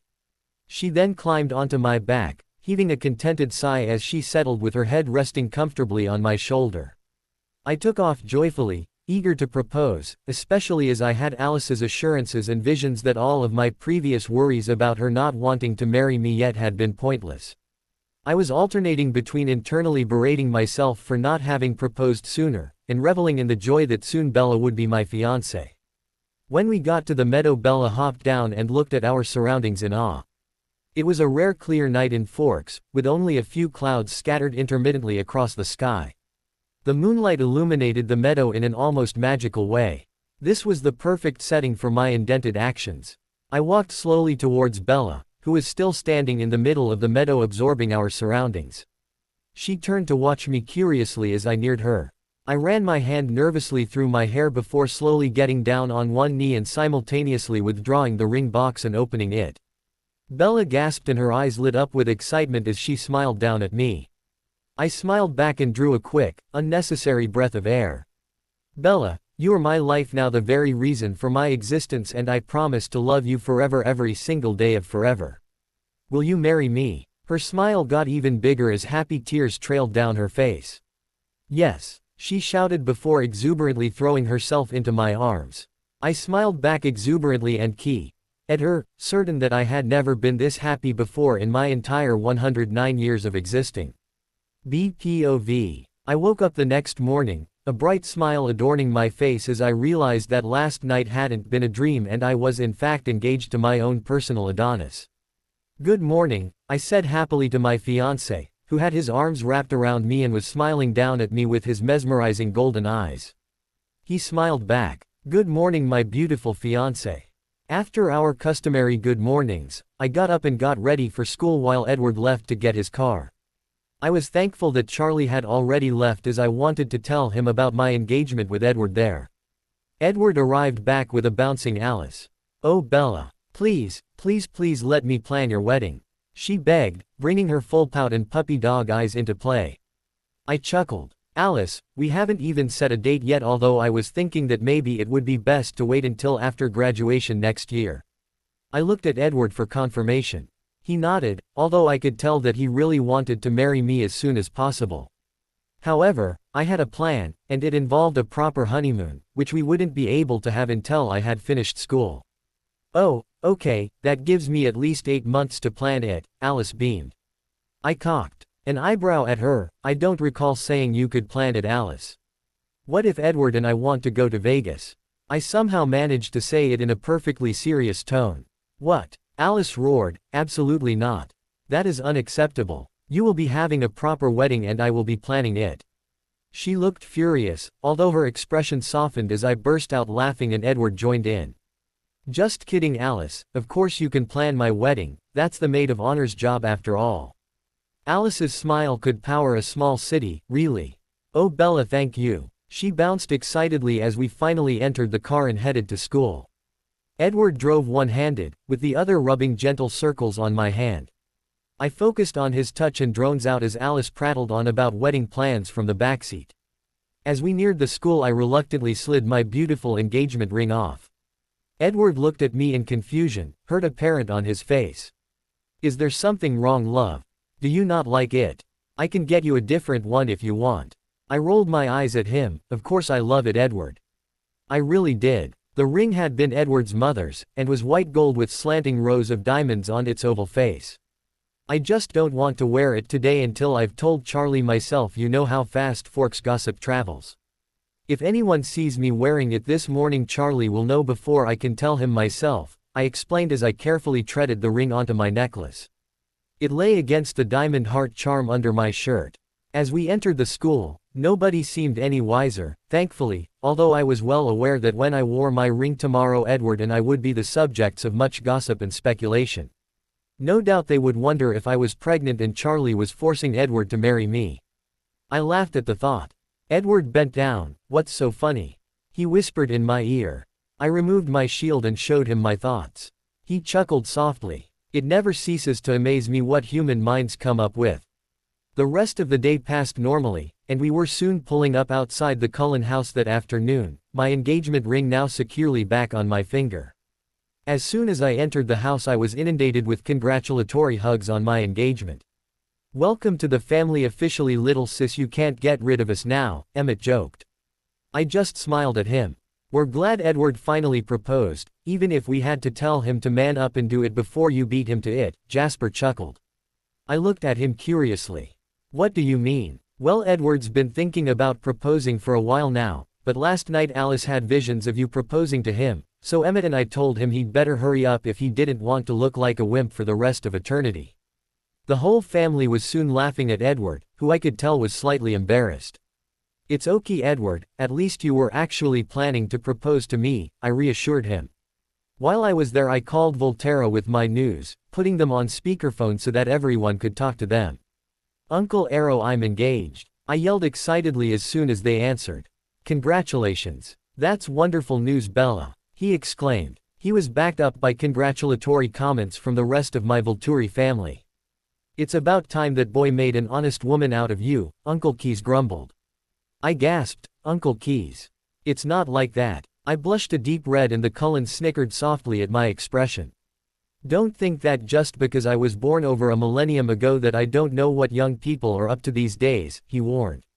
I hadn't believed it was possible for me to become any redder, but apparently it was.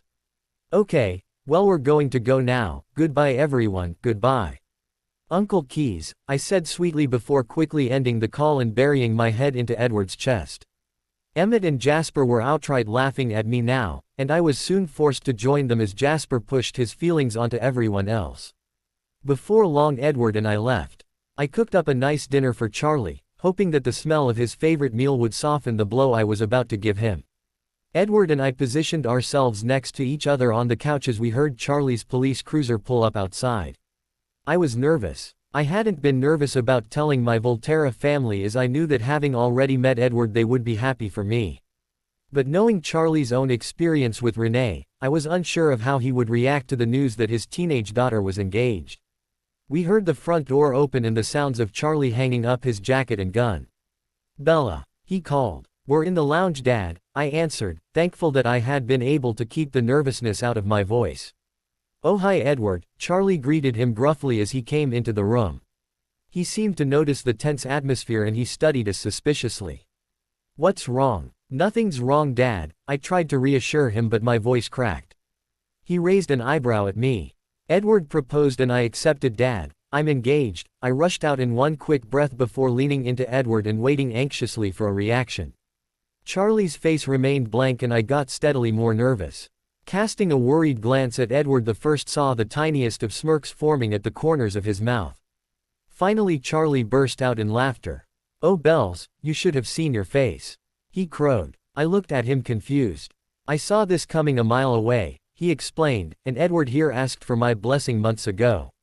My jaw fell open in shock as I looked back and forth at the two laughing males.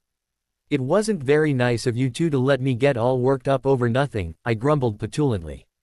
Still snickering, "You still have to tell your mum though, Bells, I'm not gonna have anything to do with that." Suddenly my nerves came back full force. "Yeah, Dad, I was thinking that Edward and I could use those plane tickets one weekend soon to go visit and tell her in person," I explained. He nodded thoughtfully. "That would probably be best," he admitted. Before long Edward had to leave and Charlie and I had dinner. Sure enough, the next day as I entered the school, the diamonds of my engagement ring glinting under the fluorescent classroom lights, the rumors began to spread. Edward had a harder time ignoring them than I did due to his mind reading, but we managed quite well, only telling Angela and Ben that Edward had proposed and we would be getting married after graduation. That afternoon Edward kissed me goodbye before leaving. He was going hunting for the night with his brothers and wouldn't be back until after school the next day. That night as I lay in bed trying to will myself to sleep without Edward, the first heard my window gently slide open. Much to my disappointment, it wasn't my bronze-haired vampire back early from his hunt.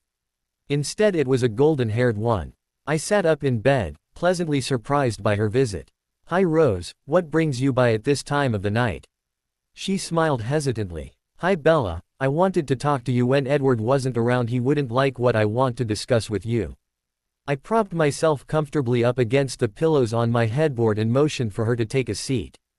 Bypassing the rocking chair, she sat down tentatively at the end of my bed. I was curious about what she wanted to tell me. It was unlike Rose to sneak into my room while Edward was gone. Normally she was one to take the direct approach and damn the consequences. "I'm going to tell you my story," she explained. "I know Edward hasn't told you it, and it isn't a happy story," she warned. I listened sympathetically as she told me the horror story that led to her transformation. When her story ended, I hugged her, attempting to soothe away some of the pain that reliving her past had brought up. "So you see, Bella, I lost my chance to have children. Now please don't misunderstand me, I'm not trying to scare you off becoming a vampire, but I do think you need to thoroughly think through the consequences before it's too late." Her face was serious and I could see how strongly she felt about this. "While I would love to have you as a sister, I don't want you to later regret becoming one of us. This isn't the life I would have chosen, and if you choose this you will never be able to grow old, live a normal life and have children," she explained. I smiled, touched by her thoughtfulness. I decided that it was time to reveal my plans. It wouldn't hurt to have an ally for when I told Edward what I wanted. "Thank you for your concern, Rose. I understand, and believe me, having grown up with vampires, I am well aware of the consequences of becoming one," I reassured her. "What you probably don't know is that I know more about vampires than even Carlisle, and while female vampires can't have children, male vampires most certainly can with human females." Her eyes opened wide in shock and disbelief. "I haven't told Edward yet, but it is my plan for us to have a half-vampire child before I am changed." "Half-vampire child?" "Yes, they grow extremely fast and reach full maturity at around 7 years of age, after which they are immortal and don't age. They have beating hearts, drink blood and eat human food, and are almost as fast and indestructible as full vampires," I explained. As she processed this, I hopped out of bed and retrieved the books that I had stolen from Arrow's library a few months ago. The books detailed Arrow's visit with the Volturi guard to the Amazon a few decades ago and their encounter with some hybrids and their father. From the father's thoughts, Arrow had gleaned the logistics of human mothers carrying vampire children. He realized that due to the nature of the child, the mothers needed to drink blood in order to survive the pregnancy and would need a caesarean a few days before the baby was due if planning to keep the mother alive. Of course, the vampire, Joharan, had not done that because he hadn't cared enough, although he had noticed the pregnant mother's cravings for raw meat, and the fact that the babies were far more developed than human ones when born. I gave the books to Rosalie and she quickly read through them. Just before she got through them, another feminine vampire figure slipped through my window. The pixie-like figure stared at me with wide eyes. I had to come and see if my vision was true. "Is it really possible for you and Edward to have a baby?" "Yes it is," I stated confidently, "I'm planning on it." I motioned towards the books Rosalie was reading and Alice picked up the first one. They both sped through the books as I waited patiently for them to finish. When Alice was finally finished, her first words were, "Edward's not going to like this." I sighed. "I know he'll be worried, but I really want this, and with Carlisle around I don't think it will be anywhere near the risk it was for those Amazonian women." We all knew that Edward wasn't going to like the fact that none of the mothers had ever survived before. Besides, I was planning on having Edward change me straight after the birth, so the venom will heal any injuries I get while pregnant and giving birth. "I'm sure you guys can help Edward take care of our baby for a few days while I'm changing." They both nodded. "Well, I think it's a wonderful idea," Rose stated. "I'd be more than happy to help you, Bella." I smiled in thanks at her. "Auntie Alice," Alice mused, "oh, this is going to be wonderful," she squealed in excitement and hugged us both. I smiled, glad to have at least 2 family members on my side. I was sure that the rest, minus Edward, would be fairly easy to convince. Edward, however, would be difficult. Not only was her not going to like the 100% fatality rate of the previous mothers, but I was sure that with his restrictions on our intimacy now, while we were still at the key-dotting stage, he was going to be very hesitant about the idea of us being intimate while I was still human.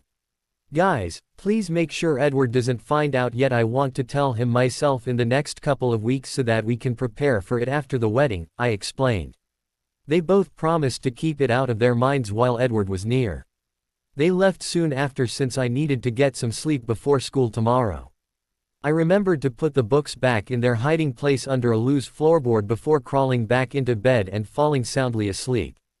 That night I dreamed of Edward and I with children, a little boy with emerald green eyes and brown hair, and a little girl with my chocolate eyes and Edward's bronze hair.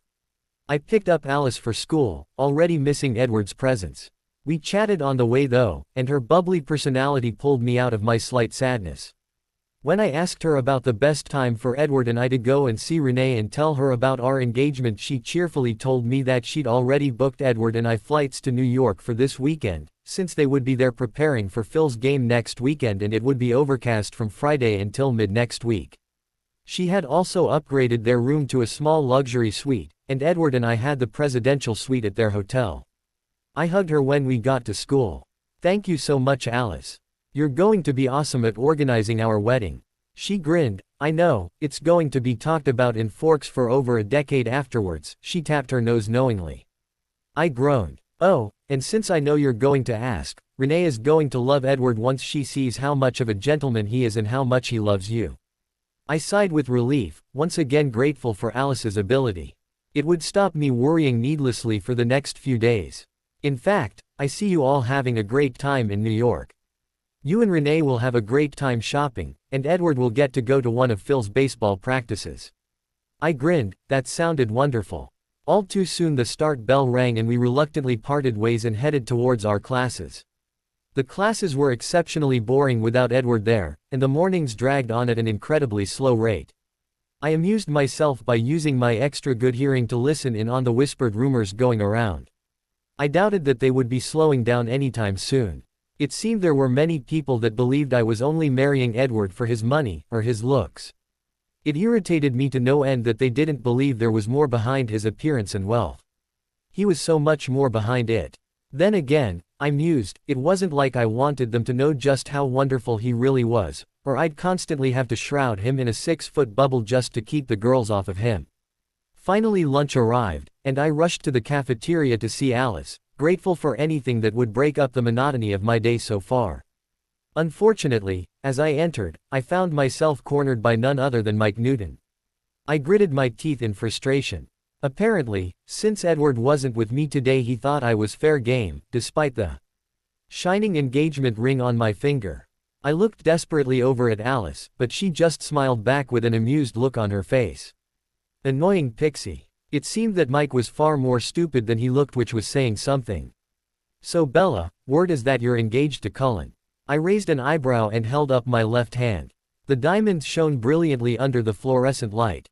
"Yes I am, but I fail to see how that is any of your business." He shifted uncomfortably at the hostility in my voice. "Well, I don't like it. You could do so much better than him." I laughed. "And who would be better for me?" "You." At his decisive nod I laughed harder. "Let me make this clear for you, Mike. I love Edward, and he loves me. We're getting married and there's no one better for me than Edward." Apparently that wasn't clear enough for him. "Well, how would you really know, Bella? I mean, it's not like you've really dated anyone else. You should date other people before it's too late. I'd be more than happy to help you out." He winked suggestively at me and I recoiled in horror, backing into the wall.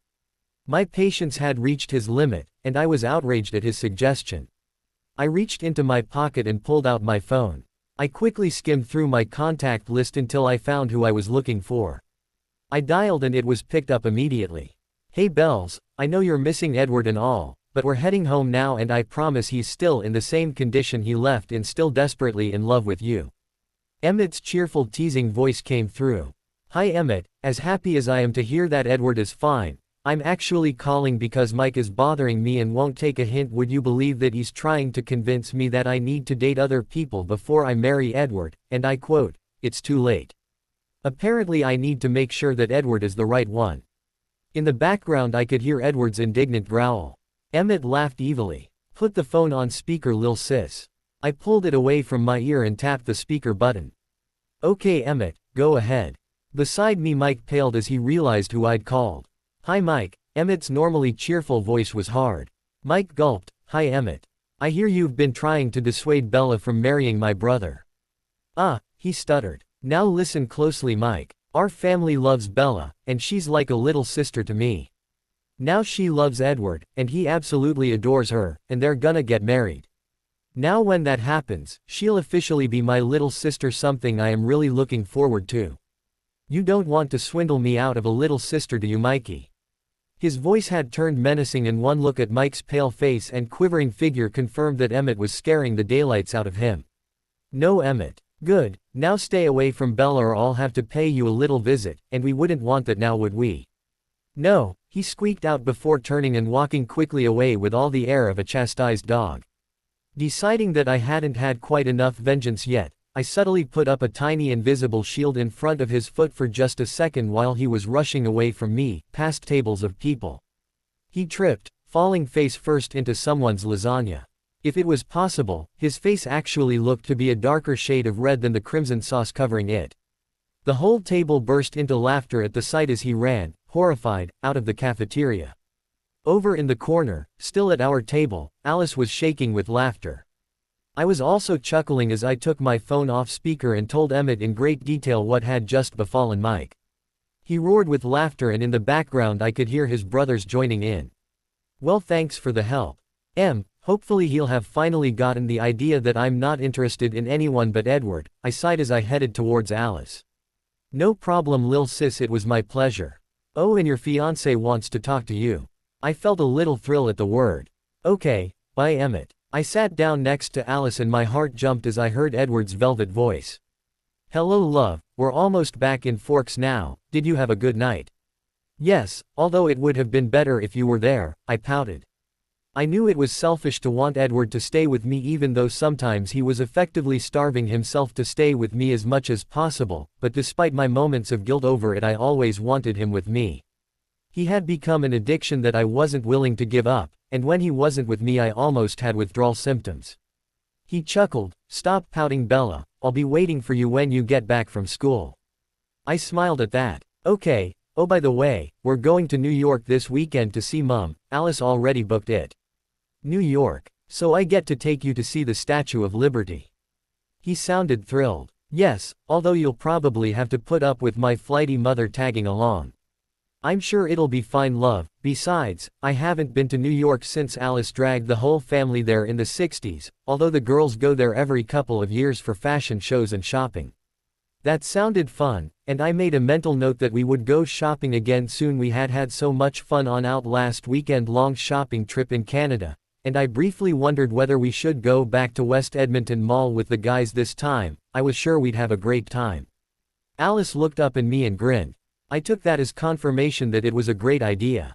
I ended my conversation with Edward soon after, pleased that he had many places he wanted to show me in New York. I ate quickly, since I had used up most of my lunch getting rid of Mike and talking to Emmett and Edward, and when the bell rang the first reluctantly headed to my biology class, missing Edward as my lab partner. That afternoon, once school was over, Alice and I sped towards the Cullens' house, both eager to see out mates. When we arrived, before I could open my door it was opened for by Edward and I was pulled out into his arms. I melted into them and lifted up my face to him enthusiastically. My body became heated as he responded and neither of us pulled away until I was desperate for air. I missed you, I murmured. I missed you too, love. He leaned down to give me a soft sweet key, and just like that my world was complete again. We spent the afternoon together making plans for the weekend, not really caring what we were doing as long as it was together. I packed my suitcase for the weekend so that it would be ready to go, then Edward and I relaxed by playing our instruments. Together we weaved a beautiful loving sweet melody, a tribute to our love for each other. We kept our eyes locked on each other as his fingers moved swiftly over the piano keys, and mine plucked the strings of my harp. Lost as we were in each other and the music, we were both startled to find the rest of the family watching us when we stopped. Their faces were a mixture of awe and amazement. Esme looked as if she would be crying if she could. That was beautiful, she said softly. We smiled and I couldn't have agreed more. What Edward and I had was special. I had a sudden idea and Alice started jumping. Oh Bella, it's perfect. The rest of the family looked confused, even Edward, who Alice had been keeping out of her thoughts lately due to the wedding, since she didn't want Edward to accidentally catch a glimpse of my wedding dress. They turned to me for an explanation. I want us to record this song so that Edward and I can have our first dance as husband and wife to it, I explained. Edward's face broke out into a stunning smile, and the rest of the family beamed. Edward got up from his piano and came to me, tenderly cupping my cheek in his hand. It's perfect love. My smile got bigger, and I couldn't help but envision how wonderful it would be to dance with him as husband and wife to the beautiful melody that was a tribute to our love. That night over dinner I told Charlie that Edward and I planned on going to New York on the weekend to visit Renee. To his credit he didn't say anything, just grunted in acknowledgement and said he hoped he enjoyed myself. Renee was ecstatic when I called to tell her the news. She had been looking forward to meeting Edward, and couldn't wait to spend time with us. I slept far more peacefully that night with Edward back in his rightful place by my side. Friday afternoon found us speeding down the highway towards Seattle. The 5 Cullen children and I were testing out our new motorbikes, with Carlisle following us in Emmett's Jeep and Esme in my Maserati. The Jeep was so that Edward's and my bikes could be taken back, and my Maserati was being left at the airport for us to come home in. We loved out bikes. It was exhilarating to feel the rush of speed and the wind in my face. It was almost as good as being on Edward's back when he ran. We soon reached the airport, even though none of us were really done enjoying our bikes. Edward and I said our goodbyes as our bikes were loaded into the Jeep and Esme returned from parking my car. The flight to New York was boring, and there were no interesting movies on, so I curled up in Edward's lap, feeling content and happy surrounded by him.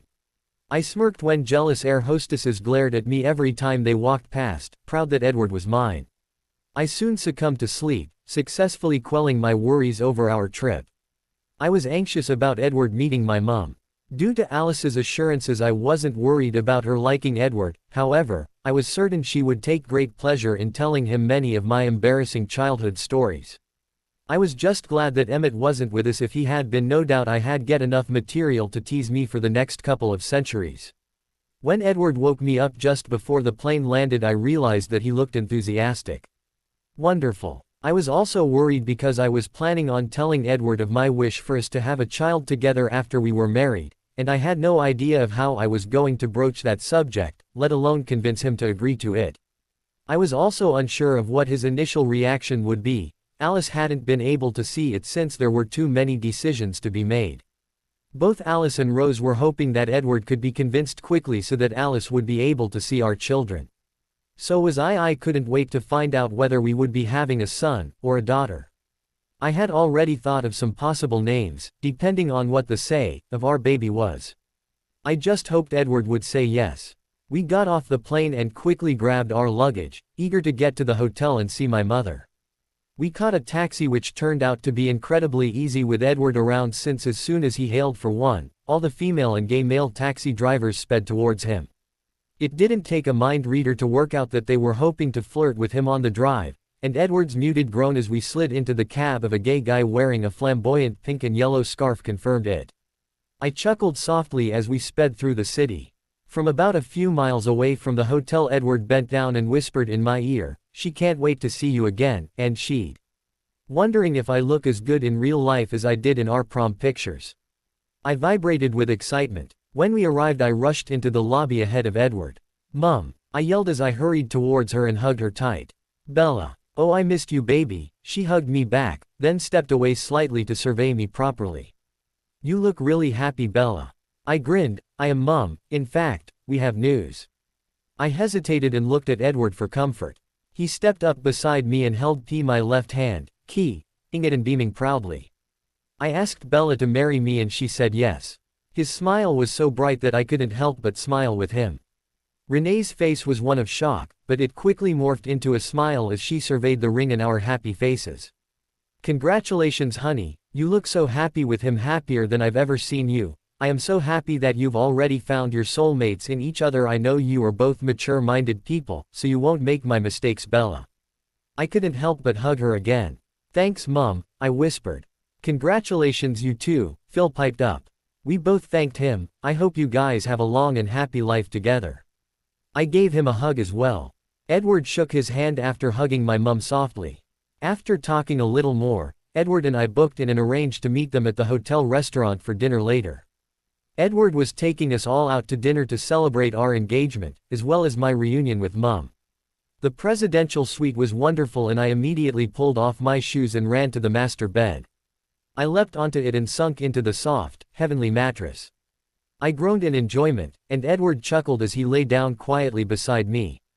We relaxed for a while, with Edward gently stroking my hair, before he reluctantly reminded me that we had to start getting ready for dinner if we didn't want to be late. I groaned and got off the bed. Picking up my suitcase, I unzipped it and paused in shock. My jaw dropped open as my mind registered the contents of my suitcase, content I most certainly did not pack.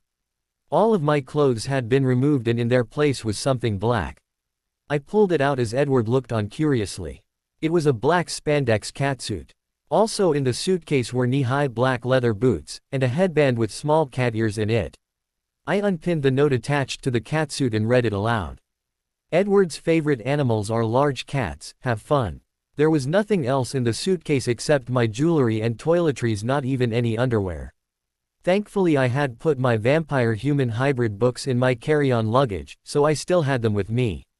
I gritted my teeth and looked up at Edward.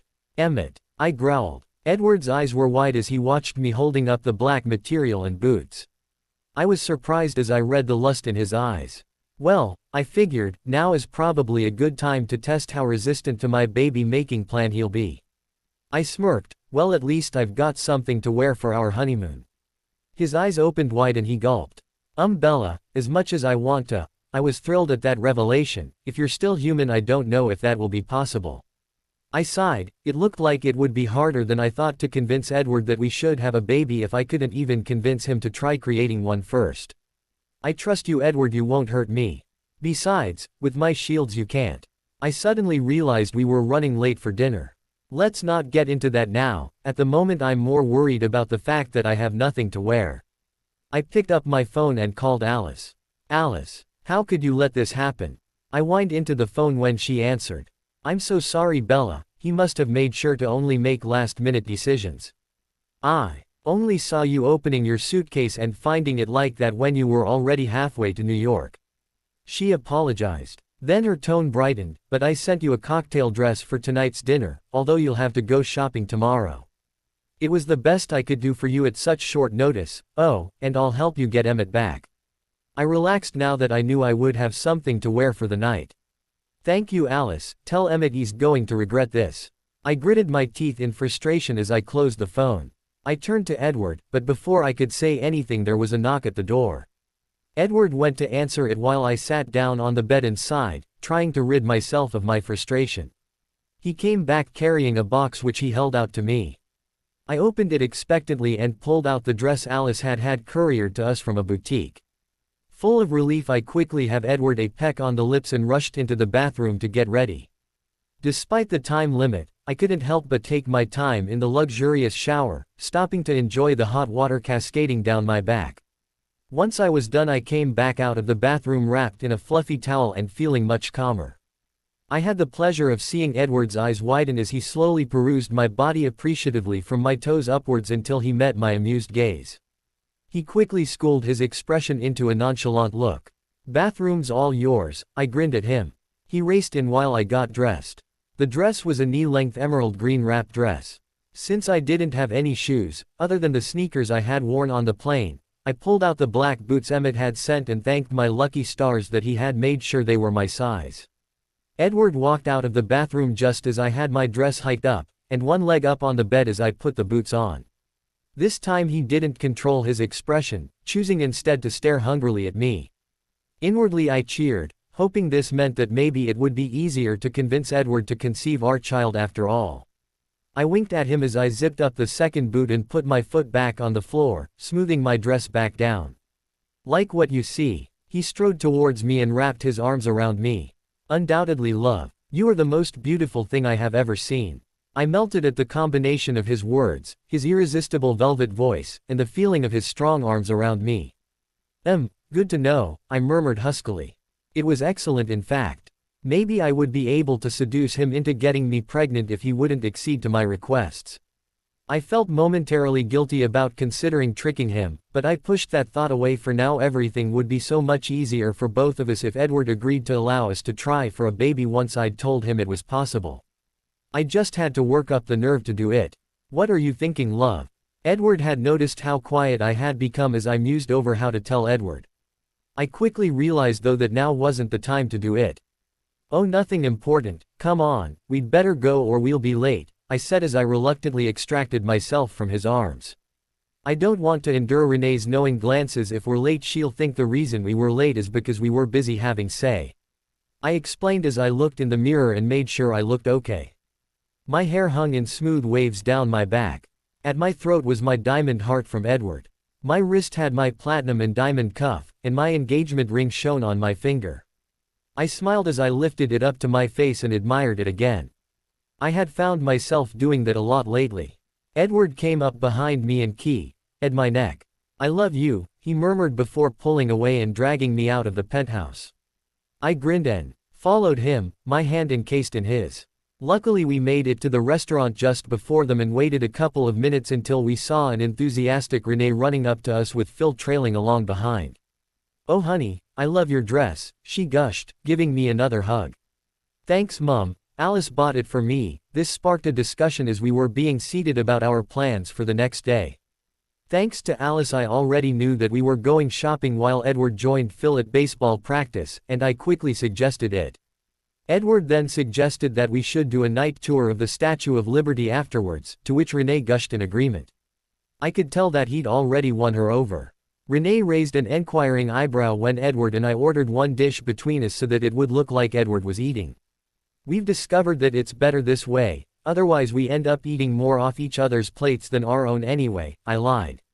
To be honest Renee, after seeing how clumsy Bella is, I'm a bit hesitant to let her near a knife for fear that she'll slip and chop a finger off. Edward chuckled, and Renee broke out into peals of laughter with Phil laughing as well.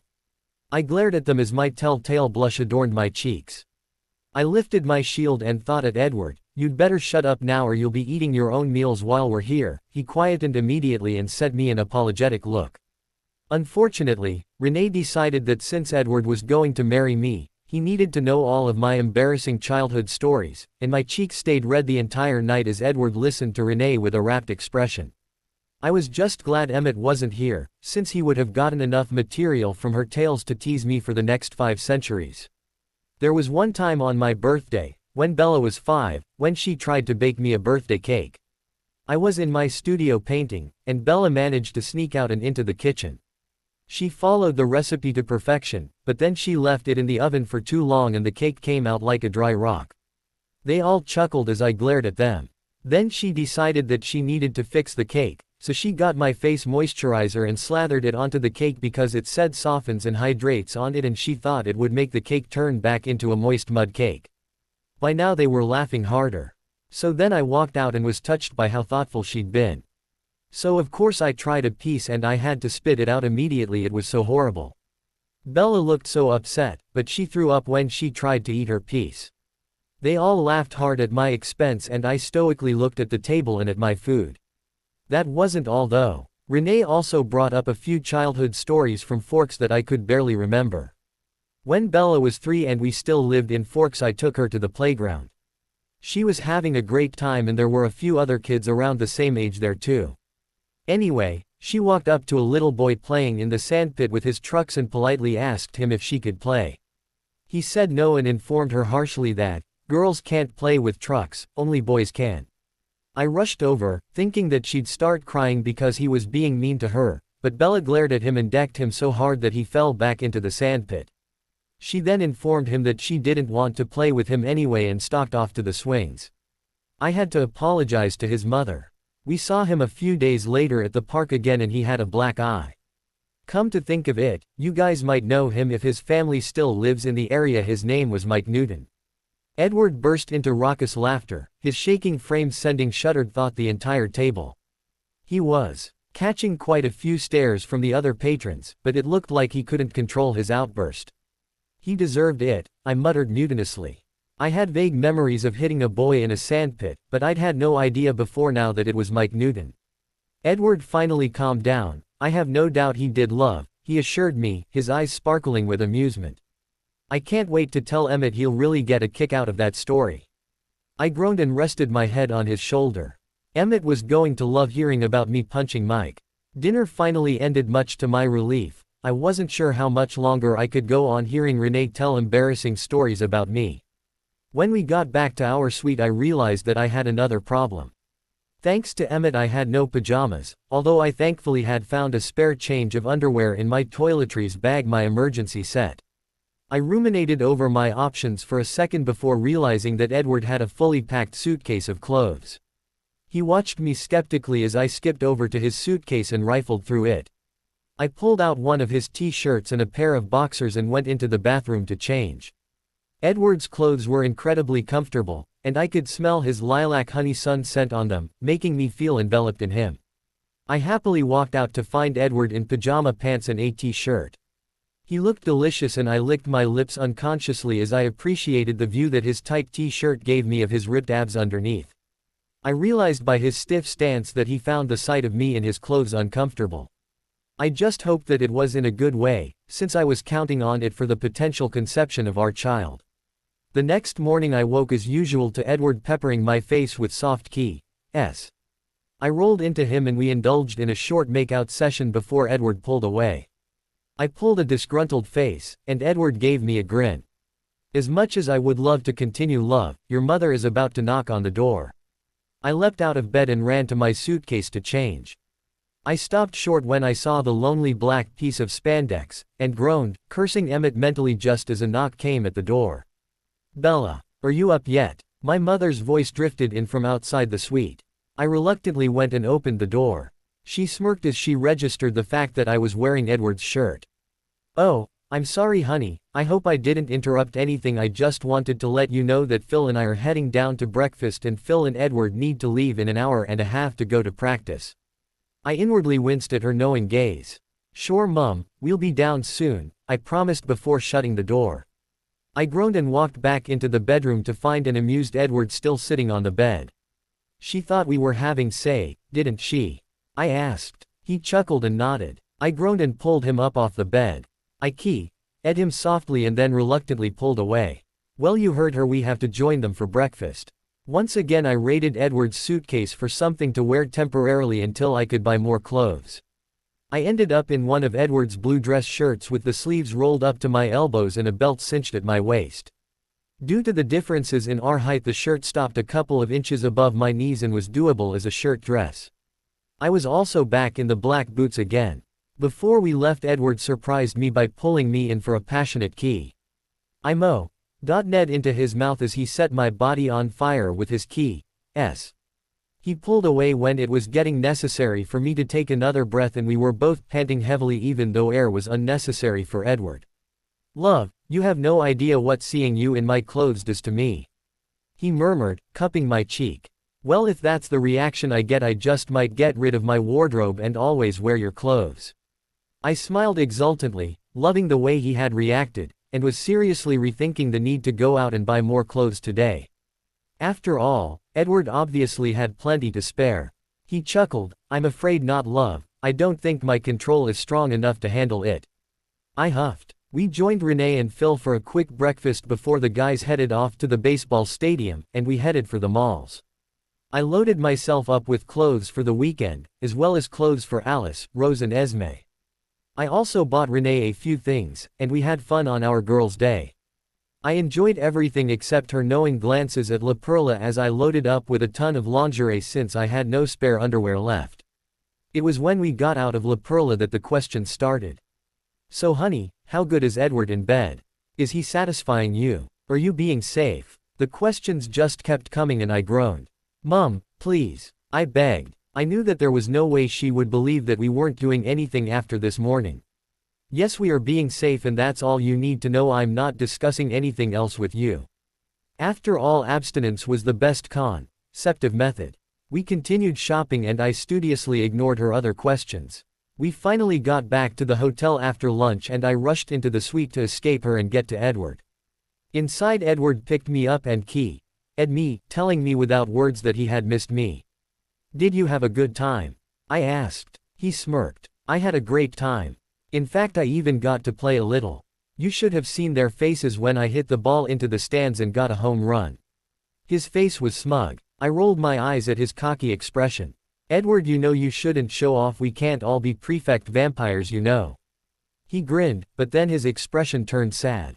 I frowned. What's wrong? I heard what your mother was thinking when you came back to the hotel. She was thinking about our future, and that we might have kids someday.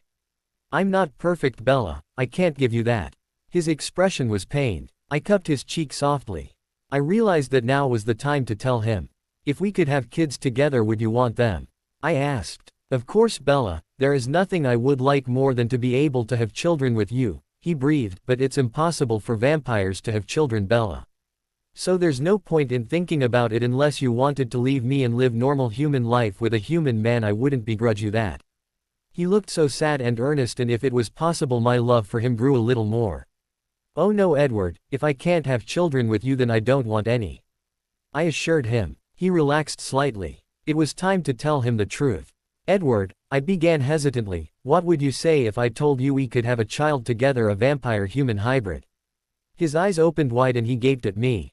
What? He asked in shock, is that possible? Yes, it is, with a human mother and a vampire father. Female vampires can't have children because their bodies can't change, but male vampires are still fertile after they're changed. I explained. Well, he hadn't run away or said no yet, which I took as a positive sign. We can have a baby, Edward. The first want is to have a child before I'm changed. His face was still a mask of shock. Bella, having a half-vampire baby inside you would be incredibly dangerous. How many hybrids are out there anyway? Not many, I admitted. Arrow ran into them a long time ago. And then came his most important question. Did any of the mothers survive? I winced. No, I admitted. But, his face tightened and he cut me off. I will not take the chance of losing you, Bella. It's far too dangerous for you to try and carry a hybrid baby just so that we can have children. His voice was pained and angry. But none of them had any medical support. Edward, you don't know the logistics. I'll have you in Carlisle. I'll be fine, I protested. No, he yelled, I can't lose you, Bella, and this is far too dangerous. With that he made to leave the room, no doubt to go for a run and calm down. I quickly threw a shield around him and stopped him in his tracks. Please, Edward, at least hear all the facts before you make a decision, I begged. His eyes softened and he sighed before coming to stand beside me. I sat down on the bed and he joined me as I began to explain all I knew of hybrids. I won't ask you to decide right away, I said as I finished. I just want you to promise me you'll think this through thoroughly before you make a decision. He quietly agreed. I left him to his thoughts for the rest of the night as we had an early dinner with Renee and Phil and toured the Statue of Liberty. Edward seemed to be able to push aside his worries and enjoy the tour with me, pointing out his favorite parts and explaining the history of the statue to me. That night before bed I handed Edward the books to read while I was asleep. EPOV. As Bella lay beside me sleeping, I read through the books she had given me thoroughly. I had been undeniably shocked when she had revealed to me that it would be possible for us to have a child, but I could also tell that she was keeping some details from me. As much as I loved Bella, and wanted to have a child with her, there was no way I would ever risk her life. I knew that if she died I wouldn't be able to live without her. However, I could see in her eyes how much she wanted this child, and I had been subjected to the sadness and wistfulness of Rosalie and Esme's thoughts as they longed for children they could never have. I didn't want Bella to be like that when she became a vampire, constantly longing for the impossible. I also wasn't sure whether she would resent me if I said no. I doubted it, because she was always so forgiving, but Rosalie and Esme would never forgive me. That wasn't what bothered me though. I would deal with the eternal wrath of my whole family if it meant Bella was safe and happy, and while she would be undeniably safer without taking the chance of carrying a hybrid baby, she wouldn't be happier. I read and reread the information, and went back over our discussion earlier in the day and her plans to ensure she would stay healthy as the baby grew. I had to admit that her plans for drinking blood, constant supervision by Carlisle, Rosalie or myself, the three in the family with medical degrees, and if possible, inducing labor early or having a caesarean, were all good ideas, and it could definitely work. However, I wasn't comfortable with using Bella as the test subject. In the back of mind I was constantly reminding myself that no woman had ever survived the birth of a hybrid before. That wasn't the only problem though. I was not even sure that I had the control to be intimate with Bella without hurting her. While I knew she had her shields, and that would probably help, I couldn't guarantee that she would be able to keep them up in the throes of passion, and I also couldn't guarantee that I wouldn't accidentally bite her, or be too rough and hurt her. She had been testing my control lately, with her heated gazes and teasing looks. I had to admit that the idea of her in that tight catsuit had made my dead heart feel like it was racing. She had brought out the teenage boy's lust, something I had never felt before. Even as a human, I had never found a woman who appealed to me, but Bella appealed to me in every way: her silent mind, her beautiful eyes and body, her intelligent insights into the world, her bright but sweet personality, her tantalizing blood, and everything else about her. It was not going to be an easy decision to make, and I spent the night alternating between watching her sleep and mentally making a pros and cons list. As the night went on, I realized that I desperately wanted a child with Bella, something I had never even contemplated before in over a century of existence, but I also couldn't risk Bella's life. Unable to come to a decision, I tucked Bella closer to me and waited for the morning to come. BPOV. When I woke that morning, Edward still had a contemplative look on his face, and I realized that he hadn't made a decision throughout the night. He leaned down and keyed me softly when he realized that I was awake. "Good morning. I'm sorry that I don't have an answer for you yet, love, but I promise that I will have made a decision by the time we get back to Forks." I nodded in acceptance, realizing that he would need more time to think it over. "Okay, but if you need more time, just tell me. You don't have to reach a decision yet, and remember, I only want you to promise that we'll try. There's no guarantee that I would actually get pregnant.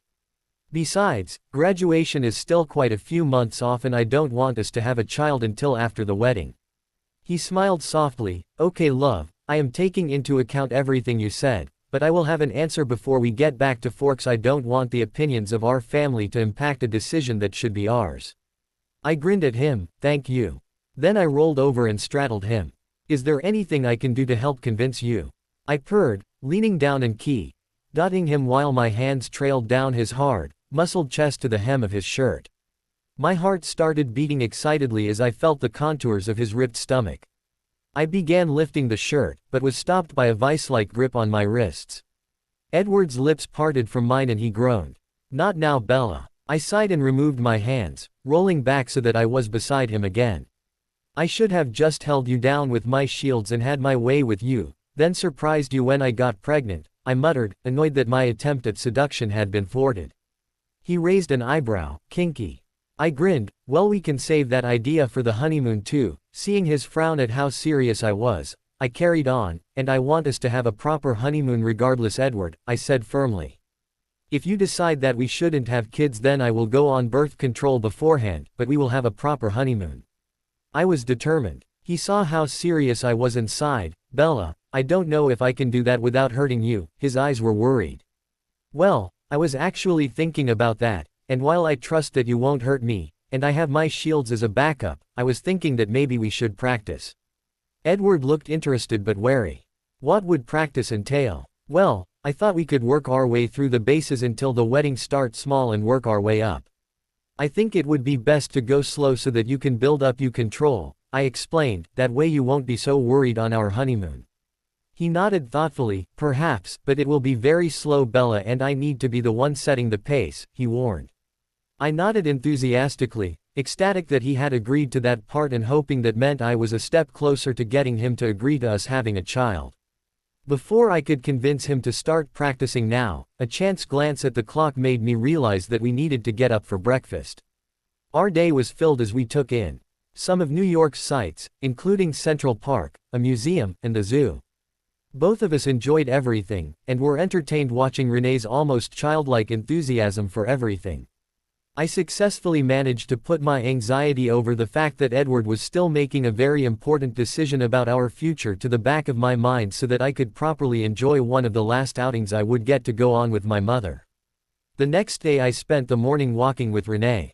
She admitted that when I first arrived she had hoped to convince me to come and stay with her again, but after seeing me with Edward, and watching our obviously strong mutual love for each other, she realized that she couldn't possibly ask that of me. We enjoyed the rest of our time together, but eventually it was time for Edward and I to head back to Forks. I valiantly held back tears as I bid my mother goodbye and extracted a promise that she would be arriving in Forks just before our wedding. The plane ride was quiet, and to give Edward time to think, I watched the movie and reread Pride and Prejudice. Likewise, the drive home was also silent, my breathing and the gentle hum of the car's engine the only sounds interrupting the silence. Instead of driving us to the Cullen house, Edward turned, and when we parked at the end of a familiar road, I realized that we were going to our meadow. I stayed quiet, yet hopeful as he slung me onto his back and took off, and despite my nerves, I still managed to enjoy the short ride. He set me down in the middle of the meadow and turned to face me. I looked up, trying to read his expression, but it was perfectly blank. I frowned slightly. He gave me a small half-smile. "Bella, I've decided that if this is what you want, then I am willing to try," he said softly, "provided the whole family is prepared. I want you to know that I would love to have a child with you, a symbol of what our love created. I know you were worried that I might not want children, and to be honest, I have never even contemplated the possibility before a few days ago. But I do want this with you, Bella," he assured me. I broke out into a huge smile. His decision had not only made me incredibly happy, but he had also assuaged my fears that he might not even want children. I hugged him tight, happy tears streaming down my face.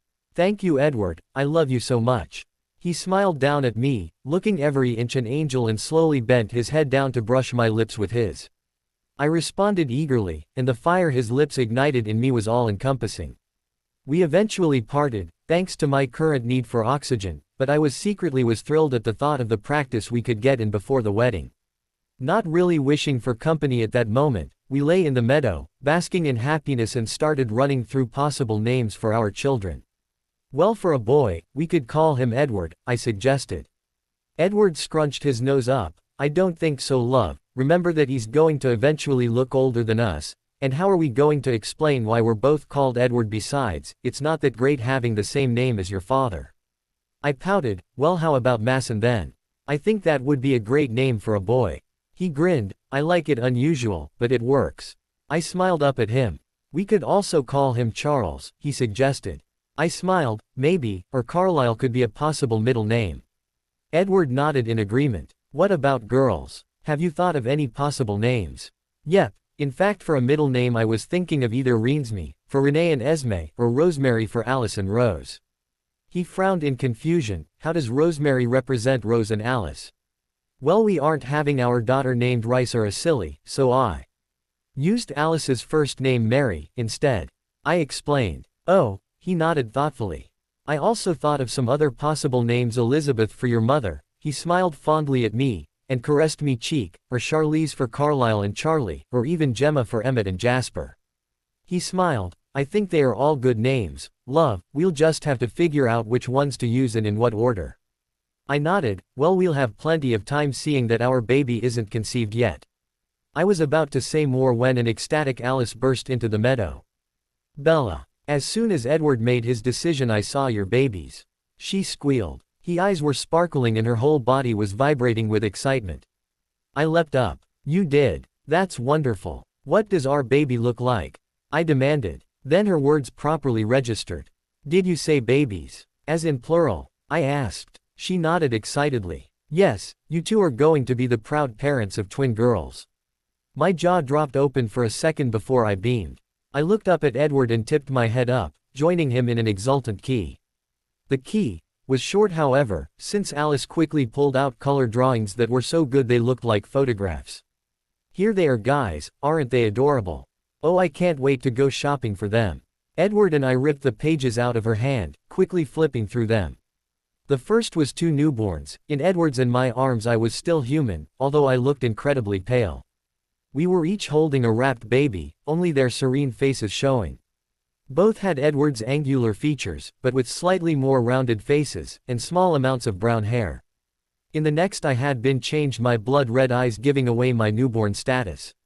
This time the whole family was there and Edward and I were each holding a baby, but this time they looked to be a couple of months old, so I surmised that it must have been a couple of days.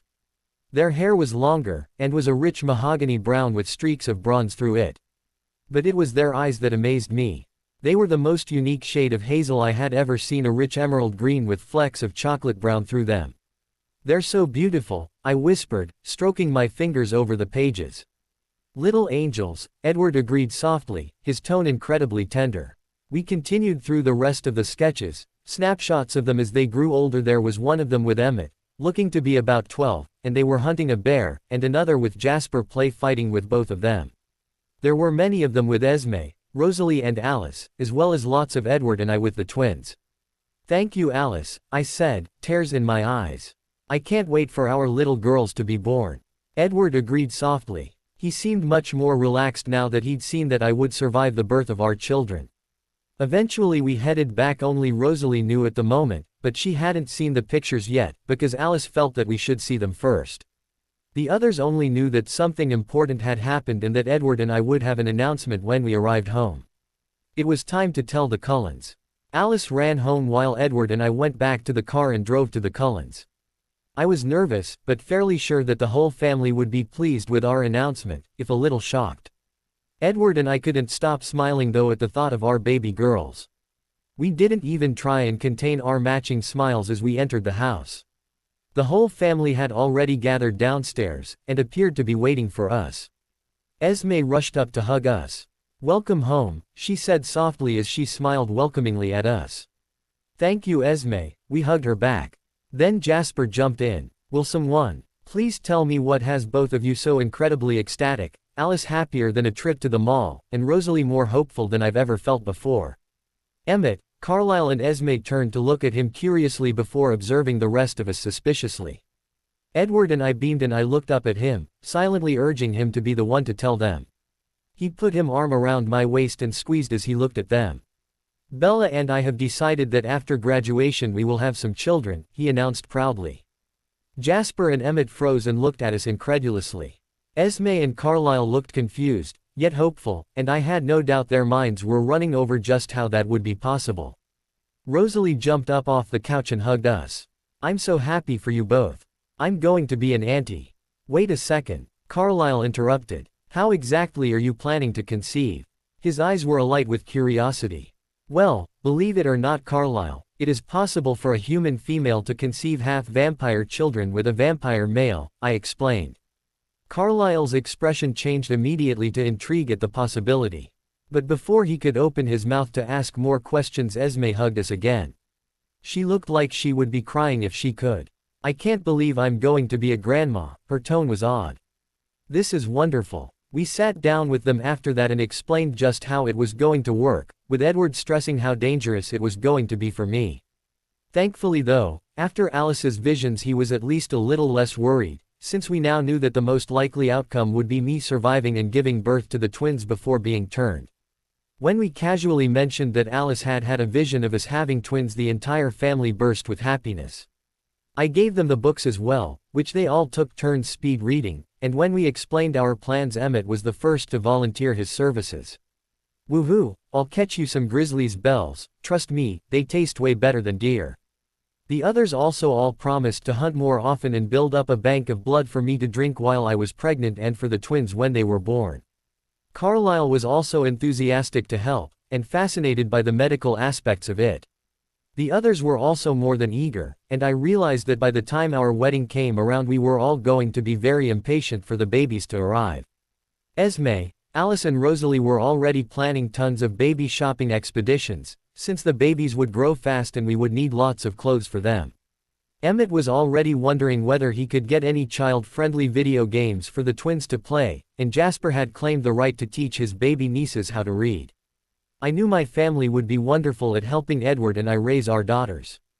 Alice also showed the rest of the family the pictures she had made of our baby girls. They all AAWED over the pictures, and I could tell that they were already falling in love with them. Emmett was a little dismayed at first that he wasn't going to get a nephew to play football and baseball with, but we assured him that if they wanted to learn he could teach his little nieces instead. Emmett and Jasper snickered and I looked at them suspiciously as Edward groaned and buried his head in his hands. "What? Can you imagine how hard it's going to be for Edward when you two daughters grow up? He's going to have to listen to the thoughts of tons of red-blooded teenage males lusting not only after his wife, but his daughters as well," Emmett and Jasper chalked out as they laughed. I glared. "In case you've forgotten, I have a shield that can block Edward so that he won't hear their thoughts," I pointed out defensively as I rubbed Edward's knee soothingly. They shrugged and seemed a little disappointed as Edward calmed down slightly. I decided that it was time to call Volterra and let them know in case Arrow had any additional information for me, since he had seen the thoughts of the vampire who had sired the hybrids, and the hybrids themselves. Arrow was ecstatic when I announced what Edward and I were planning, although he admitted that he wasn't surprised. I noticed when you last visited that you had stolen those books, so my brothers and I were expecting this call, although I imagine that Edward did not take it well, he observed. No, I admitted, but he's come around now, and Alice had already seen that we will have twin girls. Daughters. How wonderful, Bella, he exclaimed, and in the background come noises of excitement from the others. You shall have to visit with them once they are born. We would love to meet them. In fact, we may even come out of Volterra ourselves and visit you ourselves if you take too long. After all, your children will be Volturi princesses as well, he pointed out. I smiled. Well, you know, you're all welcome to visit, I pointed out. We continued catching up, and he promised that if he thought of anything that he hadn't added to the books he would let us know. I eventually went home later that evening. Charlie seemed pleased that I had had a good visit and that I was back, and I had admittedly missed him more than I had realized. Despite the fact that we were both quiet people, we got along extremely well with our companionable silence. Edward appeared shortly after I went to bed for the night. I immediately knew something was wrong when he froze next to the window, eyes wide and nostrils flaring. What's wrong? I asked, concerned. A vampire's been in your room. I stopped short and looked around critically. When I had arrived home, I had just chucked my bags into my room and went back downstairs to cook dinner for Charlie. Now that I really looked, I noticed immediately that my pillow was gone. I looked around some more, and the clothes basket that I had left my favorite shirt in to be washed was also gone. My pillow and some of my clothes are missing, I muttered, frowning. Why would a vampire have been here? My first thought had been that it had been Emmett in my room setting up some kind of practical joke while I was away, but I knew Edward wouldn't have reacted this badly if it had been a member of his family in my room. I don't know, he frowned, and came towards me, pulling me into his arms as if he was afraid that at any moment the vampire would come back and snatch me from him. He loosened one arm to pull out his phone and call the others. I remained quiet, my mind utterly confused as I tried to come up with a possible reason that a vampire would enter my room, steal my pillow and clothes, and then leave again without snacking on my father, although I was immensely thankful they hadn't. Soon enough Jasper, Emmett and Carlisle appeared outside my window, all of them looking worried. Carlisle stayed with me while the guys ran off to track the scent. We spent the next couple of hours talking about my pregnancy plans and refining them while we anxiously waited to find out if the guys could find the elusive vampire, or at least some clues as to why they'd been here. I jumped to my feet as I felt them enter the range of my shield. They all crowded into my room, Edward immediately encasing me in his arms and burying his face in my hair. I could tell from their still frustrated and worried expressions that they hadn't had much luck. Find anything? Carlisle asked. Jasper shook his head. Nothing. The trail ended just outside of Forks. Must have gotten into a car, and there's no way of telling which direction he went in. I sighed. It seemed that I would be requiring a visit from my guards after all.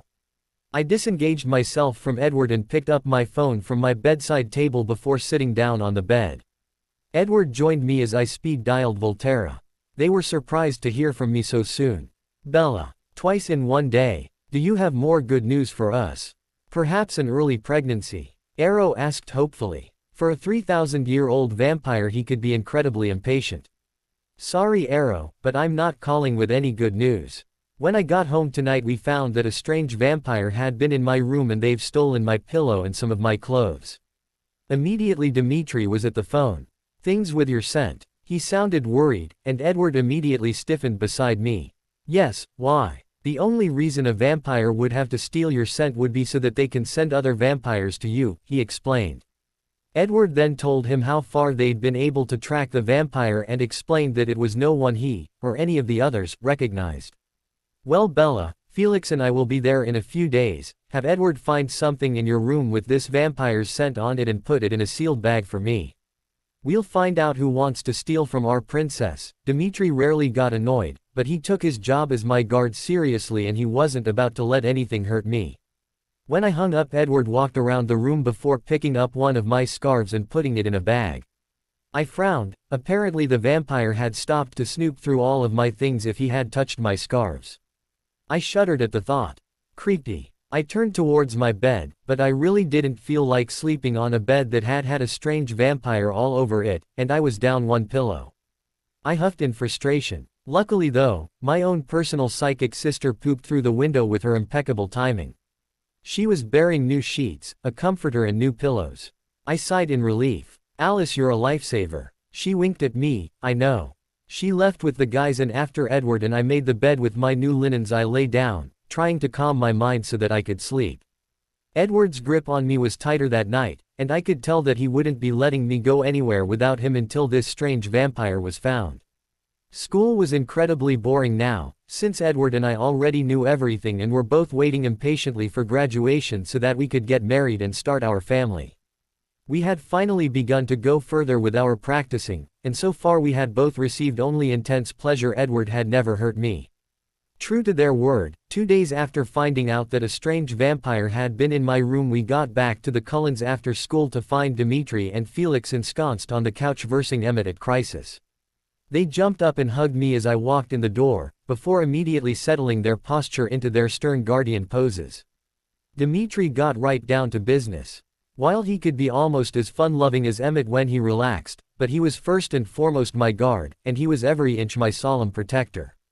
Likewise, Felix looked almost menacing, and both of them were now scanning the surroundings periodically for any signs of a threat. EPOV. I was furious and worried. Having a vampire get into Bella's room was a nightmare. I couldn't help but wonder what would have happened if the vampire had still been there when Bella had come home. Would they have been able to resist the lure of her sweet blood? Admittedly, Bella was pretty good at defending herself from surprise attacks thanks to Emmett and her guards, but that didn't mean there wasn't a large risk that she would have been hurt before she could get her shield up. I was angry at myself for having left Bella in that position. I should have checked to make sure that she was perfectly safe before I had let her go home to Charlie. Admittedly, it was likely that if there had been a vampire in the house I would have been able to hear their thoughts when I dropped her off, but there was always the off chance that a vampire would possess Bella's silent mind. My gift was no guarantee that no one was there. Jasper and I set off with Felix and Dimitri, leaving Bella safe and protected by my family. When we left, she had already taken Felix's controller and was proceeding to beat Emmett at his favorite game. We took them to her house to start off, and I handed Dimitri the sealed bag that had the scarf with the strange vampire's scent on it. He immediately turned, already focused, and took off quickly, following the trail my brothers and I had taken a few days ago when our attempt to track him had failed. Through reading Dimitri's mind, I could see that tracking a scent wasn't his usual method. Generally, he sensed the tenor of a person's mind and tracked them through that. The exception, of course, was Bella. Over the last decade he had managed to hone his scent tracking skills immensely, since he couldn't track Bella through her mind. When we stopped at the highway where my brothers and I had lost the scent, Dimitri only paused for a second before continuing running in the trees close to the road. I realized that he had changed tack. He was now tracking a tiny scent of Bella from the stolen clothing and pillows. He was so honed to her scent by now that it was easier than looking for the slight scent of a strange vampire. We followed him all the way to an abandoned car in the outskirts of Seattle. The car strongly held the scent of the strange vampire, as well as the slight scent of my beautiful Bella. From there, tracking the scent was easier, even Jasper and I could follow it. Suddenly Dimitri varied off course, slowing as he entered an industrial district. He'd caught the tenor of a mind that matched the scent. The strange vampire was close. I reached out with my ability, searching for the mind as I followed fast on Dimitri's tail. As we entered an area of warehouses, most of which looked empty, I finally heard a new voice in my mind. It was a vampire. I raced past Dimitri, using my extra speed to take off after this vampire. As I ran, my rage quickly built. When I was close, I caught his scent. It was the same scent that had been all over Bella's room, and my anger spiked. At the back of my mind, I vaguely noticed the others racing after me, but I was faster. I raced after the vampire. He barely had time to turn around when he heard me coming before I grabbed him by the throat and slammed him into the ground, thunder resonating around us from my impact. The road we were on cracked as he slammed headfirst into it. His mind was filled with confusion and an instinctive need to fight back. He threw us both back up, flipping over and trying to pin me with his superior strength, but I was faster. I was out from under him, and before he could turn, I kicked out at him hard, sending him face first into the road. I flipped him to face me and grabbed his throat again, holding him down. As his strong newborn arms came up to rid his throat of my hand, I quickly grabbed one and ripped it off, growling menacingly. I threw it behind me and slammed his other arm into the ground. I was absolutely furious that he dared to come anywhere near my mate, and my vampire instincts were furious. He thrashed around, but with his arm and throat held he couldn't move as I continued to snarl at him. How dare you threaten my mate? His thrashing slowed at my words as his mind analyzed them. He smelt Bella's scent on me and it clicked. He pictured her room as he walked around it before stealing the things with her scent on them. My growling got louder as Jasper and Dimitri arrived. This vampire took one look at Dimitri's blood-red eyes and his fear was amplified. Jasper pushed even more fear onto him until he was immobilized with it. Why were you in my mate's room? I demanded, bringing his focus back to me. His mind immediately ran to thoughts of a very familiar flame-haired vampire ordering him to go and collect some of Bella's scent. I roared in anger as I saw her face. Victoria. Behind me, Jasper and Dimitri stiffened. It was a confirmation of what we had already guessed.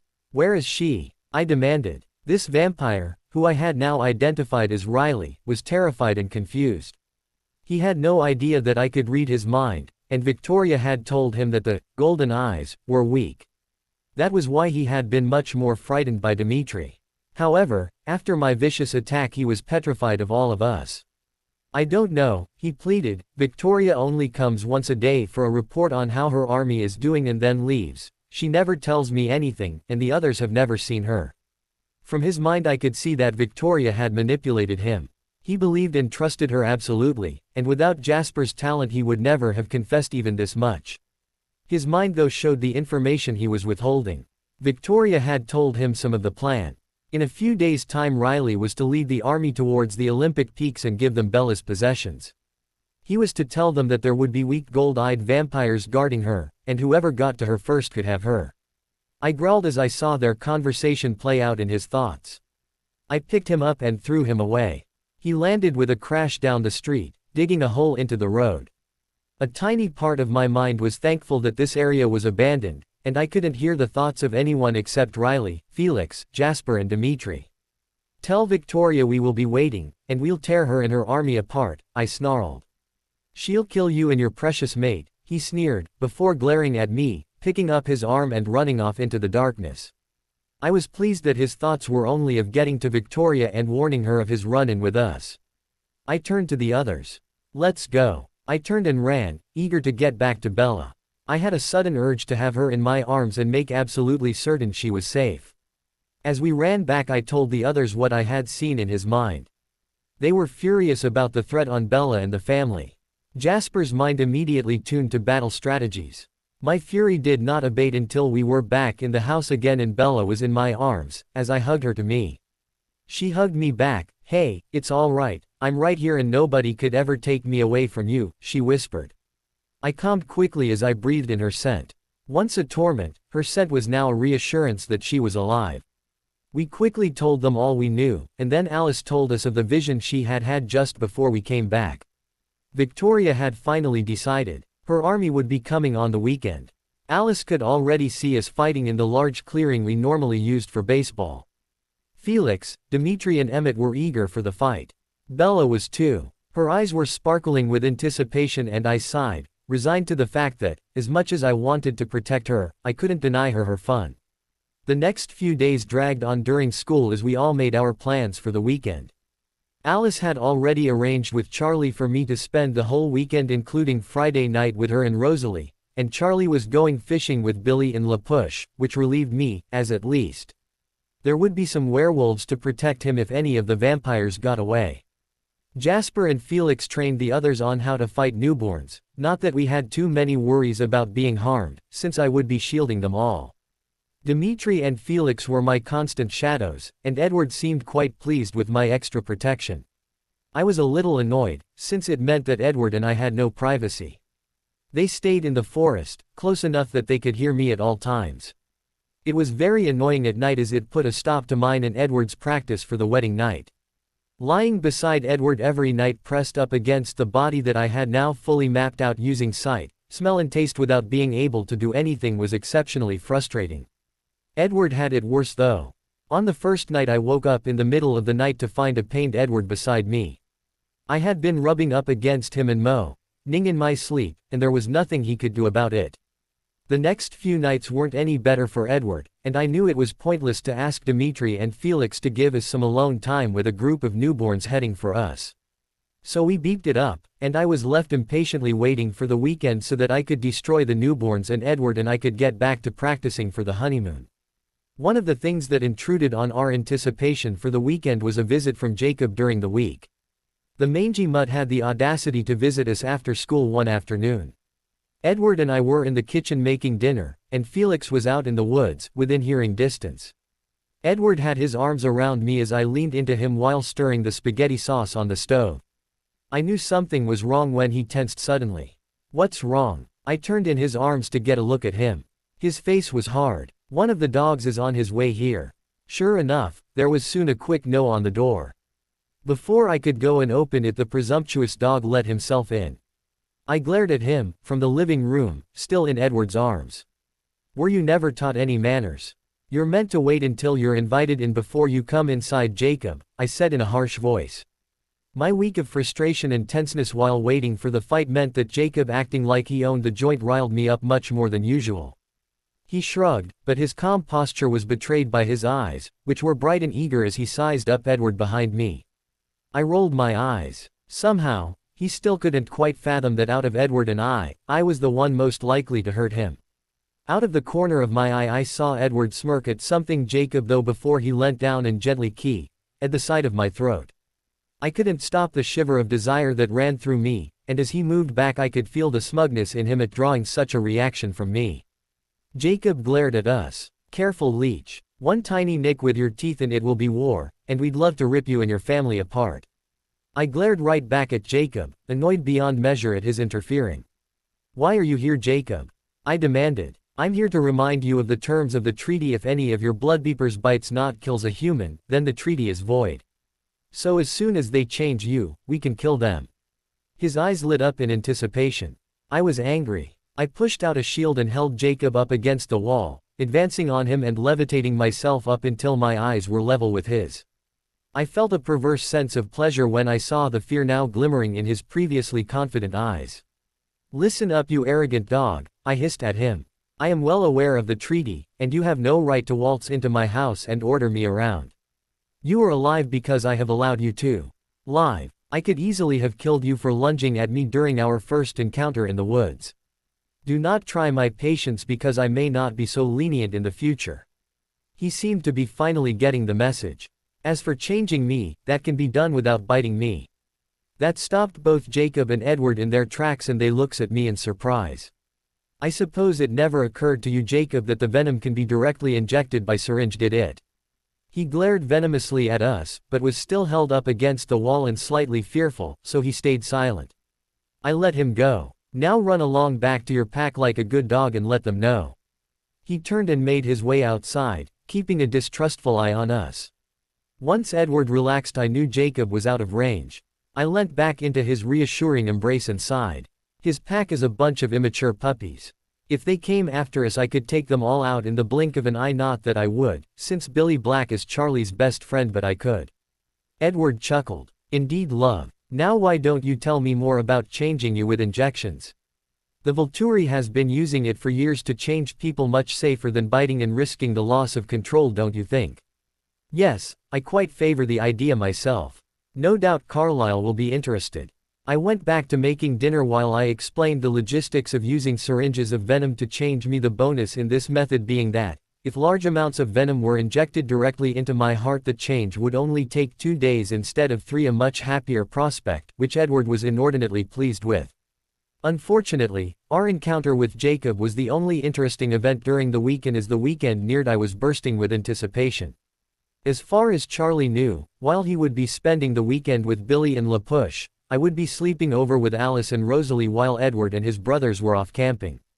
It was to be one of our last sleepovers before graduation, which was coming up in a week. None of the vampires were particularly enthusiastic about graduating again. They had begun dropping their grades slightly, so that they did not get awarded valediction, as they felt it should go to a deserving human classmate. I did the same, since I had had the advantages of vampire teachers all my life, and I didn't really have any interest in the award.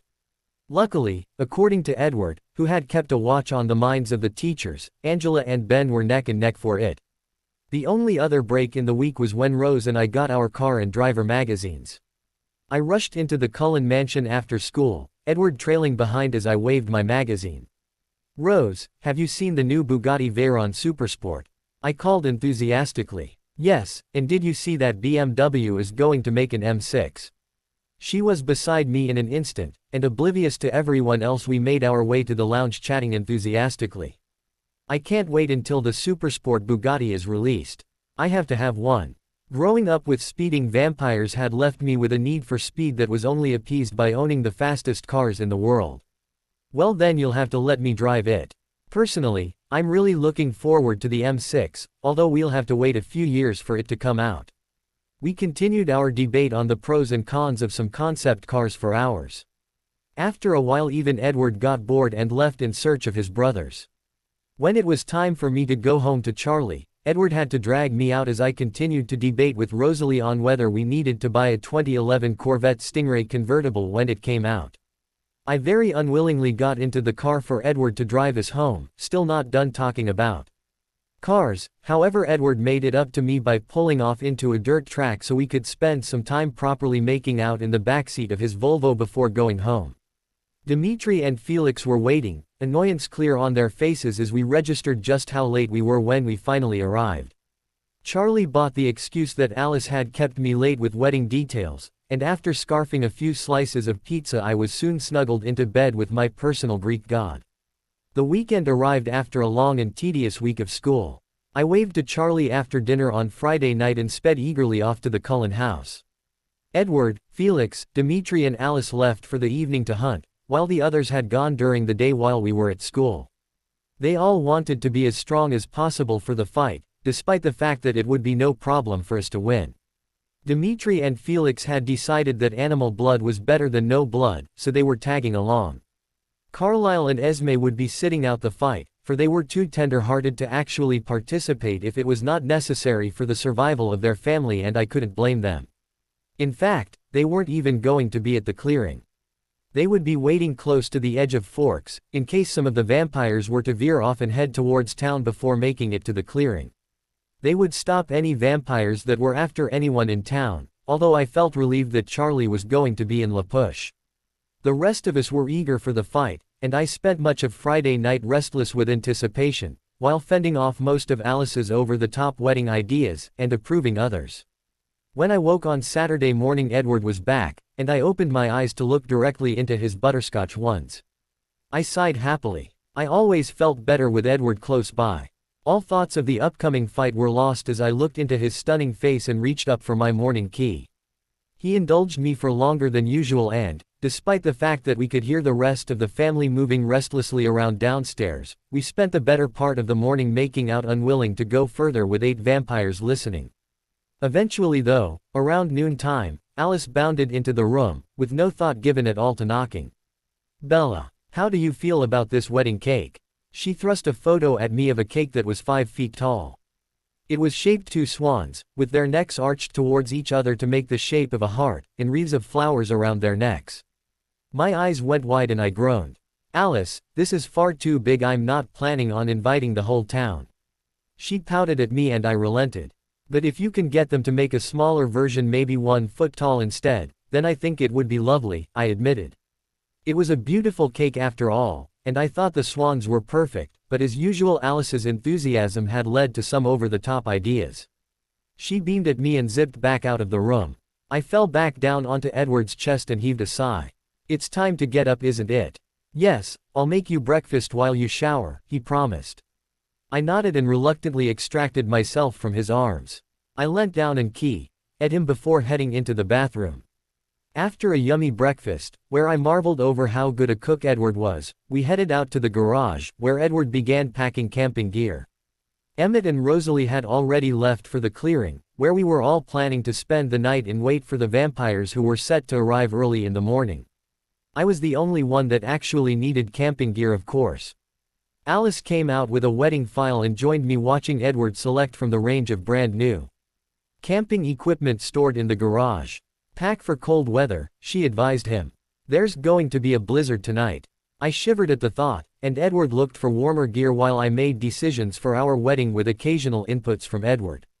Thankfully, packing gear for me to camp for the night did not take very long, and Edward and I were soon headed towards the baseball clearing that would become a battleground tomorrow. Beside us ran Jasper and Alice, along with Felix and Dimitri, who were carrying the backpacks Edward had packed for me. Carlisle and Esme had bid us goodbye and good luck, and Alice had promised to keep them updated via cell phone tomorrow.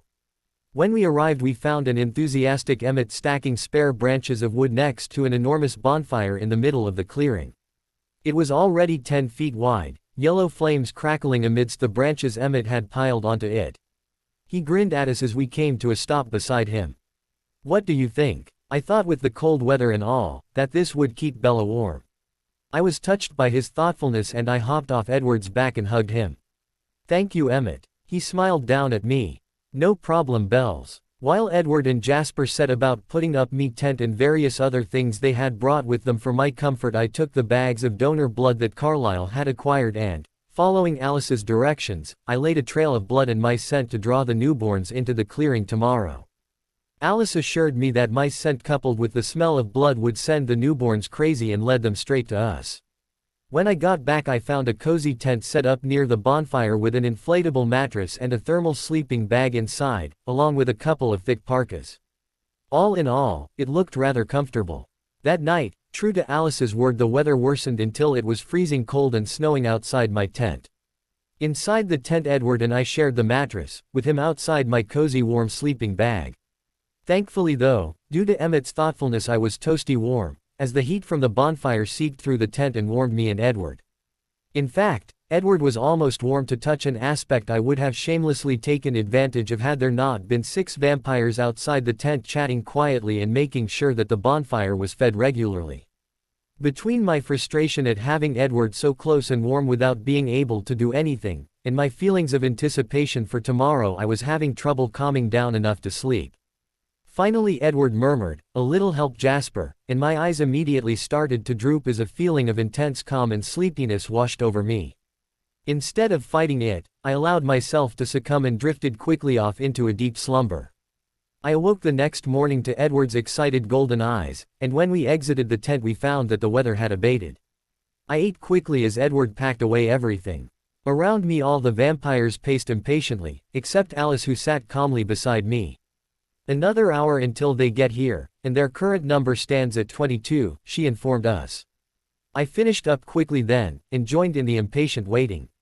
Finally, after what seemed to be an eternity, Alice stiffened. "They're here," she breathed. I cast out a shield and I could feel the quick movements of a whole herd of racing vampires. Knowing they would soon be here, I placed shields around all of us. Emmett put more wood on his bonfire. Finally we saw them as they entered the clearing. All had a single-minded focus on me, the delicious-smelling human. They raced for me, and as the last entered the clearing I threw a large dome shield around the entire clearing to keep them in. The last thing we needed was for them to escape. I could have simply crushed them all with a shield now, and put their pieces on the bonfire. But where's the fun in that? Besides, Emmett would kill me if I destroyed his fun, and after he provided me with a bonfire last night I was feeling pretty charitable. Jasper was the first to leap into action as the 20 newborns neared us at a full run. All were concentrated solely on me, the delicious source of blood. Jasper leapt gracefully through the air to grab the heads of 2 vampires. He kicked out into their chests while twisting the heads. Their bodies flew back from Jasper, their heads remained in his hands, and he quickly tossed them into the fire before continuing on to the next newborn in his path. The rest of us were only milliseconds behind him. Emmett was like a bear, tearing the newborns apart, while Alice and Rosalie still managed to look like they were on a runway while dodging snapping jaws and tearing off limbs. Felix and Dimitri were very businesslike, only their eyes gave away their excitement. Edward dispatched of the newborns with litheness. Even while wielding my shields and crushing vampires into pieces, I could not help but sneak peeks at his supple form, and watch the muscles of his back and chest play under his shirt. I momentarily considered taking his shield down for a tiny second, just long enough for a newborn to rip the shirt that was obstructing my view, but I squelched that urge. Edward, Felix and Dimitri still stayed close to me, keeping a protective eye on me just in case, but I was used to it, so I ignored them and continued on happily until I felt something at my personal shield. Turning, I was hit again, and although it didn't hurt, I was confused since I could not see any physical attack. Edward had also turned and was looking at me with worry and panic. It suddenly clicked as I felt a continual pounding and groping of my shield very close to my skin.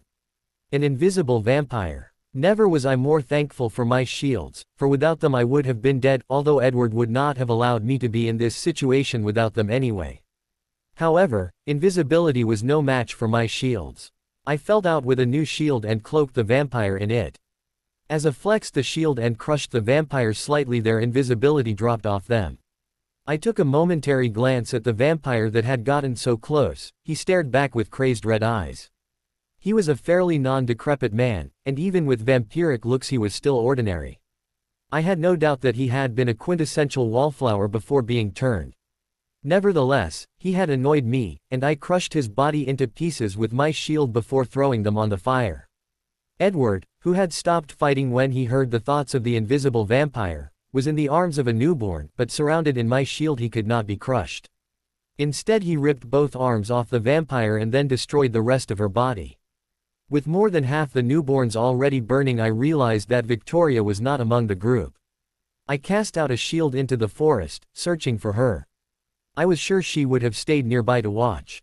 Sure enough, I found her and a second vampire about 2 miles away and up in a tall tree. I opened my mind to Edward and he nodded as I showed him where she was. I hopped up on his back and was exited the large domed shield that was still around the shield, stopping some of the newborns from leaving. He ran us towards Victoria. I took the opportunity to meld myself into his back and breathe in his delicious scent. Coupled with his display of strength, I was feeling more than a little aroused. Edward groaned and I knew he could smell it. "Not now, Bella," he scolded me gently, but I could hear the reciprocal longing in his voice. I sighed and refocused my thoughts. I made certain that all of my shields were still holding and then cast another shield around the trees in Victoria's vicinity. This time she was not going anywhere. Thanks to Edward's speed, it did not take long for us to near Victoria's perch. We were only 30 feet from the tree she shared with Riley when Edward put me down. I looked up into the tree. Victoria's flaming red hair stood out amongst the dark forest as her eyes bored intensely into mine. She seemed solely focused on me. Edward let loose a snarl, and I assumed that her thoughts had been on hurting me. He advanced a step, but I stopped him. "No," he paused and looked at me questioningly. "She's mine. You can have Riley." He looked like he was going to protest until he saw the determination on my face.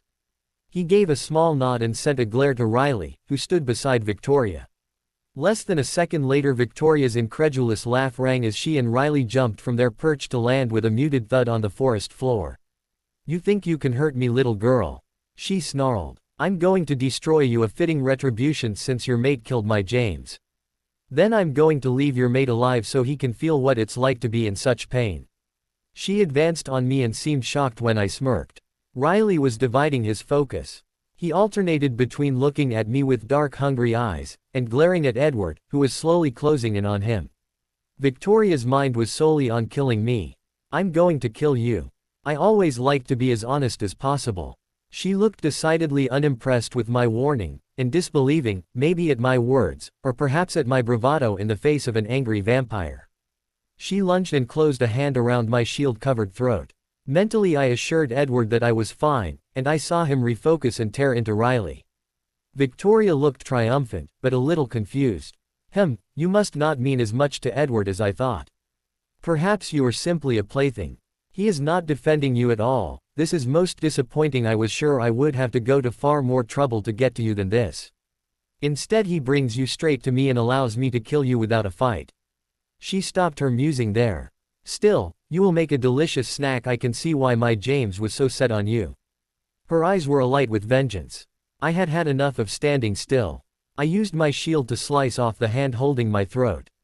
It fell to the ground and Victoria stepped back in shock. "I warned you," I snarled, as I stepped towards her.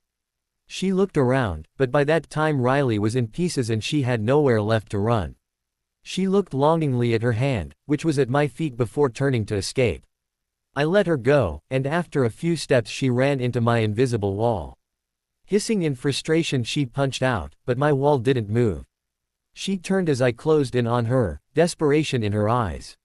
She lunged at me, a vicious snarl loosing itself from her throat. I caught her with shield-covered hands and, using my shield again as a blade, I dismembered her as she tried to fight me. With a screech her limbs tore apart and her existence was at an end. I looked over at Edward, who was watching me with the same look I was sure had been on my face when he had been fighting the newborns, a mix of lust and excitement. Unfortunately, both of us knew that now was not the time to let loose such feelings, so we concentrated on building a small fire and throwing every last piece of Victoria and Riley into it. We stood there and watched as their bodies quickly burned into ashes. When all that was left were scattered ashes, we left and headed back to the others. I made a tiny hole in the shield around the field for us to go through and closed it a millisecond later. While we were away, the rest of the newborns had been destroyed. All that was left was a huge bonfire spewing purple smoke. I cast out to make sure, but there were no other vampires around. I sighed and lowered the shields surrounding my family members, snapping back my mental shield from Edward. He sighed. He loved hearing my uncensored thoughts, but I loved that they were a secret from him. I went to lower the shield around the field and realized that the Lapush wolf pack was outside it. Some of them were pressed up against it, trying to get past my blockade. I had no idea how long they'd been there. At the same time Edward turned, having heard their thoughts now that there were no newborn thoughts to distract him. "The wolves want to talk," he informed us. I let down the shield and they loped towards us. My family congregated on a protective stance near me. The largest black wolf trotted quickly off into the forest. Soon Sam came back in human form. "We want to thank you for destroying the vampires, since they were so close to Forks and Lapush," he explained, although we cannot say that we are not disappointed that we did not get the chance to kill them ourselves. We could not take the chance that many would escape and make it into town or the reservation, Edward stated coldly, and 22 newborns would have been far too many for your pack to take on by themselves, he pointed out. There were a few grumbles from some of the wolves. "Nevertheless, because we have seen you kill your own kind in order to keep Forks safe, we will not bother you again. Jacob has informed us of Bella's impending change, and as it will not technically break the treaty, we will not be declaring war." I breathed a sigh of relief. While I would always protect my family, there would have been no pleasure in having to hurt the children of my father's best friends. "Thank you, Edward Said," giving Sam a slight smile. Sam nodded once again and then he and his pack left. The russet wolf was the last to turn and he glared at me as he did so. The ending of the day was rather melodramatic as we reunited with Esme and Carlisle and related the story of the fight. We then bid goodbye to Felix and Dimitri. I hugged both of them goodbye. They patted me on the back. "I guess all our training came in handy after all, hey Bella." Dimitri chuckled before they left for the airport. The next time they saw me I would be a vampire. Charlie grinned when I got home, and proceeded to tell me about his day fishing with Billy at Lapush, a perfectly normal day. I listened quietly, glad that he was completely oblivious to how close a coven of hungry newborn vampires had gotten to him today. The true highlight of my day was that night. With no outside audience, and Charlie sleeping like a log, Edward and I were back enthusiastically practicing for the honeymoon and making up for lost time. My last week of school was uneventful, which was in many ways a relief after the fighting the newborns and all of the anticipation leading up to that. With my wedding coming up soon, I managed to convince Alice not to throw a graduation party, telling her that we could concentrate more on our wedding plans. Finally Friday arrived and our graduation ceremony took place. Dad drove Edward and me there in my car, since I refused to go in the cruiser and have Edward sit behind the screen in the back.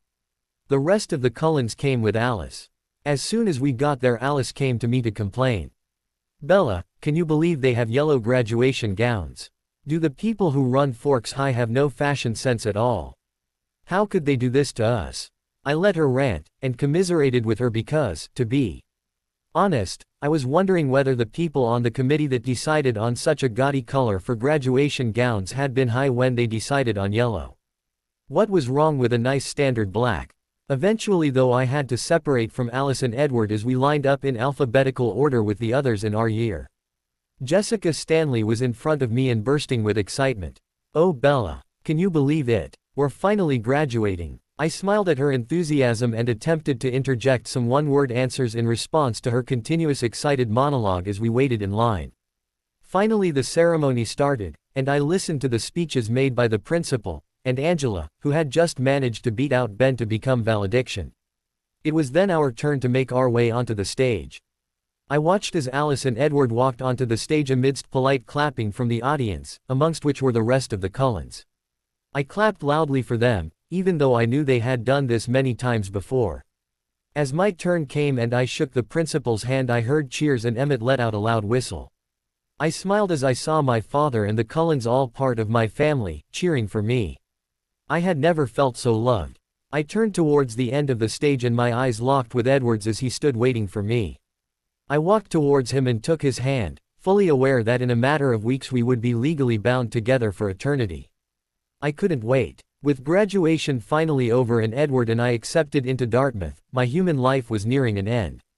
A small part of me was sad to see it go, but the larger part was excited to finally fully enter the vampire world and spend eternity with Edward.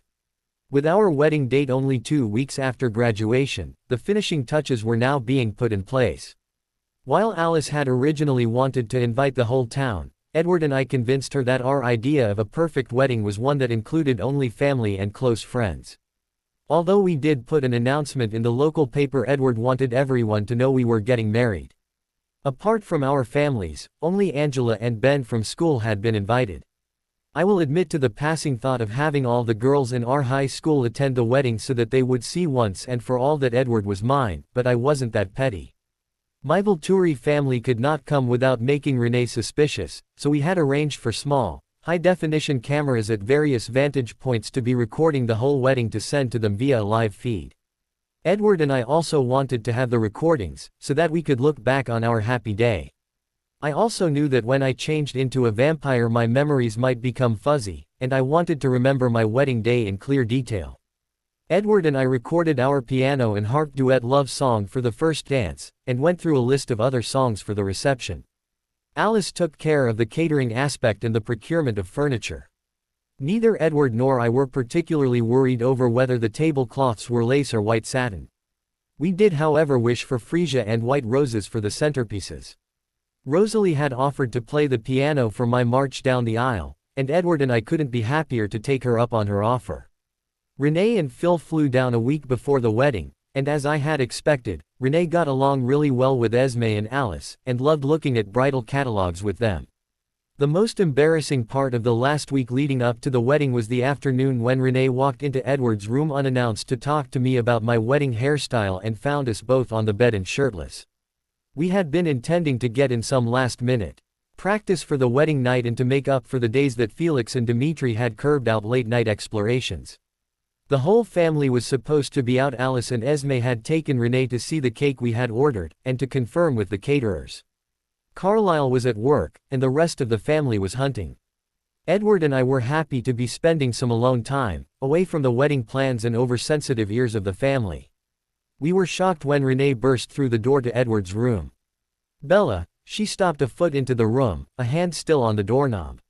She was speechless with her eyes wide, and my name still on her lips.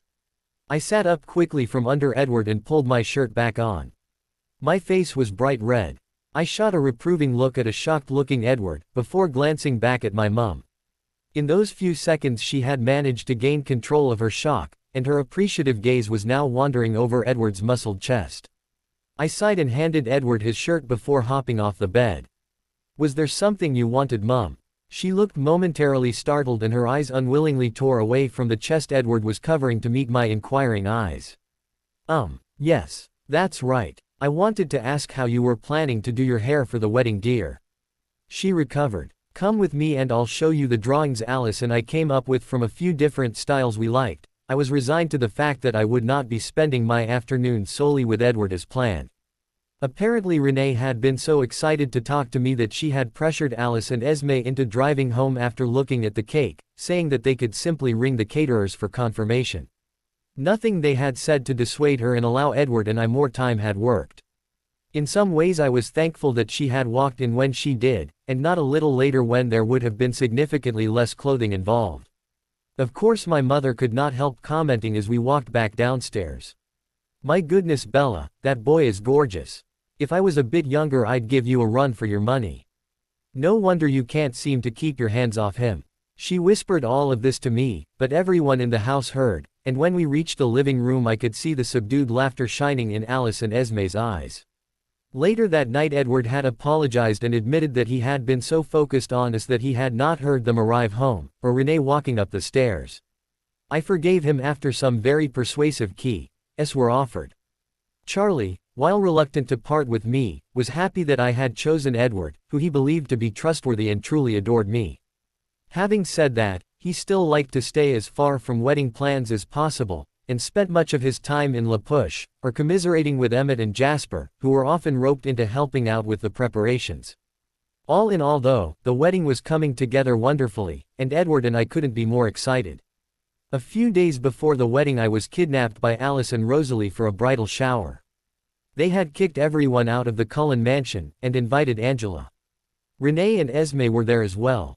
Once we were all together we headed off to a spa day where we were primped and preened and massaged to our heart's content. Rosalie, Alice and Esme spent much of their time in the hot mud pool and then the spa in favor of the massage, since their rock-hard skin would be far too noticeable, but we all had a great time, and by the time us humans joined them in the spa we were all happy and relaxed. We had a great time splashing about in the hot water, and I was glad Angela had joined us because she deserved some pampering. We all reluctantly headed back to the mansion a few hours later, where I warily unwrapped my presents. Alice and Rosalie had given me hordes of French lingerie. A lot of it was in varying shades of blue. There were corsets, teddies, nightgowns, lace, satin, silk etc. Given how Edward likes to rip things off you, we figured you'd need a lot. Rosalie and Alice snickered and Esme and Renee smiled knowingly at me. I turned bright red, and noticed that Angela had a slight blush. Thanks guys, in truth I did love the lingerie, and especially the idea of Edward ripping it off me. Angela gave me a pair of black silk robes, a larger one for Edward and a smaller one for me. She had Isabella Cullen embroidered onto mine, and Edward Cullen onto his. Tears came to my eyes as I ran my fingers over what was to be my new name. "Thank you so much Angela, these are wonderful." I hugged her tight and beamed happily at her as the others also commented on her wonderful gift. Renee gave me a set of old silver hair combs, set with clusters of sapphires. They were beautiful. "These are from Charlie and I," she explained. "They were your grandma's swans, and we had the original paste stones replaced with sapphires. We thought you would like to wear them for your wedding." Her explanation touched me, and I realized now why she had been so interested in my wedding hairstyle. "Mum, these are beautiful. Of course I would love to wear these for the wedding," I assured her, immediately giving her a big hug. Last, but certainly not least, Esme handed over a large box. I gasped when I looked inside. I pulled it out carefully for everyone to see. "Oh Esme," I breathed. It was a large crystal cube, about 20 centimeters tall. The inside laser image was a 3D of the prom picture we had taken this year. We were standing next to each other, hands clasped and half turned to the camera with our focus entirely on looking deep into the other's eyes. The words at the bottom of the image were, "Edward and Isabella Cullen, married June 27, 2006. Words could not describe how overwhelmed I felt by her gift. I could not wait to show it to Edward, and I felt my hugs and profuse thanks were not enough. "Esme, this truly is one of the best gifts I have ever gotten." She looked like she would be crying if it were possible, and she simply pulled me in for a hug. "You are more than welcome Bella. We are so happy that you are joining our family." After such a wonderful day, the only thing that made it better was when Edward came back and I showed him our wonderful gifts, except the lingerie, which I was keeping to surprise him with on the honeymoon. Like me, he was touched by our gifts, and Esme's was his favorite. One very special gift from the Volturi, which I shared with Edward, was a thick leather-bound photo album of my human life. On each page were large photos of me from the time I was 4 years old, all the way through my childhood in Volterra, to photos of me with the Edward and the rest of the Cullens. At the end was space for our wedding and honeymoon photos. Both of us greatly appreciated this gift. Edward loved looking at my childhood photos, and I loved the fact that when I became a vampire I would still have some great reminders of my human life. "You look so cute and adorable there." He pointed out a picture of me during my first week with the Volturi. "It's hard to believe that even then you could throw vampires into walls." I scowled at him and huffed, crossing my arms in annoyance as he chuckled and moved on to the next photo. The Volturi females had also sent me a multitude of things for the honeymoon, including more lingerie, and Edward spotted some of it before I quickly secreted it away in one of my suitcases. His eyes darkened significantly as he stared at me. I, of course, was not averse to taking advantage of him in this state, and that night was very pleasurable for both of us. The day of the wedding finally arrived and I woke for the last time in my bed at Charlie's. Edward had left at midnight, so that he technically wouldn't see me before the wedding today. Jasper and Emmett had arrived to take him hunting, a type of bachelor party for vampires. I felt a little stab in my heart and I already missed Edward, but excitement flooded through my veins at the thought of our wedding and even better, our wedding night. I jumped out of bed and scarfed breakfast before speeding off to the mansion. Alice and Rosalie met me at the door, and my eyes widened to see the changes to the house. They had obviously been hard at work, a major advantage of super speed and no need for sleep. The whole bottom open floor had been cleared. In place were garlands of white roses spaced intermittently with colored freesia, the cameras were all set up, and a short aisle led from the staircase to the wall of windows overlooking the river. "Perfect," I breathed, stopping to admire it all. I was sure that as soon as I saw Edward during the ceremony I would be completely ignorant to any of our beautiful surroundings, so it was best to admire them now. They smiled exultantly before ushering me up the stairs. "The guys aren't allowed to come back from hunting until you are safely away upstairs and have us shielded from Edward's mind," Alice informed me. I dutifully did as I was told and headed into Alice's bathroom while shrouding them in a mental shield. Alice pulled out a phone and called Jasper to let him know he could bring Edward back, and we set to work. Esme and Carlisle were putting the finishing touches on downstairs, including a large bower of flowers and gossamer ribbon at the end of the aisle for Edward and I to stand under, as well as directing the caterer on where to set up. Upstairs as they braided and curled my hair, and we all got ready I could feel the excitement building. I couldn't stop smiling. Esme and Renee came in as we were near finishing and snapped photos of us. I gave an appreciative sigh as Rosalie pulled my dress out of its protective bag and into the light. It was the product of weeks of designing, using my ideas and Alice's knowledge of fabrics and styles. In the end I had a strapless white taffeta gown with a delicate vintage lace-covered corset-style bodice.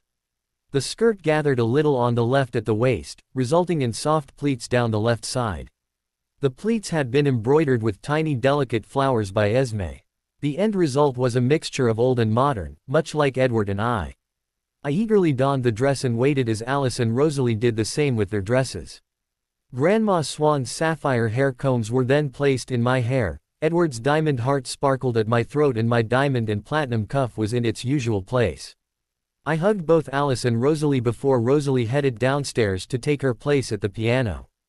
Esme and Renee also gave me quick hugs before following Rosalie. Charlie then entered. He looked slightly uncomfortable in his charcoal suit, but far more handsome than I had ever seen him. His eyes misted slightly as he looked at me. "Oh honey, you look so beautiful." I made a valiant effort and held back my tears as I hugged him tight. "Thanks Dad." We were finally ready. We exited Alice's room and stood just to the side of the stairs that would lead me down to Edward. While I hadn't seen Edward today, it didn't mean that I wasn't keeping tabs on him. Ever since he had entered the house I had had a shield around him so that I could feel him and knew where he was. I could not feel him standing at the head of the aisle in front of Angela's father, Pastor Weber. As Rosalie started playing and Alice moved to the top of the staircase and started her descent I opened my mind shield to Edward, and shielded the minds of everyone else, leaving him only in my own thoughts. "So that you can hear how much I love you as we join for eternity," I thought to him. All too soon it was our turn to head downstairs. I clasped Charlie's arm tightly as he helped me navigate down in my high white shoes. He led me down the aisle to my lullaby, but once my eyes met Edward's I couldn't focus on anything else. His light butterscotch eyes stared back intensely as Charlie led me towards him. Though the aisle was short it felt like forever until we finally reached Edward and Charlie gave him my hand. Our familiar electricity hummed through my body as we touched. Neither of us broke eye contact for the entire ceremony as we said our vows to each other and became bound for eternity. There was deep joy, pride and love in his eyes, and I couldn't look away. I love you, I thought at him before our lips sealed our wedding vows and we were finally married.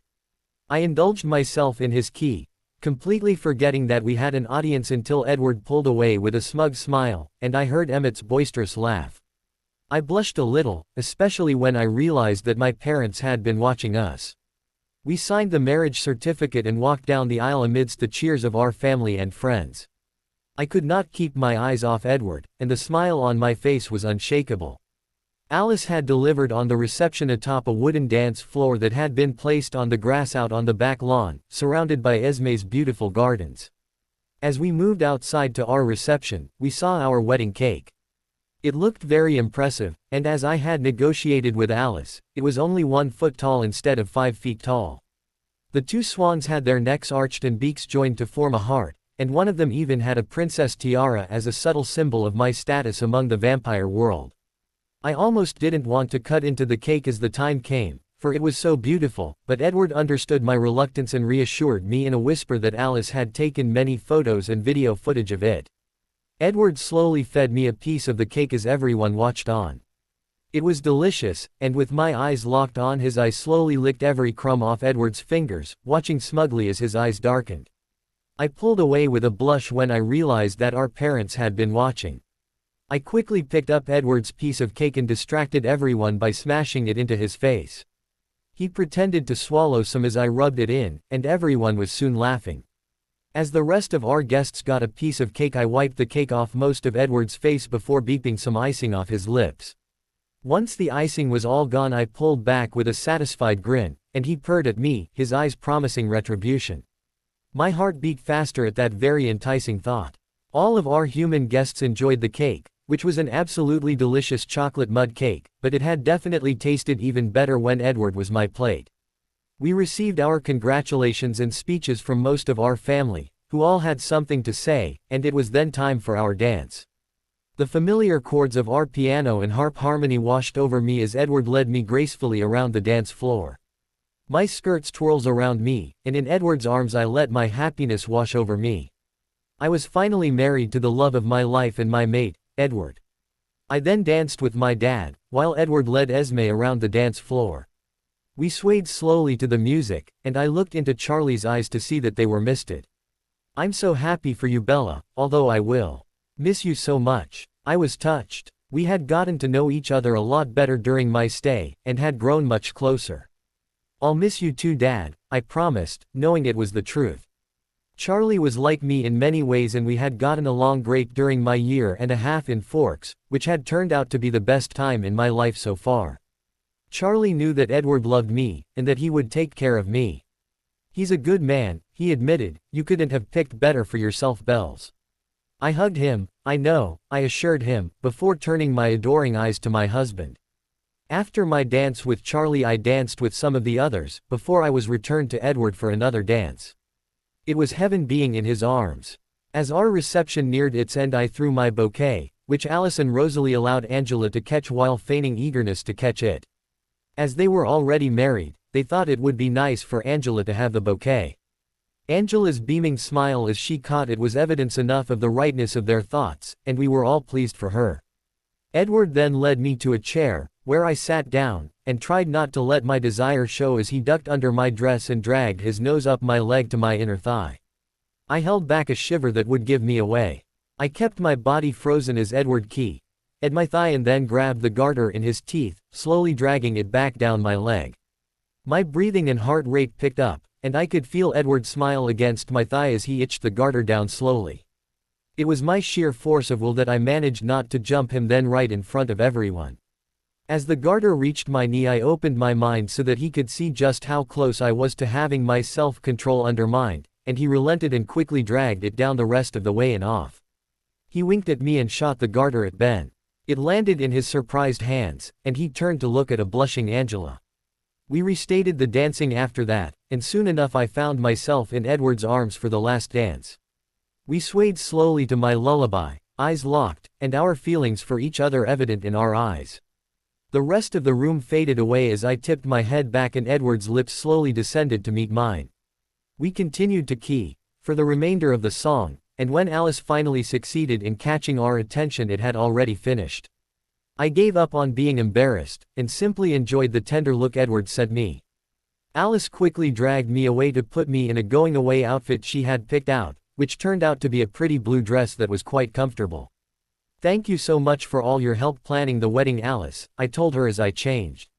"It was absolutely perfect." There were tears in my eyes as I hugged her. "It was no problem, Bella, and it's wonderful to officially have you for a sister," she beamed at me, and we made our way downstairs to where Edward was waiting for me. He held out his hand and when I took it he led us to the front door. "Ready?" he asked. I took a deep breath and nodded. Outside we were showered with handfuls of rice, and I couldn't help but laugh at Emmett's enthusiasm for it, and the disappointed look he wore when he realized that I had shielded us. I couldn't have Alice mad by getting rice stuck on my outfit or, even worse, in my hair. We hugged everyone goodbye before Edward helped me into his vanquish and we sped away. As we left Emmett shouted out, "Go forth and multiply." I blushed as Charlie looked at him and glared, before shooting Edward a warning look. I was lucky he had no idea that Edward and I were planning reproducing during our honeymoon. We drove away while I looked happily at my wonderful husband, exulting in the fact that I now held the title of Edward's wife. Edward hadn't told me where our honeymoon would be, but we had discussed places I had been, and what I liked in length, and I trusted Edward to provide me with a wonderful honeymoon. In truth though, it wasn't the location I was eager to enjoy, but Edward himself, although with a face and body like his, who could blame me? We arrived at Houston first and I cocked an eyebrow at Edward. "Just a stop along the way," he assured me. Our next flight was to Rio de Janeiro, but Edward again assured me that we would not be there long.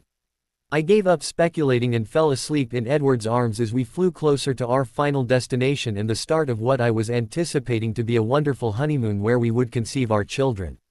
We arrived in Rio just after sunset and were taken straight to the docks, where Edward immediately led me to a sailing yacht. I could see the excitement and anticipation in his eyes as he ushered me aboard and we set off out into the ocean. I enjoyed watching him sail. His sleeves were rolled up and his muscles flexed as he worked the sails. I licked my lips and settled back on a cushioned couch to enjoy the view my husband was providing. I inwardly squealed at the reminder that he was finally my husband. Edward served me dinner on the yacht, which only made my love and desire for him increase, especially when he hand-fed me strawberries dipped in chocolate. To be fair, I could see his own eyes darkening with lust as he watched my tongue swirl in the chocolate strawberries. The yacht proved to be a very romantic and intimate setting and I was very happy with the way my honeymoon was going so far. Before long Edward called me to look ahead, and I began to make out the shape of what appeared to be a small island. His arms encircled me as we neared it. "Welcome to Isle Esme, love," he whispered in my ear. I shivered in anticipation as a beautiful island came into view. "Wow," I breathed. "It was a gift to Esme from Carlisle a while back, and Esme is allowing us to use it," he explained as he let go of me to start bringing the yacht to the dock. I gazed over it in awe as Edward docked us. It was beautiful. Waves gently slapped at the silvery shoreline, edges with lush palm trees. It was the quintessential private tropical island. The water was clear and I could see fish and corals in the water by the moonlight. There was a slight bump as the yacht docked and Edward leapt out to tie it up. He then helped me out and was soon back on the dock with both of our cases in one of his hands. With his other arm he scooped me up. I gave a startled laugh, and looked up into his excited eyes as he carried me towards the house I could see between the palm trees. I snuggled into his chest and proceeded to thoroughly distract him as he walked. I started nibbling along his jaw and up his chin until I reached his lips. I pulled his bottom lip between my teeth and he loosed a growl that vibrated through my whole body. I latched onto his lips and ed him hard. He ed back and when he finally pulled back we were standing in front of the house. He dropped our cases on the porch and opened the door, carrying me over the threshold. He carried me through the house, flipping on the lights, and I caught a pale color scheme and a vague impression of a beautiful house as I returned my attention to Edward and ed my way down his neck as I started undoing the buttons of his shirt. Edward seemed to get the message that I was not interested in viewing the house as he sped up and opened the door to a large bedroom. It contained a large white bed, and glass doors leading outside to a beautiful beach. I made a quick mental note to explore the beach with Edward sometime later on during our honeymoon, but right now I was busy getting Edward out of his shirt and running my hands over his broad shoulders and muscled body. Edward deposited me gently on the bed and pulled back, zipping out of the room to return milliseconds later and deposit our cases on the floor. He looked at me hungrily. "Is there anything you want to do, fist love? We could go for a swim, the water here is very warm," he offered. I shook my head. "I want you," I breathed, looking into his eyes and allowing him to see all of my pent-up desire. His eyes showed a reciprocal desire, and his lips quickly met mine. Our desire exploded and soon our hands were roaming and our clothes were being ripped off in our passion. When we finally came together, the feeling of completeness overwhelmed me as we lost ourselves to the pleasure. At the height of our pleasure, I opened my mind and let Edward experience my feelings of ecstasy and completion as we consummated our union and our mating bond. I woke up, feeling absolutely blissful as I felt Edward's hands running lightly up and down my BPD back.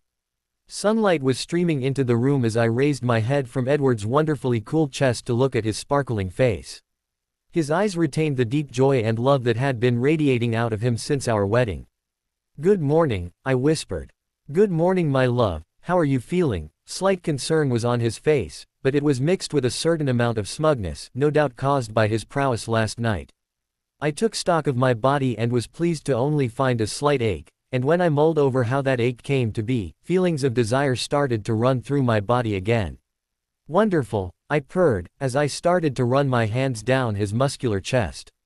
I could read the desire in his eyes, but he pulled back slightly. "Are you hungry? I should make you some breakfast." My hand continued its path lower. "Oh, I'm hungry, Edward, but right now it's not for food."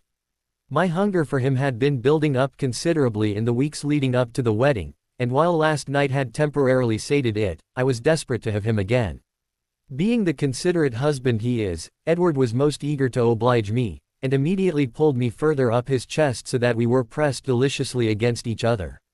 Later on during the day we finally made it out of bed, after multiple sessions in an attempt to assuage our mutual hunger for each other, and Edward fed me before we went for a walk along the beach.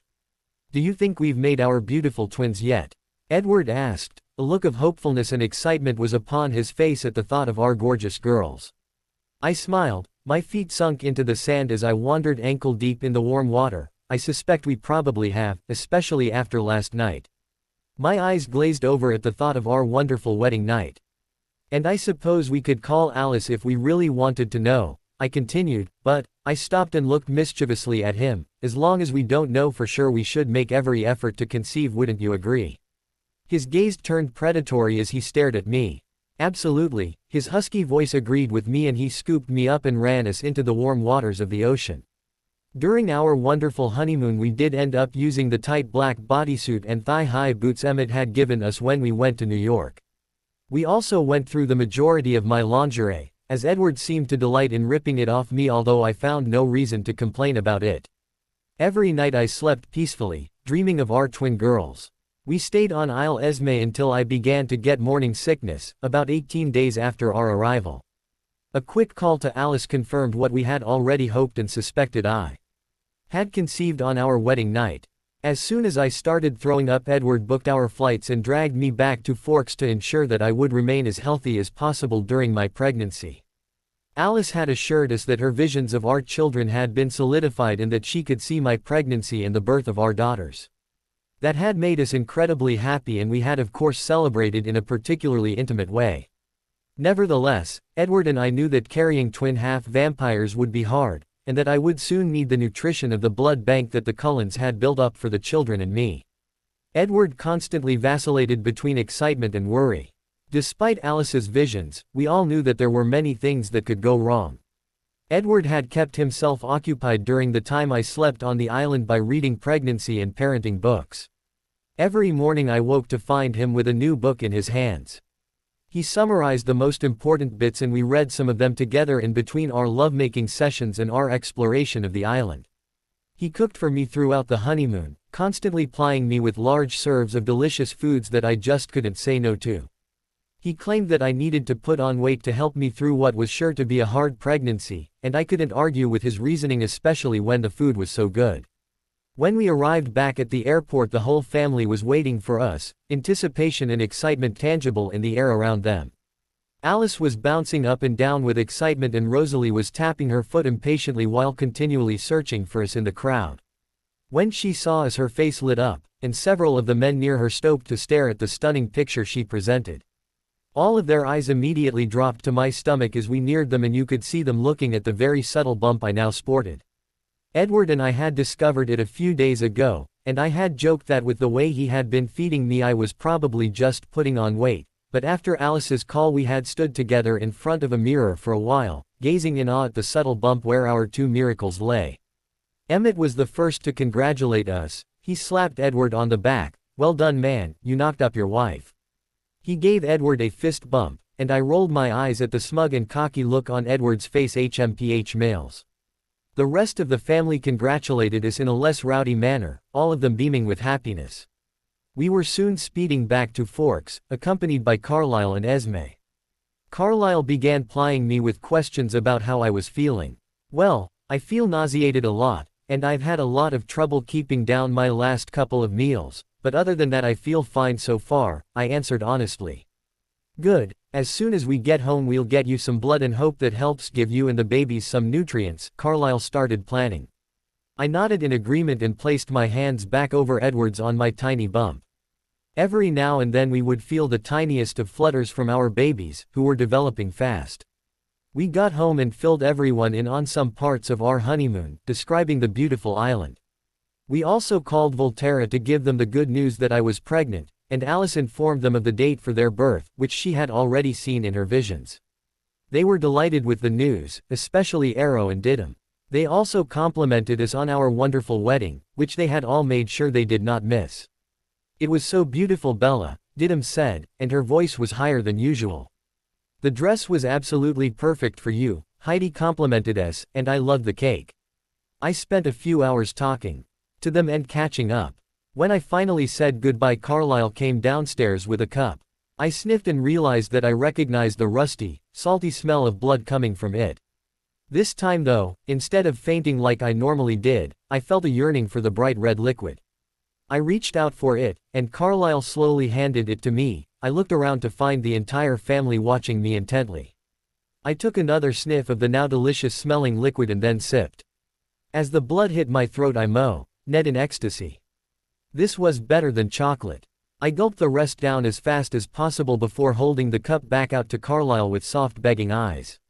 "More?" I asked hopefully. He took it from me and chuckled, eyes slightly wide in fascination. Emmett laughed. "See, Bella, I knew you'd love grizzly bears." I blushed as I realized they were all watching me with a sort of morbid fascination.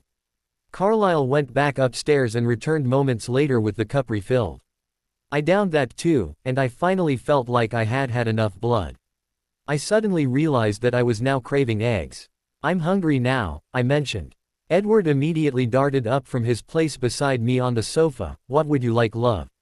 "Eggs please," I grinned at him. He whipped them up quickly and I dug in eagerly, demolishing the entire plate quickly. This time there was no nausea. I admitted this to them and Carlisle smiled. "It seems you need both while you are pregnant to keep the babies happy."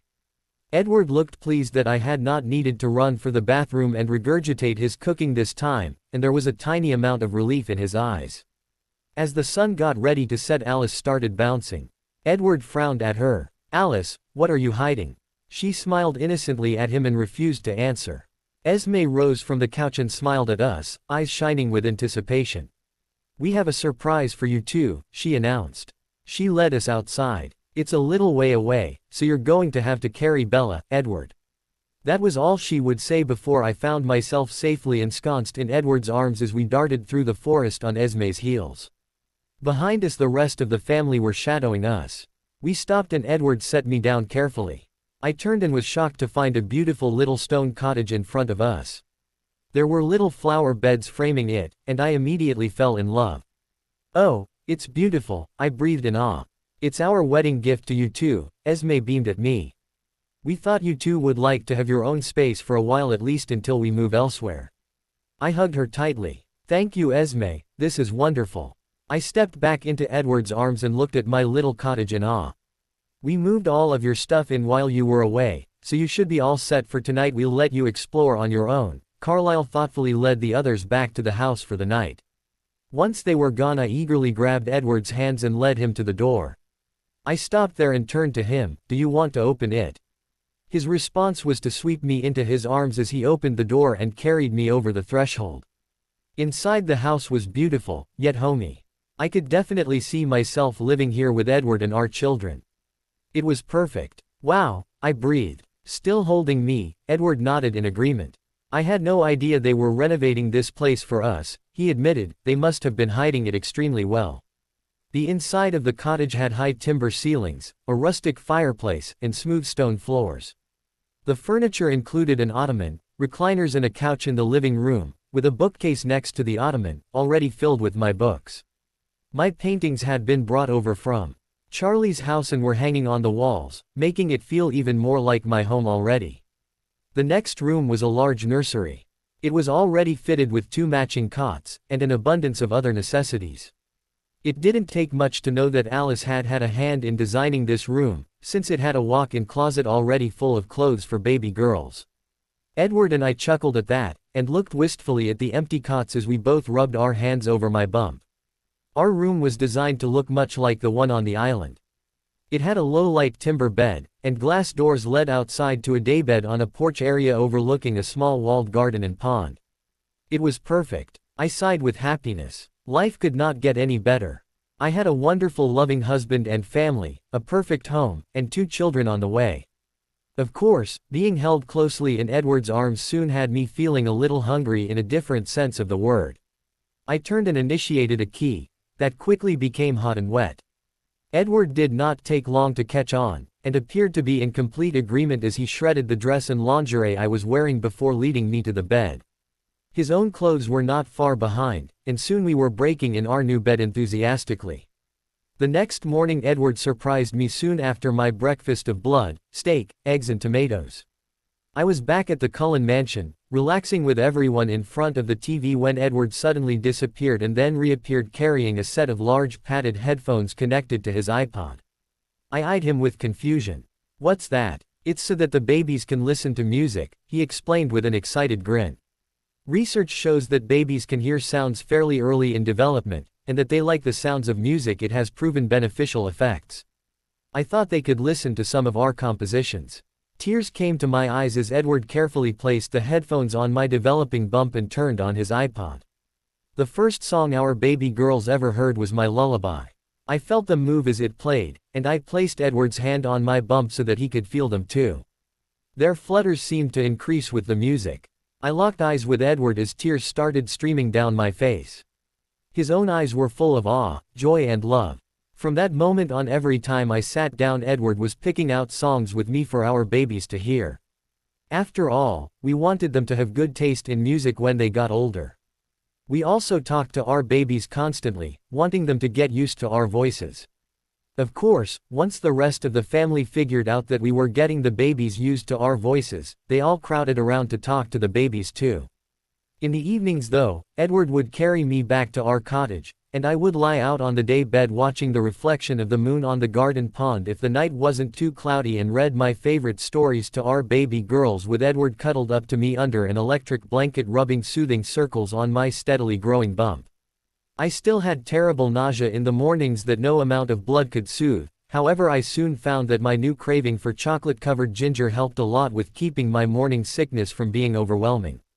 This meant that Emmett and Jasper were sent to scour every shopping center in a 200-mile radius for chocolate-covered ginger for me, while a larger bulk order was sent for to be delivered in a week. I was almost continuously eating the ginger as if it was a drink, and it seemed to be one of my strongest cravings. Edward soon learned that it was best to not get between me and my ginger, as my mood quickly became unpredictable, and I used my ginger to console myself. At times I would snap at Edward, especially if he was hovering, which he did a lot of. Unfortunately, with my mood swings, I also couldn't stand for him to be away from me for longer than about 10 minutes before I would break down in tears and worry that he was not going to return to the babies and me. Luckily, Edward had no intentions of leaving me, even when he was due to hunt, and I reluctantly agreed to part with him for the day and remain under the strict care of Carlyle and Rosalie, both of whom had medical degrees. Edward refused, and in the end Jasper and Emmett caught a pair of elk for him and brought them back. Edward met them about a mile into the tree line near the house to drink the elk, and I had a shield around him the entire time so that I could feel that he was still near. As far as my own blood drinking experience went, it appeared that the babies and I shared their father's tastes, as mountain lion quickly became my favorite, although to be fair, grizzly bear blood was a close second. One surprising development that happened the week after we came back from our honeymoon was the discovery that I craved Edward's venom. Edward had always been careful about the way he keyed me, but as out say, life got steadily more heated with my raging hormones. He allowed me to take increasing liberties with him. I would often wake during the night to assault my all too willing husband, and it was lucky that he did not get tired. I had already had a healthy libido before the honeymoon, but partnered with my pregnancy hormones it had skyrocketed. It didn't hurt that Edward was so good looking either. As a result, we soon discovered that I seemed to crave his venom even more than I craved blood. Every day I beaked as much venom out of his mouth as he could produce, which proved to be a particularly pleasurable task that often led to us ripping each other's clothes off and passionately loving one another. Carlyle theorized that perhaps when I ingested the venom it made me stronger and helped our half-vampires grow, for I always felt better after having Edward's venom, and our babies were always more active afterwards. Every day I steadily grew noticeably larger, and Rosalie and Alice insisted that my bump be photographed and measured every day. I was now sleeping for around 12 hours a day, and every time I woke I found Edward softly singing or talking to our baby girls. They steadily became more active too, rolling around in my stomach as if it was a wrestling cage. I called Charlie and Renee a few times and guiltily assured them that Edward and I were doing well and settling into our new house near Dartmouth. We sent them a few pictures of us on the island taken during the rare times that we were actually clothed. I had already registered to do my Dartmouth course online, since I didn't want to waste any time away from our children. As they grew up it would be simple enough to do the work while our children were sleeping at night, and with Edward's help it wouldn't take very long.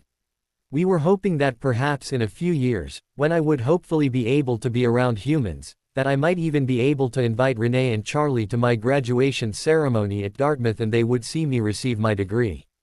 By that time, with a little bronzing makeup, they would hopefully attribute the rest of my changes as me simply getting older.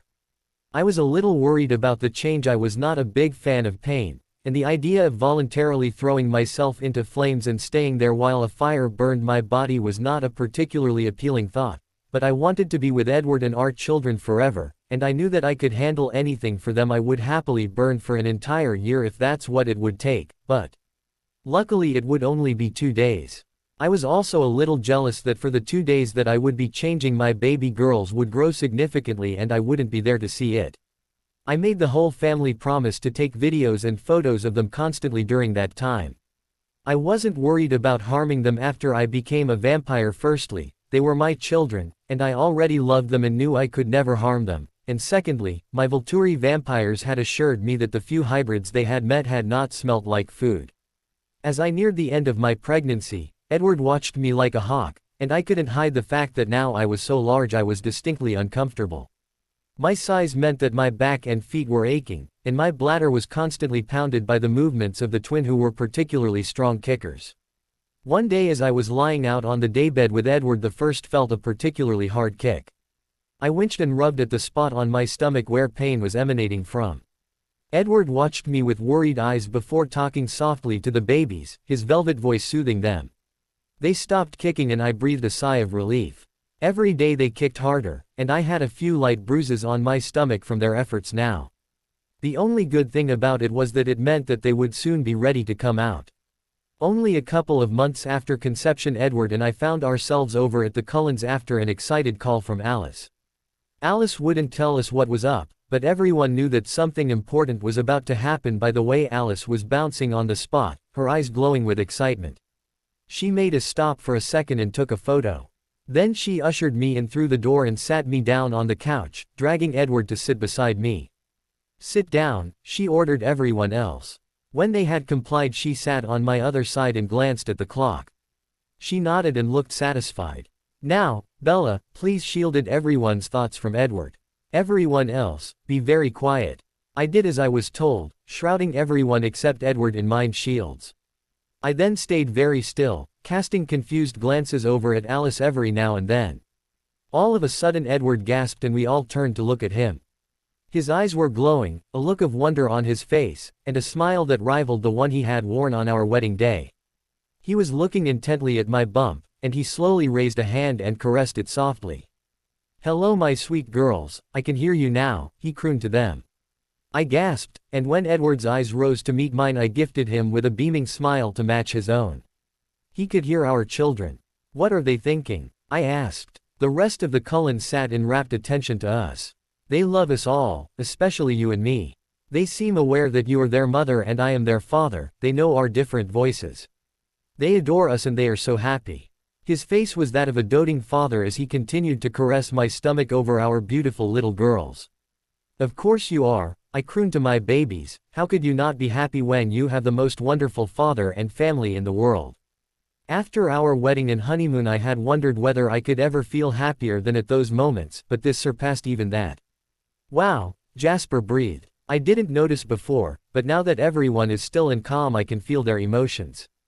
Coming from you Bella is your normal amount of love and happiness, but also 2 more measures of love, happiness, adoration and curiosity."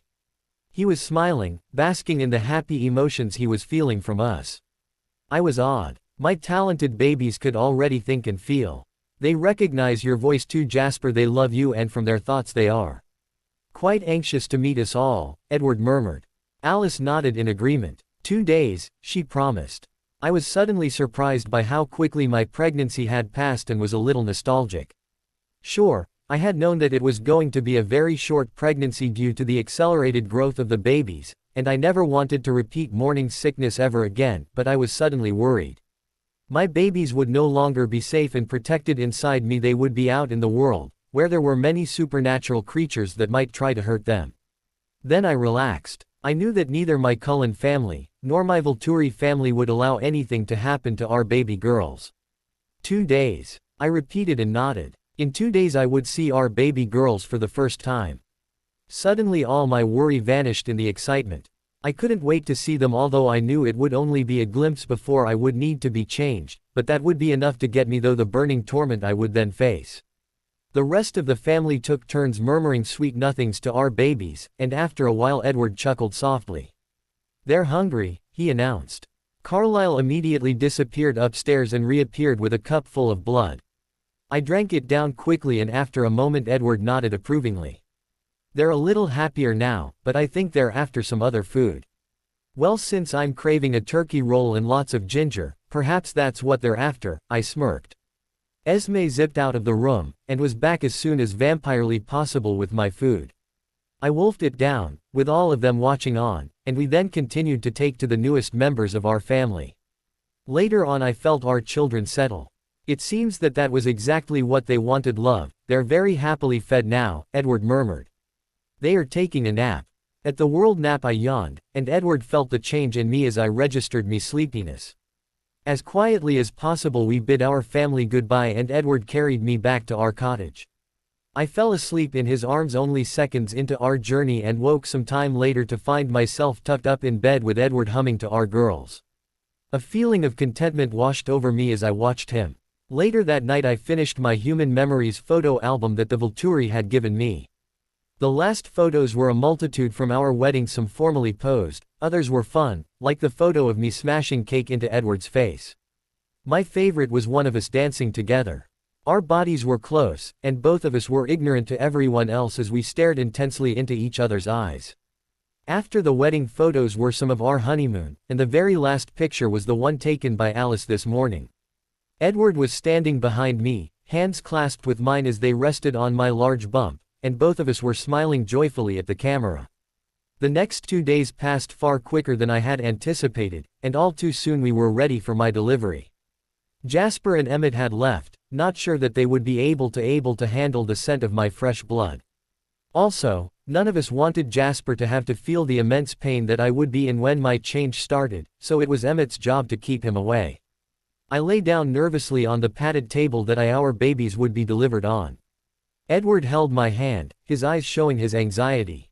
I smile weakly at him. Cheer up, Edward, soon we'll be seeing our babies, and in 2 days I will be a vampire, and nothing will ever be able to separate us, not even death. He smiled half-heartedly in response, and I knew that as while I was changing he would be torturing himself over every wince and scream that I let loose while I burned. Take good care of our girls while I'm changing, I ordered. He lifted my hand to his lips and kissed it softly. You know I will, and all 3 of us will be waiting for you while you change. Carlyle came in then with Rosalie. They both had a serious demeanor. Are you ready? He asked us. I hesitated a second before nodding. We don't know whether the morphine or even the local anesthetic for delivery will help you or not, but we'll try anyway. I nodded weakly. I doubted it would help, but it was definitely worth a shot. Okay, I'm ready. I clasped Edward's hand tightly for a second before reluctantly releasing it. Carlyle nodded, and they uncovered my large rounded stomach. They put up a small barrier so that I couldn't see them working because there was no way I wanted to see them reach into my stomach and pull out our children. I felt a slight pinch as needles were injected into me, and then a numb feeling came over my lower body. How are you feeling? Carlyle asked. I can't feel my lower body at all, I muttered. Good, I took it to mean that this was supposed to happen. I couldn't feel when Carlyle made the incision, but I knew when he called Edward away from my head what was supposed to happen next. I felt a slightly tingling start as Edward sunk his teeth into the hard protective membrane that held our children. From Arrow we had learned that the protective membrane was as strong as a vampire's own skin, and could only be torn through by the sharp teeth of the child, or another vampire. All I could feel was a burning tingle somewhere below me, but as I was still numb I couldn't locate it, and so far it was not bad enough to distract me from the fact that my babies were coming out. I listened anxiously, and finally I heard it, loud twin cries. I gasped as the last tears I would ever shed ran down my face. Carlyle quickly stitched my stomach, covered it and pulled down the screen while Edward and Rosalie cleaned up our girls. How are you feeling now, Bella? So happy, Carlyle. I ignored the slight burning I was now feeling as Edward and Rosalie brought our seconds-old babies to me. Just like the pictures Alice had drawn, our babies were absolutely beautiful.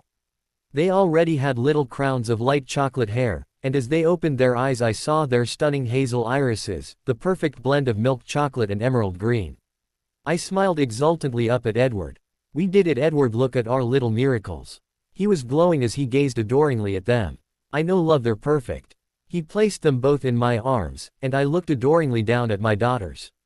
They were incredibly warm to hold. Welcome to the world, Charlize Rosemary Cullen and Gemma Reensme Cullen. They both gazed up at me, and I could already read the love in their eyes. I sighed as I reluctantly handed them both over to Rosalie and Carlyle. Already I could feel the tingling burn in my stomach start to accelerate. It was time for me to change. Goodbye, my darlings, I'll see you again soon, I whispered as they were taken to meet the rest of the family and be fed from the blood stores we had collected.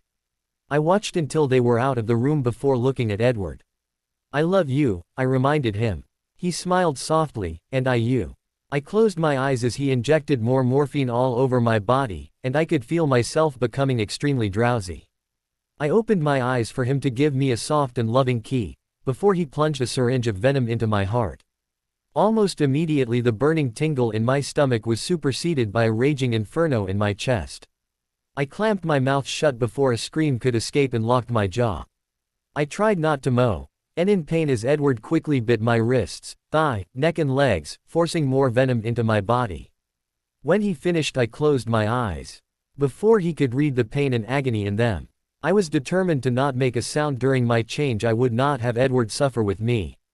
The fire roared viciously and ruthlessly through my body, and I was certain that my happiness these past few months was being repaid now with this intense agony I was going through.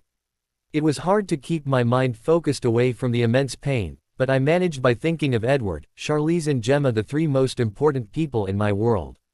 Vaguely I felt him pick me up, and I knew he was moving me to his room. We had planned this. He placed me down lightly only moments later, and I could feel him changing me into some comfortable sweats and one of his shirts. Wonderfully he began to talk, giving me something stronger to focus on. EPOV. I lay beside her, stroking her hair softly. Despite the fact that she hadn't screamed, I knew from Jasper that she was in pain, but Jasper had although told me through his thoughts that she still seemed slightly aware. I don't know if you can hear me right now, but I remember hearing the minds of Rosalie and Emmett as they changed, and sometimes they could understand us, so I want you to know that I can hear our family downstairs. Emmett and Jasper are back and have met our beautiful girls. Jasper managed to come inside for a little while. He says your pain is not near the threshold of the newborns he felt when he was in the Southern Wars, so I guess that makes me feel a little better. It really did help to know from Jasper that she was not suffering as much as I remember my change had. Our babies appear to have definitely inherited my taste buds' love, because they already have a preference for mountain lion over deer. It was amazing to hear our daughters' thoughts as they tried blood for the first time, and hear the adoring thoughts of my siblings and parents as they gathered around to watch them. Carlisle is trying to give them baby formula right now, but they seem to think it smells horrible. I chuckled, and downstairs I could hear more laughter as they heard me. I continued giving her a play-by-play of Charlize and Gemma for the first few hours, until our girls eventually fell asleep in the arms of their doting Aunt Rosalie and grandmother Esme. I concentrated on Bella then. Already her skin was hardening, and I could see her changing. Alice soon skipped through the door, a bright smile on her face. I raised an eyebrow questioningly, but she ignored me and came over to hold Bella's hand. Good news, Bella. I don't know how or why, but by this time tomorrow you'll have completed your change. Less than 20 hours to go now. My head shot up in surprise and hope. Really? Downstairs I could hear the incredulous thoughts of my family. Alice grinned. Yes, she showed me her vision of Bella waking as a vampire tomorrow. I sighed in relief. That meant even less time that Bella would have to suffer through the burning pain. Carlisle zipped into the room, eyes bright with the knowledge of a new discovery. Perhaps with all the extra venom you injected, and the fact that she has already been ingesting your venom for the last few months has increased her change, he theorized. That makes sense, Alice agreed. I didn't see this coming because the last time I looked for Bella's change was just after you got back from Isle Esme before she started drinking your venom, and now when I look her change takes less than a day. I don't really care how or why it happened, I'm just grateful that her change will be fast, I admitted. As they went back downstairs to watch our soundly sleeping babies, I turned on my stereo and selected Bella's lullaby. I hoped it would soothe her, but at the very least it soothed me. Darling, I suppose you should be happy to know that our babies are both dreaming of you and I, and the rest of our family, but we are already showing up more than the others in their dreams. They are very comfortable and happy, and already they are sleeping soundly. I suppose since I can hear both of their thoughts clearly, that means that neither of them have inherited your mind shield, and since I can't hear the thoughts of anyone else through them, they haven't inherited my telepathy either. I'm happy about that. It's not an easy thing to have to listen to everyone's thoughts all the time, but you make it far more bearable for me, love. I'm not sure how happy our daughters will be when they grow up and I can still hear their thoughts though, Bella. I'm sure there will be some things they won't want their father to know. And if they ever find mates, I hope you'll shield their thoughts because there are some things I will never want to hear in my baby girls' minds. I chuckled dryly. I kept her updated and talked to her the whole time. When the twins woke up the next day after a solid 8 hours of sleep, I gave her running commentary on their thoughts, as well as what the rest of the family was thinking, much to their amusement. I told her about how they had already grown to look weeks old instead of less than a day old, and how Carlisle was measuring them regularly, so that we would have an accurate record, since the only previous knowledge was from memories Arrow had gained from South American vampires. As Alice had predicted, I could soon hear Bella's heart racing as her change neared completion. You're almost done now, love, I assured her. Downstairs Jasper, Emmett and Carlisle offered to come up and help me in case she went wild, but Alice and I assured them that she would be fine. Bella's heartbeat sped up and then stopped. I watched anxiously as Bella gasped, beeping in her first breath as a vampire. Slowly she opened her blood-red eyes. I opened my eyes to find the world completely different from the one I had left. I felt like I had only been watching the world in black and white before, and now there was color. Everything was vibrant, and my previously impressive hearing could now hear every breath and heartbeat from what I quickly identified as my daughters downstairs. I looked into Edward's bright golden eyes, which showed a hint of anxiety. He squeezed my hand and I quickly registered that he no longer felt cold to me. Our temperatures now matched. Bella love, how are you? I took a breath and was surprised when it didn't feel the same. I could taste the slight hint of a delicious scent, and my throat tingled. I quickly stomped it out, realizing that it was my own scent that was making me thirsty. Other than that though I felt wonderful, I could feel the raw strength running through my veins, and all the little aches that I had had with my pregnancy were gone. I felt like a phoenix risen from the flames and all that jazz. I concentrated on Edward. Slowly, aware that as a vampire my speed and strength had severely altered, I slowly lifted a hand to his face. He leaned into it, his eyes softening. I knew exactly what I wanted my first words as a vampire to be. "I love you," I said in my new musical voice. If I listened closely I could still hear the undertones of my human voice in it. Edward's answering smile was blinding, and with my new sight I could finally appreciate just how incredibly handsome my husband was. "As I love you," he leaned down and my hand moved cautiously from his cheek to cup the back of his neck. I keyed him and soon my desire raged through my body. I threw myself into the key, completely forgetting about my new strength. With no need for air I was reveling in our key, when Edward pulled away from me. I looked at him, in confusion. "Gently love, you're stronger than I am at the moment." "Oops," I said sheepishly. He chuckled and offered me a hand and pulled me up from the bed. Moving as a vampire was ridiculously easy. I had to make a conscious effort to slow my movements, because as soon as I wanted to move I found that I already had. I looked deep into his joyful eyes. "Thank you for talking to me while I changed." Edward the first heard every word, and it helped me concentrate on you and our daughters rather than the burning pain. His smile got brighter, and I could see a hint of relief in them.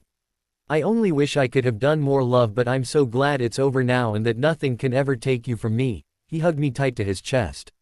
I melted against him, running my hands lightly up his muscled back. It seemed that my libido hadn't changed one bit. He groaned, and then pulled away. I pouted and he chuckled. "I'm sorry love, but I'm sure you want to meet your daughters." My mind immediately refocused, although since it was larger now, I was still planning what I would do to Edward later, when I got him back to our cottage, at the back of my mind. I nodded enthusiastically. "How are they?" Edward's eyes glowed with fatherly pride. "They are absolutely perfect love. They've been spoiled rotten by the whole family all day yesterday, and they are waiting anxiously to come up and see you again. They are already very alert and recognize everyone." I beamed. "Can I see them now?" I bit my lip, suddenly worried that I might not be able to hold them with my new super strength. He nodded. "Stay here and I'll be right back love." I sat down on the bed and waited, comforted that Edward wasn't worried about me with the babies. He returned quickly, cradling a beautiful baby in each arm. Instead of being day-old size they looked weeks old. I gasped at their beauty. They looked like delicate cherubs, beauty seeming to emanate from them.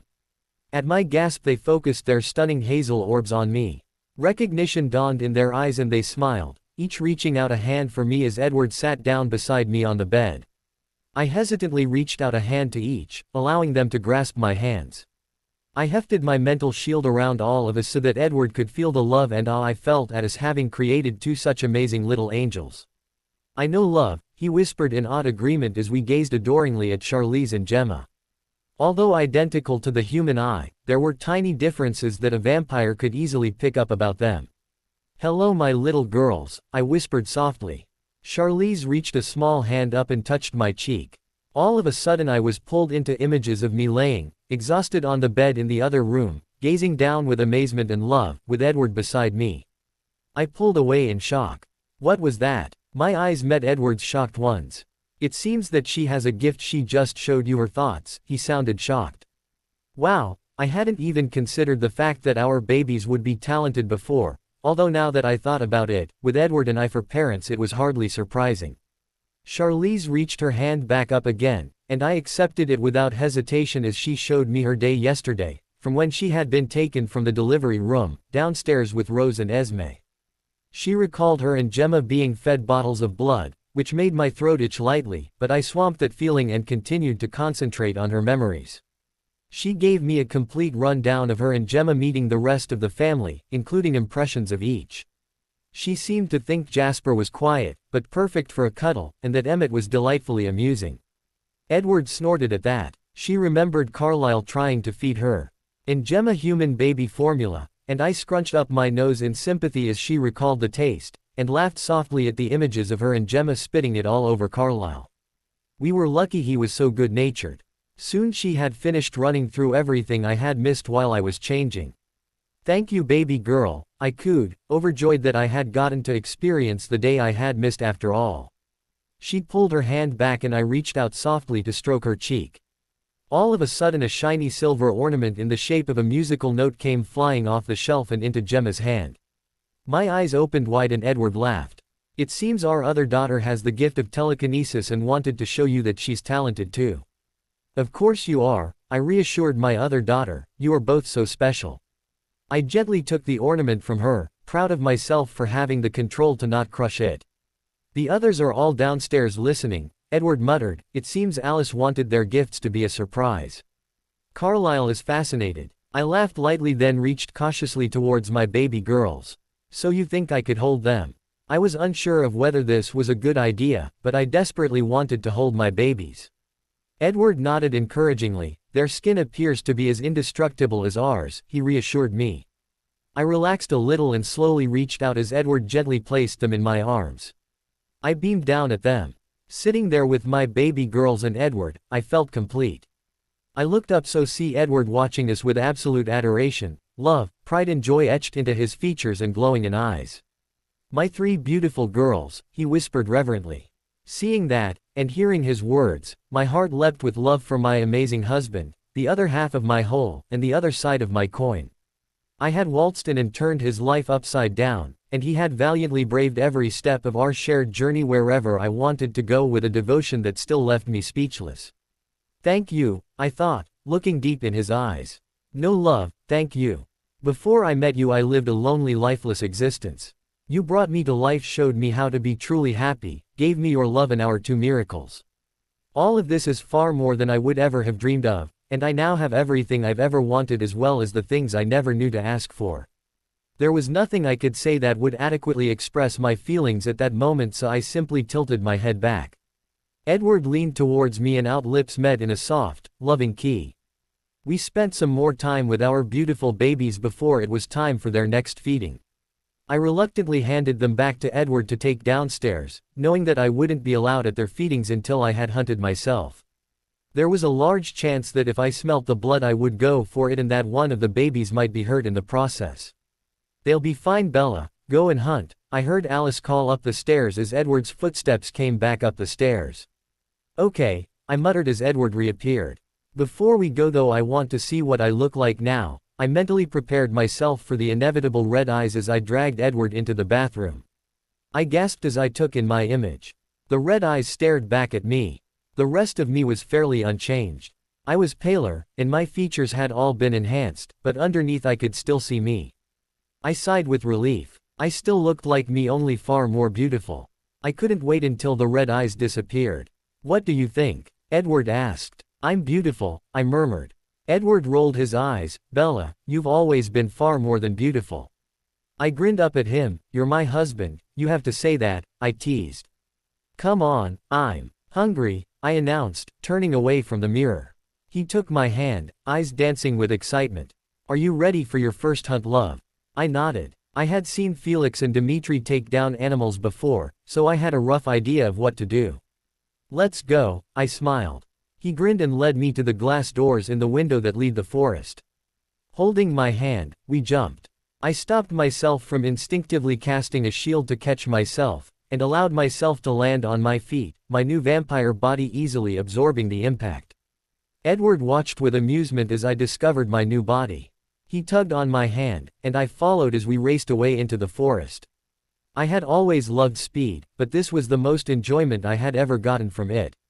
Running beside Edward, sharing our mutual love of running as we sped quietly through the forest, watching the clear crisp forest as we passed at blinding speeds was amazing.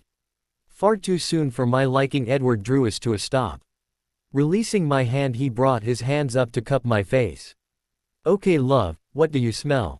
I sniffed the air cautiously, and smelled a musky scent slightly north of us. It smelt familiar. "Dear?" I asked, sure I had drunk something similar during my pregnancy.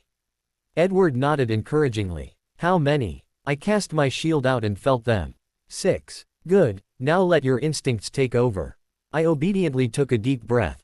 My throat burst into flames and I raced towards my prey. The wind changed suddenly and I smelt a far more delicious scent. I stopped. My instincts roared at me to race for the tantalizing scent I would smell, but I didn't recognize it. I pushed back my thirst as Edward came up beside me. I was half hoping that the scent was a particularly tasty lion or bear that I would be allowed to have, but one look at Edward's panicked face and I had my answer. Human. Bella, no. They're humans. Edward's voice was fearful. I raised an eyebrow and his eyes widened in shock. You stopped. His voice was incredulous, which I admit, felt a little insulting. He looked like he wanted to interrogate me with questions, but instead he grabbed my hand. Come on, we can't hunt here with humans so close. I followed as we raced away from the delicious scent. When we were far away, Edward stopped and turned to me. Bella, you always amaze me. I can't believe you stopped. I'm so sorry I didn't check to make sure there weren't any humans in the area before I let you loose. It would have been my fault if you had gone after them. Once I realized what he was talking about, I was feeling pretty proud of myself. I had been told stories of newborn bloodlust for over a decade, and I knew that theoretically, I shouldn't have been able to stop. I don't know how or why, Bella, but that was amazing. I shrugged. I don't know either. I just knew that I hadn't drank blood that smelled like that before, and I was afraid it might be a human, so I stopped and waited for you to tell me what it was, I explained. He looked awestruck. Well, we can talk more about that later, love. Let's get you fed. I nodded and refocused. I smelt something east of us that smelt rather good, better than deer, although nowhere near as appealing as the humans had smelt. This time I cast out a shield, enveloping the forest momentarily. Huh, I mused at my new discovery. My shield range had doubled, I muttered, vaguely impressed. I shrugged that aside for the moment, focusing on my prey now that I was sure that there were no humans in the area. I knew from my shield that it was a mountain lion I was after, and it was in a tree. I raced towards it, spotting the tawny fur. It managed to take one swipe as I leapt on it, my teeth easily finding the throbbing jugular and biting easily through the fur and muscle to drink down the warm, delicious blood. Net as I beat the animal dry. When I was finished, I dropped the carcass and looked up to see Edward a few paces behind, eyes mesmerized, and staring directly at my chest. I looked down, and realized that the one swipe the lion had given me had torn the bodice of my dress to shreds, giving Edward a fairly unobstructed view. When he saw me watching, he refocused on my face. Still hungry? I nodded. There's a herd of elk nearby, 4 of them. Let's go. I took off, using my new senses to pick up the beating heartbeat and musky scent of out prey. I took down 2 of the smaller ones, draining them quickly. When I looked up, I was in time to see Edward take down the last elk, a large buck. He looked so raw and powerful, muscles rippling under his still clean shirt.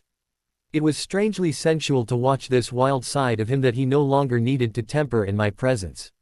He finished quickly and turned to find me. His eyes turned dark and he stalked towards me as he took in my lustful gaze. In no time our lips were fused, our bodies hot and desperate against each other.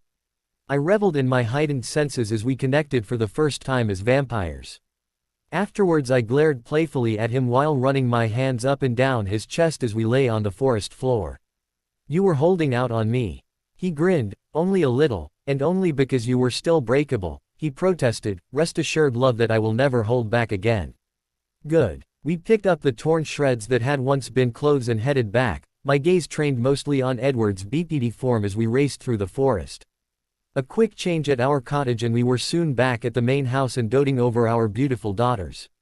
Time sped by as our daughters grew fast. Far too soon for our liking, they were already talking, not forming babble like normal children, but properly announced sentences. Likewise, before they were a fortnight old, they were walking with perfect balance. They never ceased to astound us with their amazing developments. Throughout it all, Carlisle took down all observations, Rosalie and Alice photographed every major event, and the rest of us doted on them. Their uncle Emmett was a favorite, his fun-loving nature making him a natural with them. Both Gemma and Charlize could easily manipulate their gifts, and it quickly became apparent that when they were touching they could share each other's gifts, a side effect of being twins, Carlisle and Arrow thought. Before long it was time for them to learn to hunt for themselves. The blood stores were running low since Charlize and Gemma needed a lot of blood to support their rapid growth, and Carlisle announced one day that it was time they learned to hunt for their own food. Naturally I was hesitant, desperately trying to rid my brain of images of them up against a grizzly or a mountain lion. Emmett was ecstatic. "Don't worry girls, Uncle Emmett will show you how it's done." I glared at him, but he ignored me, smiling at the enthusiastic looks on the girls' faces. Edward's arms wrapped comfortingly around me. "Don't worry love, their skin is as impenetrable as ours, and we'll start them off small." I relaxed into his arms and huffed, nodding reluctantly. "No grizzly bears until they are older he warned his brother. Edward and I followed along behind Emmett and the girls as they ran through the forest. Even though they only looked to be about 6, they had already taken after their father. As far as speed went, they could already keep up with Emmett. We hung back a bit and I sighed with relief as I realized that Emmett was leading them towards a herd of small deer far safer than a grizzly in my point of view. As with everything they did, they took to hunting. Like ducks to water, making their first kills neatly and efficiently like their father, with only a few spots of blood spilled. I was still trying to keep my clothes from being soaked in blood when I hunted. The whole family helped to raise them. Esme, Rose and Alice pampered them and loved dressing them up. Carlisle doted on them and loved telling them stories. Jasper taught them to read and play chess, and Emmett showed them how to have fun. Gemma and Charlize developed into sweet, good-natured and fun-loving girls. Gemma had the more mischievous, sportive streak and would often enlist the help of her more musically and fashion-orientated sister in playing pranks on their favorite target Emmett. It seemed that they had inherited traits from both Edward and I. We couldn't be prouder of them, and Edward loved listening to their happy thoughts and devious plans for Emmett. Edward was delighted that Charlize was so interested in music, and while he taught her to play, I often helped Gemma refine some of her pranks. One particularly entertaining one was when I found Gemma sitting comfortably on the couch watching as Emmett attempted to catch the game controller that was moving erratically around the room thanks to Gemma's telekinesis. I couldn't help but laugh, and the rest of the family immediately came to see what all the fuss was about. "That's it, Emmy. Bounce like Tigger," Gemma called to him, and the rest of the family joined in my laughter. She truly did take after me when it came to mischief. Gemma and Charlize also loved playing PlayStation, Wii and Xbox games against Emmett. Both had their own preferred method for beating him. Charlize would subtly reach over in the middle of a game and touch Emmett, showing him an image of him losing. This would then get him so distracted that Charlize would be bound to win. Gemma had a different approach. She would sit back and use telekinesis to handle her controller, floating it in front of them. As soon as she said the words, "Look Emmett. No hands," he would turn to look at the controller. For some reason, no matter how many times she used that trick, he couldn't stop himself from looking at her controller floating and moving without hands on it. This distraction would inevitably cost Emmett the game. I couldn't have been prouder of my girls. The Volturi loved hearing about them and seeing regular pictures, and we made plans to visit them soon. We were only waiting to see whether the control I had shown on my first hunt meant that I could be around humans, and how the girls would react to humans. Carlisle provided a solution though. He brought home human donor blood from the hospital one day and tested us. I took a deep, but hesitant breath. My throat burned with thirst, but it was controllable. I found that as I kept breathing, the familiarity helped. "Not so bad after all," I muttered. The girls fared even better. They sniffed it and shrugged. "Mountain lion tastes better," Gemma muttered. I turned to glare accusingly at Emmett. He put up his hands defensively. "She was fine, Bella, and she didn't want a deer when the mountain lion smelt better," I growled at him. He backed away slowly. "It's the principle of the thing, Emmett, you should have told me," I demanded. "I know, and I'm sorry. I promise I'll tell you next time." I sighed and looked back at Gemma. He was right, she was fine. I nodded to Emmett and relaxed, clamping down on my heightened newborn emotions. Since the blood test had gone so well, we made plans to visit the Volturi in a month. They were all excited, Heidi, Didim, Sulpicia, Jane and Renata all rushing out to redecorate my tower and buy beds for our daughters. I was looking forward to seeing them again too. All was going so well and our family couldn't have been happier, so I should have been on the lookout for something to go wrong, but I had grown complacent. Soon after we began to plan our trip to Italy, Emmett and the girls came back from their hunt with confused looks. Tanya and Irena were coming to see us, but when they saw us they turned around and ran off, he explained. Alice nodded. I saw them decide to come and apologize. They wanted to make amends with our family, especially since we have close ties to the Volturi, but they hadn't decided when they were coming, so I didn't mention it, she murmured. Then her face went blank. Beside me, Edward froze. They snapped out quickly and their faces showed horror. The Romanians, Alice whispered. They've been building an army to go up against the Volturi, and now Tanya and Irena are going to give them an excuse to use it. They're coming for us. My eyes opened wide. Why? I demanded. What excuse do they have? Edward turned his eyes on me sadly. They saw our girls and they think they are immortal children. I gasped. It had never even occurred to me that someone might think out beautiful creations were immoral children. Well, they're not going to win, I said determinedly. The others nodded in agreement. Our timeline for visiting the Volturi was moved up dramatically, and in 3 days we were packed and in a private jet on our way to Volterra. Our girls were excited to be traveling, having heard all about their extended family. Likewise, the Volturi couldn't wait to see their newest princesses. If we hadn't had the threat of the Romanians hanging over our heads, this would have been an uninhibited and enthusiastic flight. As it was, we tried to stay positive and happy for the girls, while at the back of our mind analyzing all the information Alice had managed to see about the Romanians. The girls and I had been fine through the airport. My throat had burned horribly, but I had managed to remain in control. Jasper helped by sending me waves of calm, and I only had to look into Edward's eyes to relax and completely forget about everyone else. Human blood just couldn't compete with my husband. The girls had barely noticed the scent of human blood and hadn't been bothered in the least. The whole family was proud of us. Rosalie flew the plane, with me switching on and off with Emmett as co-pilot when I wasn't spending time with my girls. They seemed to love being on the plane and were curious about everything. When their curiosity about the plane had finally waned, Alice kept them occupied with European shopping destination plans. She didn't see why we couldn't mix a bit of pleasure with our business. I had some shopping plans as well as surprise for Edward. When we finally reached Rome, I brought the jet down for a smooth landing at the airport, having had plenty of experience landing in Rome before. I eagerly led the girls outside into the waiting cars, happily anticipating seeing my extended family and introducing them to Charlize and Gemma. I knew the rest of my family was going to dote on them. Nobody could resist my girls. The castle quickly arrived in view and my girls' eyes sparkled with eagerness. Mommy, it's so pretty. Is this where you are a princess? Gemma's young voice asked. It is, darling, and you and Charlize are my daughters, which makes you both princesses as well. Their eyes widened with delight. I smiled at their expressions. That's right, baby girls, you're not just daddy's princesses, you're Volturi princesses too. They chattered away in delight as we drove into the castle. When we arrived, it was amusing to watch them try to get to me first. Naturally, the front runners were Felix and Dimitri, but Felix managed to throw Dimitri into the wall before speeding towards me.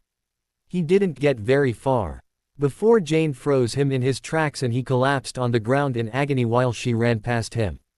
Unfortunately for her, Alec unleashed his gift on her, stopping her from moving as he overtook her and reached me first. He hugged me hard, no longer having to be careful since I was now a durable vampire rather than a fragile human. It felt wonderful to be back. I hugged him back as I watched the others over his shoulder. Felix was back on his feet and annoyed at Jane. Was that really necessary? He demanded. She shrugged. You were in my way. Well, you didn't have to give me such a high dose of pain. That was only a tiny love tap, she protested. Sulpicia rolled her eyes as she glided past them. Children, she muttered scornfully before sweeping me out of Alec's arms and into her own. Bella, welcome back, honey. Being a vampire suits you, but then, we always knew it would. Cullens, it is good to see you all again. Then she turned to look at my daughters, who were watching the squabbling vampires with interest. And now, perhaps you could introduce us to our new princesses. The squabbling stopped then, and the rest piled around, delighted to be welcoming me back, and eager to meet my baby girls. Said girls watched on with eager and curious eyes as they were introduced. As predicted, my Volturi family was immediately enthralled by our little princesses.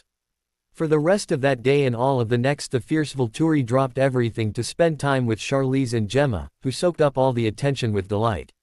The first thing Arrow, Marcus and Keys did was present both girls with a charm bracelet. There were already 3 charms on it: a Volturi crest, a Cullen crest, and an amethyst encrusted, J, for Gemma, sapphire encrusted, C, for Charlize. The very next day Edward added to their bracelets a small diamond heart each. They were perfect miniatures of my own diamond heart that I wore around my neck. Now all 3 of you have a piece of my heart, he murmured, and my heart melted. Edward was the perfect father, and my girls and I adored him.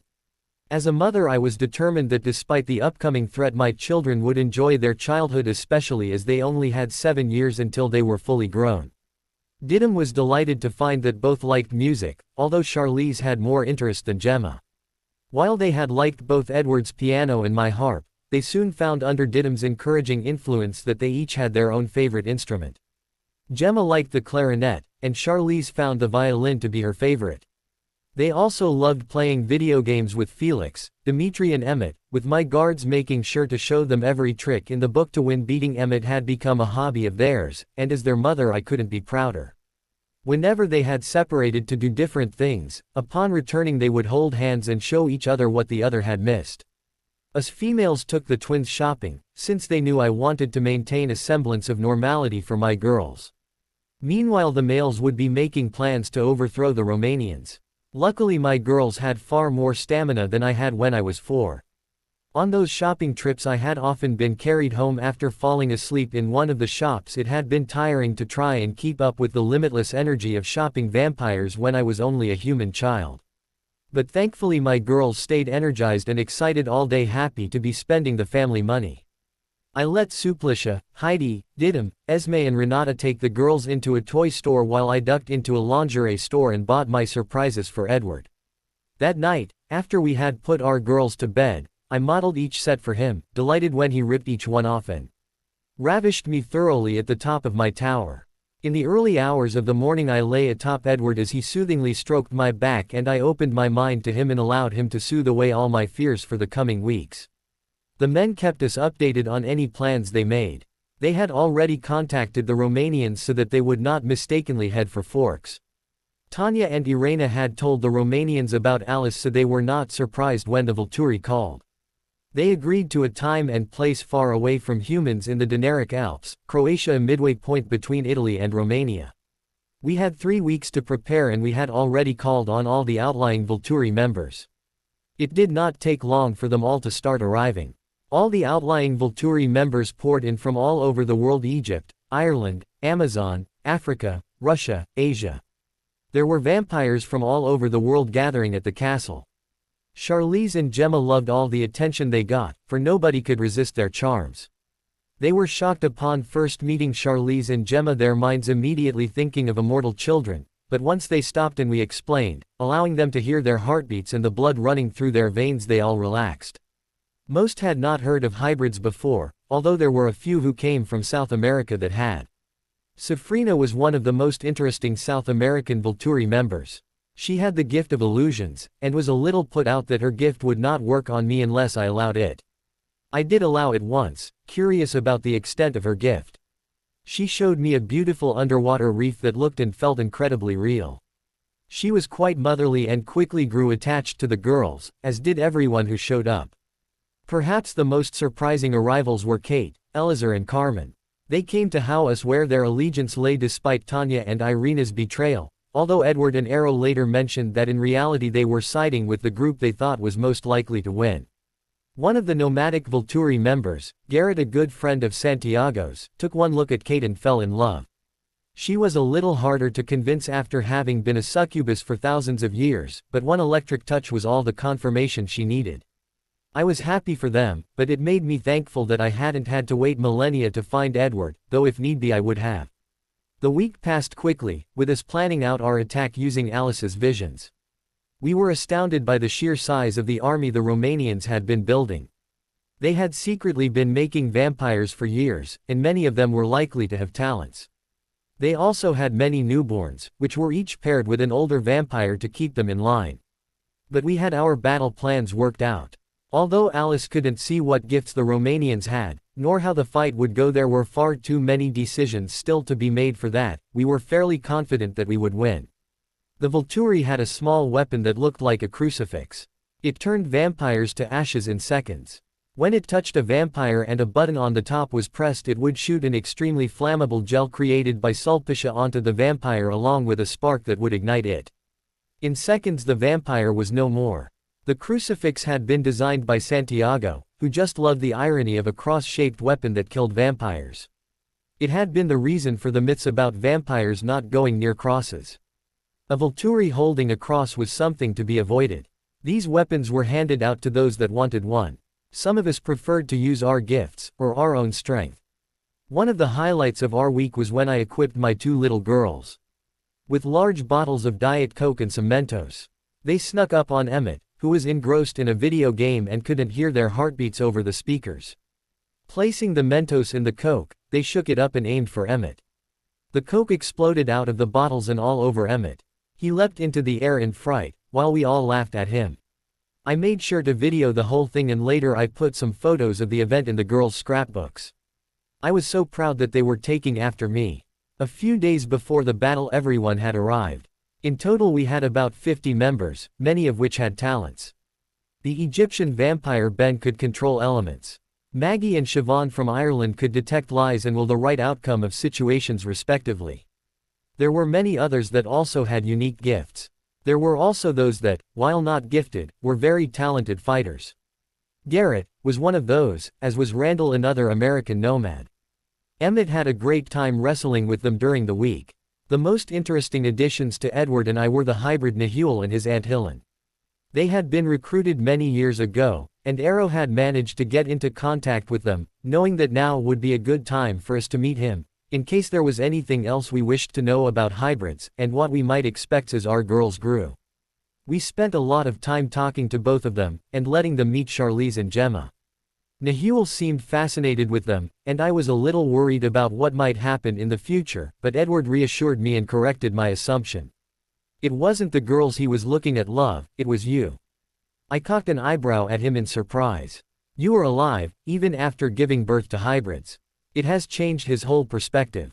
He always blamed himself for his mother's death, but now he can see that it was not his fault, that his father had the choice to save her, but didn't care enough to do it.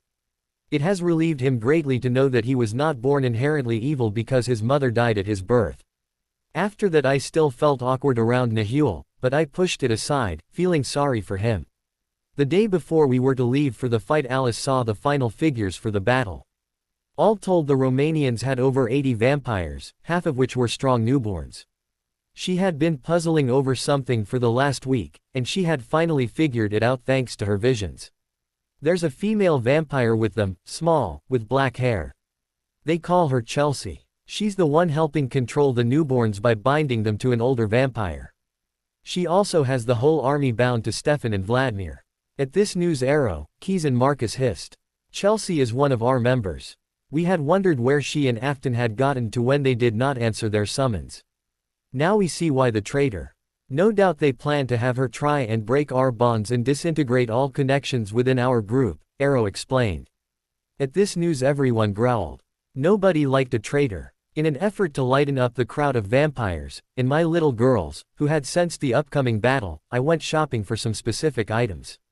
Edward and I had told our little girls that there was to be an upcoming battle, but that they were not to worry. They would be staying behind at the castle with Didim, Sulpicia, Esme, Carlisle, Renata and Alec. We wouldn't be sure that the Romanians wouldn't send forces to take the castle while most of us were away. Both Tanya and Irena were well aware of how Alice's talents worked and how to get around it, and I would not leave my babies unprotected. Neither would I subject them to the horrors of war unnecessarily. Renata was staying behind because her shielding ability could be extended to anyone she touched, and she had promised to faithfully protect my children. Alec was staying because his ability could be used to incapacitate an entire army if the need arose, and, after me, he was the best choice for protecting my girls. Didim, Sulpicia, Esme and Carlisle were far too peaceful to go to war if they were not needed. For while they would do anything to protect their family, they knew they weren't needed in the fight, and had therefore elected to stay and provide protection and distraction for our daughters. I came back from my shopping trip with all the garlic juice the city held, and a massive amount of Super Soaker water guns. Enlisting the help of my wonderful husband, who wrinkled his nose in disgust, but bravely helped fill the bottles for the guns with the garlic juice, I soon had them all ready and placed in the main hall. Alice had seen what was going on and came to help, bouncing excitedly and towing my enthusiastic daughters. They grinned with delight when I told them my plan and ran off to lure all the vampires into the main hall. My uncles, aunts, Esme and Carlisle had been told and they stayed up on the doorway of the balcony to watch, with a shield surrounding them to protect them from any wayward sprays of garlic juice. Other than the guns Edward, Alice, my daughters and I held, the rest had been hidden around the hall, in which we had placed cheap tables, lounges and other furnishing in to provide cover. I shielded all of us separately, not really wanting to smell like garlic for the next few days, and we waited. My daughters had done a good job. Emmett and Jasper were the first through the door. Emmett had been talking to Jasper, and I took aim just as his mouth opened. Bullseye! I screamed as the garlic juice was squirted right in his mouth, and I jumped up from my hiding spot. Emmett was desperately trying to spit the foul-tasting juice out of his mouth when he was bombarded with juice from the others, quickly soaking him to the skin. Jasper ran to hide, but soon popped up again when he found his own weapon stashed away. He started taking shots too, military trailing coming in handy as he shot at us. The rest of the vampires soon arrived, and were ambushed by us as well, most finding their own weapons quickly and retaliating immediately. It was exhilarating to run around shooting people. I was feeling especially smug that my shield allowed any juice I was hit with to simply slide off. We kept the play in the main hall. My uncles would have been most displeased to have the entire castle smelling like garlic. It soon turned into an every person for themselves fight, with Charlize and Gemma turning to Edward and I with mischievous grins before spraying us. We had to reload a few times.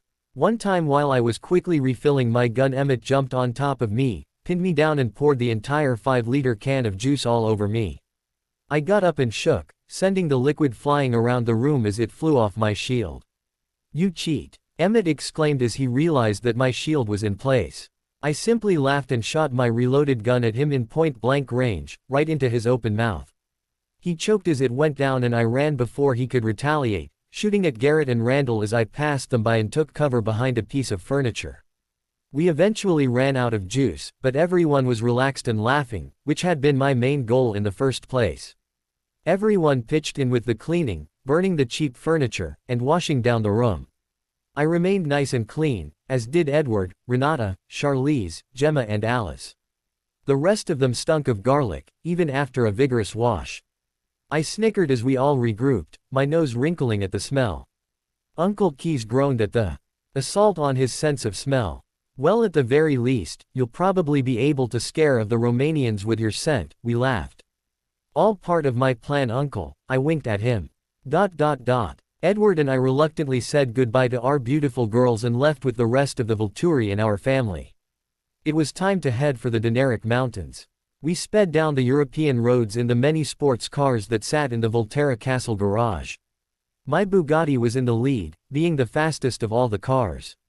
We quickly reached the end of the road, from which we would hike deep into the mountain range and far away from any humans.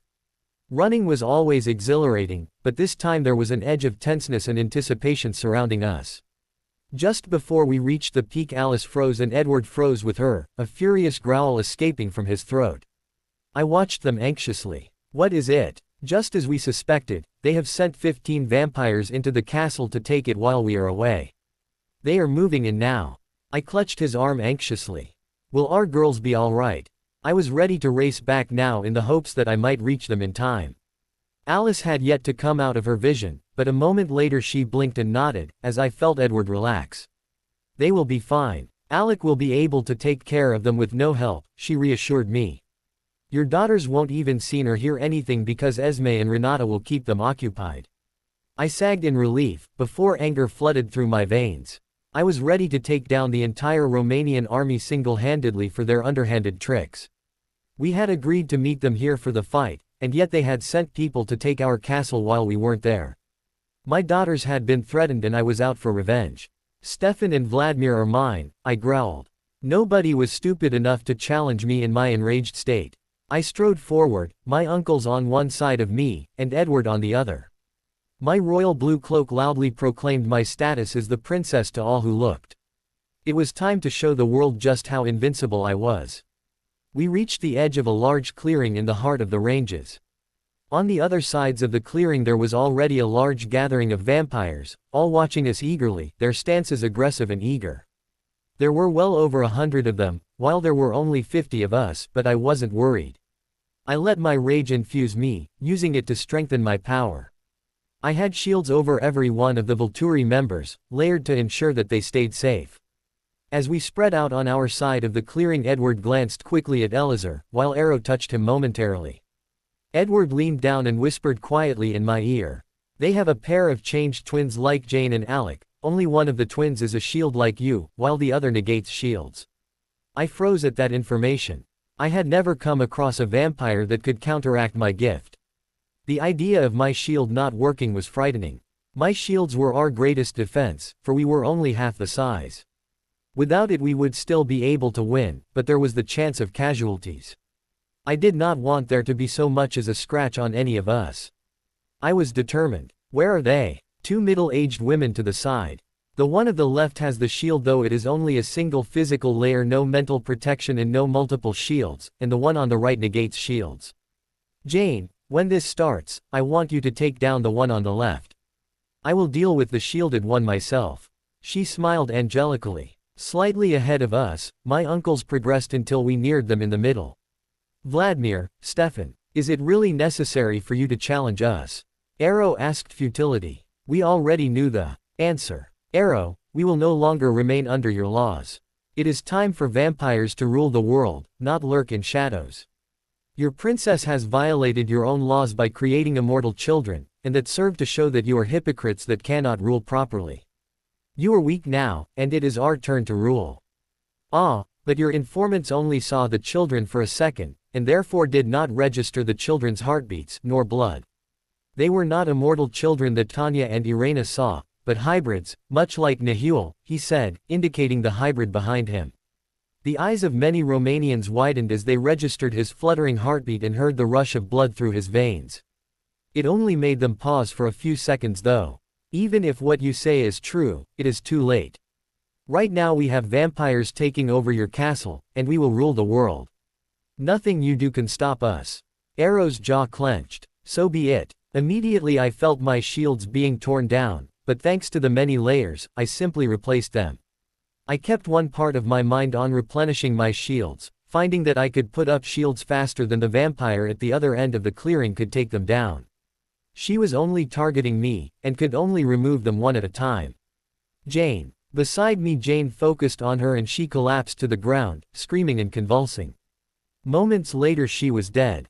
Her twin turned to glare at me as I felt out with another shield. She had a large bubble over the vampires, a single shield. None of the Romanians had moved yet, apparently wishing to stay under the protection for the shield for as long as possible. I spread my shield out to encompass hers, pressing against it. I smiled as I saw her frown. She had felt my shield slowly compressing hers. She was still quite a new vampire from the looks of things, and she may have had a shield, but I was far more powerful. I constricted my shield, and hers lost ground. Pressing even further, her shield snapped back, no longer protecting the army, only providing her with protection. I allowed my shield to advance on her, encompassing her shielded body. She screamed as my shield pressed into hers and caused it to slowly crush her. All of a sudden I slammed it down, her body crumbling into pieces. With the Romanians' shield down, they burst into battle. We retaliated immediately. Ben's elemental control extended to lightning, and the sky was flashing as bolts felled the Romanian vampires. Emmett had thrown himself into the battle with gusto, and Edward was fighting with finesse, always one move ahead of his combatants. I stood in the middle, keeping my shield safely around my family, unwilling to sacrifice any in today's battle. As I monitored my shields I scanned the Romanians, searching for the leaders. They were near the back, having dropped back to be protected by their minions, when I spotted them. Vladimir and Stefan. It felt creepy just looking at them. It wasn't the red eyes. I had grown up with a whole family of red-eyed vampires. No, it was simply the menace that seemed to emanate from them. I felt sick just looking at them. I felt the inexplicable urge to crush their throats in my bare hands. These creatures had dared threaten my family, and had wanted to destroy my daughters. Never before had I felt such hatred.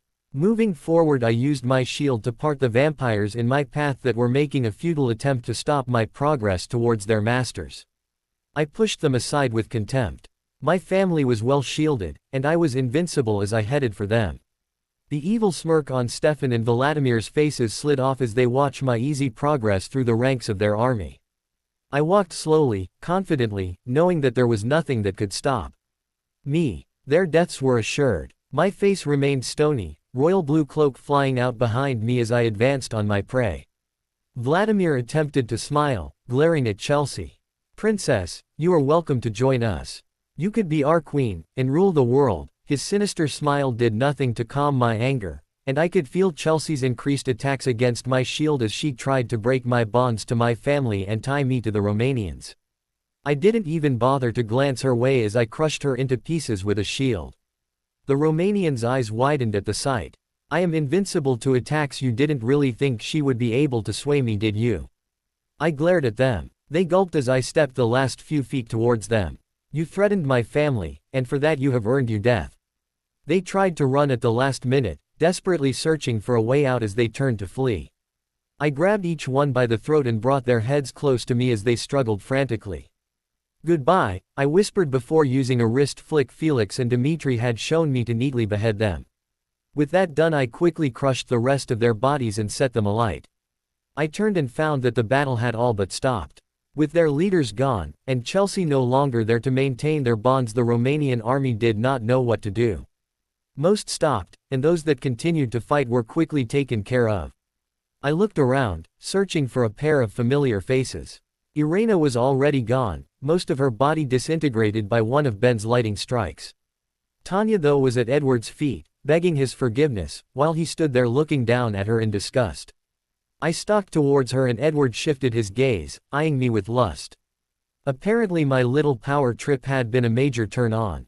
I returned his look before refocusing on Tanya, still on her knees in front of my Edward. Angry, I viciously pushed out the shield surrounding Edward. Tanya flew back. Uncle Keys caught her, holding her by her long strawberry blonde hair. He brought his mouth to her ear. "You shouldn't have betrayed our princess," his whisper was heard by the entire collection of vampires. Tanya didn't even have time to screech before Keys brought down his crucifix and she burst into flames. In a matter of seconds, all that was left of the vindictive succubus was ashes. With Tanya's death, all the remaining Romanians swore allegiance to the Volturi. All in all, we had recruited more than 20 vampires. I couldn't be bothered staying around while my uncles sorted out the new recruits. I ran for Edward. He caught me up in his arms and we shared an explosive key, pouring in all the amped up feelings that were raging through us thanks to the battle, and all of our lust for each other. I felt like I was on fire, warmth and heat shooting through my body. However, despite desperately wanting to drag Edward off into the forest and take him against a tree, we needed to see our little girls. We headed back to Volterra, racing back across Europe. Alice's vision had worried us, despite her assurances that all was well. As a mother, I still needed to have them in my arms, check anxiously over every inch of them and reassure myself that they were fine. Edward was the same, and so we made it back to Volterra in record time. I rushed in and ran straight to my girls, gathering them up in my arms and dotting them. Edward joined me, wrapping his arms around all three of us. We simply held them for a while, grateful that they were safe and sound, as were the rest of our family. A few days later we left and headed back to Forks. I fervently hoped that there would be no further adventures anytime soon. I had had enough action to last for at least the next century. Now I just wanted to settle down and spend time with my wonderful husband and daughters. I walked out on stage in my gown and graduation cap, smiling as I received my English literature degree. It was luckily an overcast day, and in the crowd was my wonderful husband, the Cullens, and my parents, who had never looked prouder of me. My daughters were nearby, but away from my parents, who would know something strange was up with just one look at their faces. Their growth had thankfully slowed, and they now looked to be about 12. Their faces, just like their eyes, were a mixture of both Edward and I. That was immediately obvious to everyone that saw them. Thus they could not meet my parents, though we had allowed them to come and see their human grandparents and watch me receive my degree. I had easily completed it through online courses, but I had wanted Charlie and Renee to have the opportunity to see me receive my degree, knowing that this would probably be the last time I would ever get to see them. A little bronzing powder, some makeup and contacts had allowed me to see my parents without making them suspicious. The Cullens were also wearing makeup that made them look like they had aged. About a year ago we had finally moved out of Forks and were living in Canada. It was beautiful and we all enjoyed it. We stayed mainly out in the wilderness so that we wouldn't have to go to school yet, and it was relaxing to simply focus on providing Charlize and Gemma with as many childhood experiences as possible. It also allowed Edward and I to spend a lot of time together, for we were still in our newly mated years and liked to ravish each other as much as possible. As I stepped off the stage, one was engulfed in Edward's arms as he hugged me. "I am so proud of you, love." I wrapped my arms around him and kissed him happily. Eventually he released me and we made our way over to our parents. There were lots of hugs and kisses and congratulations, and I was happy that I got to spend the day with them before they had to head back. Rosalie headed home with our girls after the ceremony, and I caught up with my parents. I still phoned and emailed them regularly, but I knew that this would probably be the last time I could see them in person, so I made the most of it. Phil was now a minor league baseball coach, and Charlie was dating Sue Clearwater, a lady from the reservation that had been married to his best friend Harry. I tensed slightly as I remembered that both of her children were werewolves, and I could only hope that she wouldn't tell him any of the supernatural aspects of the world he lived in.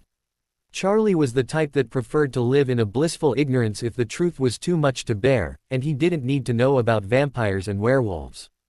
Beside me, Edward soothed me by stroking my arms, and I relaxed, realizing that if Sue had told Charlie anything, Edward would have read it in his mind. Renee was her happy, flighty self.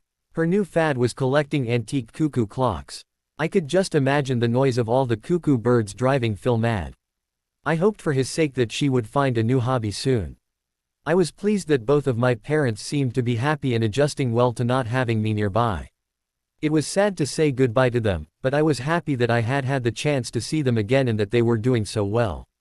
Once they left, Edward simply held me in his arms for a while, knowing that all I needed was his soothing embrace. Eventually I turned and sighed. Taking his hand, I laced my fingers through his. "Let's go home." Over the coming years I still maintained contact with my parents. I sent them photos using age progression technology to make us look older. I also kept an eye on them from a distance. Charlie ended up marrying Sue, and he continued to happily live in blissful ignorance. I was grateful that there was someone to take care of him now. Renee lived her days out, happily changing hobbies every few weeks and enjoying life. We visited the Volturi regularly, and they were the undisputed vampire leaders of the world once again. After the fight, rumors had circulated throughout the vampire world about the Volturi's invincibility, and more specifically the all-powerful princess. Nobody dared challenge them now, and thankfully that meant that there were far less incidents where vampires broke the law. Our daughters loved life as well. They brightened up rooms with their constant smiles and happy demeanors. They continuously played pranks on Emmett, and had each developed their own interests. While they still did most things together, they each liked specific things. Gemma was the more sporty of the two and loved to skateboard and swim. She was already looking into motocross, and I had a feeling that in a few years' time we were going to have to buy her a motorbike and build her a track. I was very thankful that her skin was almost as tough as ours and that it was nearly impossible for her to harm herself, despite the dangers such sports would pose to a human.